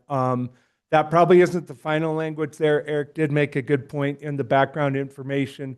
We will probably also include that Senator Kelly's office has made that appropriations request, so that the counties are aware that this is something that's a serious proposal that's already being considered in the Senate, and not just something we, thought up on a Friday night and put in as a resolution. So we will bring that forward. We're also going to probably have in the Public Lands Committee a updated version. In the years past, we had 2 in the forest restoration space, because that's congruent with our programmatic request on funding FORFRI and other forest management. We're going to talk to Jay and Lucinda to try to hammer out some language and probably just get 1 resolution for forest restoration instead of 2 that are sort of parallel. So in public lands, we'll probably bring forward both the Grand Canyon and the forest restoration resolution. Of course, that's the board's decision, not ours, but that'll be what we'll put forward for recommendation. So to that point, the point of this today is we wanted the Grand Canyon to be in front of you, and unless we hear objection, I think we're going to act as staff that this is already on our agenda, and that we'll just refine the language with whatever some input you give us, and we'll send it in. And then next Tuesday night, hopefully we'll have this meeting with forest restoration. Tuesday night, we'll bring to you the forest restoration resolution for review, just getting your nod so that we can submit them and have the count. I think everybody here is absolutely in support of the Grand Canyon. Yep. The other thing I'll say on resolutions, probably in the other committees, I don't think we will be introducing or bringing some forward, but I know that many of you collaborate with other counties and other members on resolutions. I know there's some interim resolutions that some board members were supportive of at the conference in DC that will probably be reintroduced at the annual. So we'll meet with those board members to see if we'll continue forward with those. For example, I know there's one in public safety, which we don't have a board member on, but there's one to protect first responders from federal interference and stuff that Supervisor Vasquez signed on, and we will probably that one will probably go forward again, and because that's an important coalition of some of our partners, likely you can sign on that again, or we'll look at that again. And so we'll set up meetings with anybody if they want to look at what we're going to do in that space. But one of the things we're trying to do internally from the county is our big focus is getting Sarah Benatar elected as second vice president. So we're going to spend more time, I think, administratively working on, that's where we can get the most bang for buck as a county. So we're not going to probably run 5 or 6 resolutions, because when the steering committees meet, we want people to be able to deploy to help Sarah at the annual conference, because that's when the election will be held. You know, I want to make something really clear. We really want Sarah to win, and that's very important because we see her as a conduit for a lot of our concerns moving forward. But having said that, we also have important proposals and business that we want to see go forward as well. So I don't see that one takes precedent over the other. I really think they're both equally important and want to make sure we're focusing on that. And yeah, we're all going to do what we can back there to get her elected, but we want to make sure that certain of our proposals, Grand Canyon being one, public lands being another, that in fact we are also advocating for those. So we've got a good track record on those, and we want to keep that going forward. And then another thing, just real quickly, and then I'll turn it over to Supervisor Ontiveros, and that is that if there are some proposals going forward from Arizona that are consistent with our legislative priorities, our priorities, I would like us to sign on. So, I wasn't in Washington, D.C., so I wasn't part of that. So I probably didn't say, I want this, I want that, I want this. But I think you understand where we as the county, what our priorities are, and, what we support. So I really want us to go in with other counties if it meets what we want to have done for us. So Absolutely. And I think also too, when the different steering committees have set up the meetings to go over resolutions, the policy steering committees, and particularly for the committees that each of you are on, and staff can attend those as well. We'll try to attend, because sometimes during those meetings, they will ask if people want to co-sponsor resolutions. Some of the committees don't do it as much, but public lands definitely does. And so if we're on that meeting, we don't agree with every single resolution that goes through there, but most of them we do, or several of them. And so you can sign on to those. You don't have to sign on to the ones you don't. We don't want every county to have a Right. nuclear power Yep. plant. Right. We don't want that one. But no, there are some that clearly are part of our mandate. Correct. So. Yep. And Supervisor Ontiveros. Thank you, Madam Chair. I completely agree with Chair Horseman's comments right there. And I also just wanted to say that the resolution for the Grand Canyon and the resolution for forest restoration are 2 separate resolutions that will be going through public lands.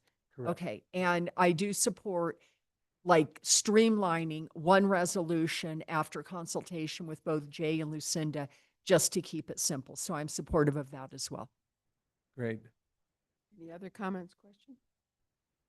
All right, good.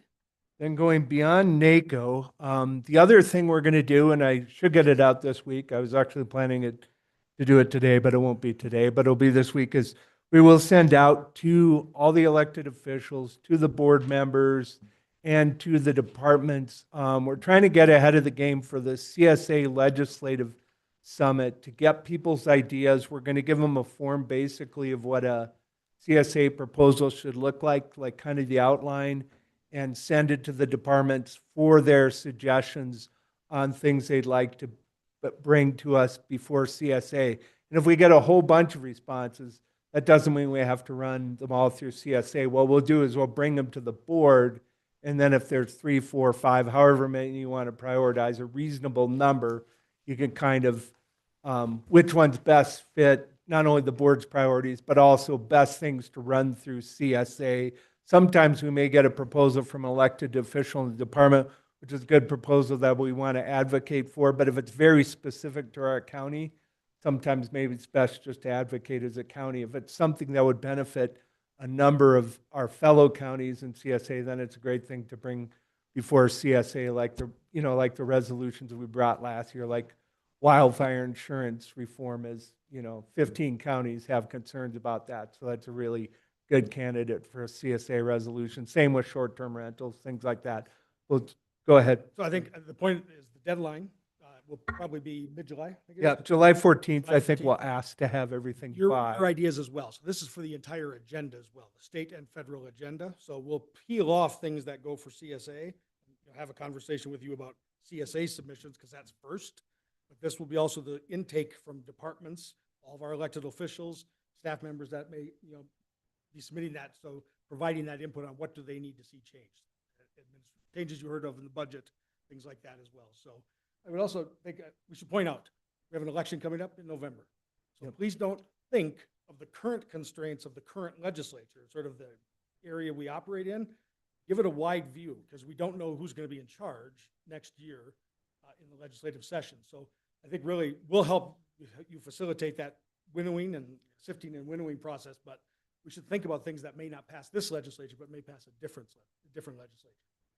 I think that's fair because in the past couple years, in terms of sort of our state legislative agenda, we've asked the board sometimes to constrain their vision to what's possible. And now, because we will likely see different committee chairs and different shifts in the legislature, we should have a bigger vision of what's possible. We still may get shot down depending on what it is, but there'll be more opportunities because some of the more challenging committee chairs are not running for re-election. So there may be different vision even within the majority party. There's also the possibility that there's a party switch and that it's a different majority party and that perhaps working with the governor, if one or both houses are on that page, that might open new opportunities. And all this, none of this is political other than to say that the range of opportunities of what might be possible next legislative session could change and we may have a bigger vision.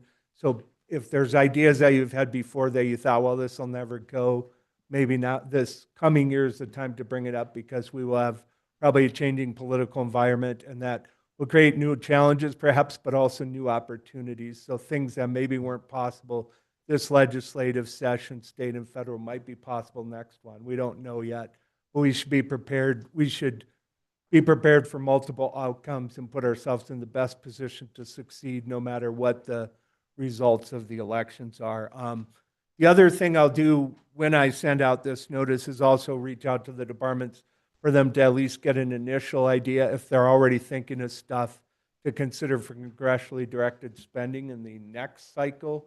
We're still in this cycle where the only committees that have come back with or that the senators have already made their recommendations, and we were successful there with the Belmont interchange, both senators are supporting that, is the transportation, housing and urban development. For our part, it's the transportation, but the THUD committee has, the senators have made their recommendation. The actual appropriations committee there probably sometime this month will decide which ones they're going to accept, and hopefully they'll take our senators' recommendations.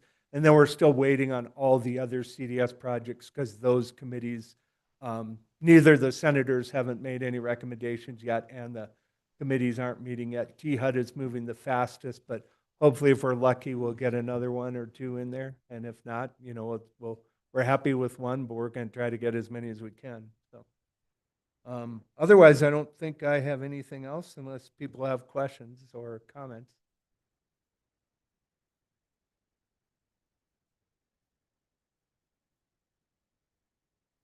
Thank you.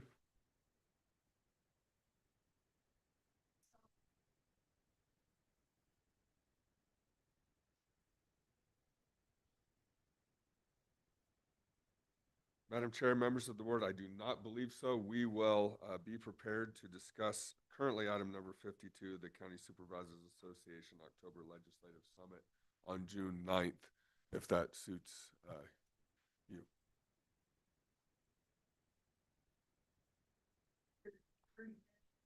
Yes, ma'am. Yep. June 16th, Fort Hill County Park, amphitheater coming up. Will be a fun-filled day. Begins at noon or 11 o'clock. Thank you. It sounds exciting. And Sounds the like June- a good time will be had by all. The June 9th meeting starts at 5. So just a note, we bumped it up a little earlier. So it'll be a 5 o'clock start. Thank you. All right, anything else? Now, if you want to do round table, we can do round table. If not, we will delay it again. So, all right, we're going to delay it again. Then members of the board, it was a good, productive meeting. We took care of some good business and finalized some business that had been before us for a really long time. So I want to thank my colleagues for their hard work. I want to thank our county management team and our department staff for the great job as well. And legal, it's good to see you. So appreciate you being here. All right, anything else, members of the board? Any other comment? Then with that, we're adjourned. Thank you.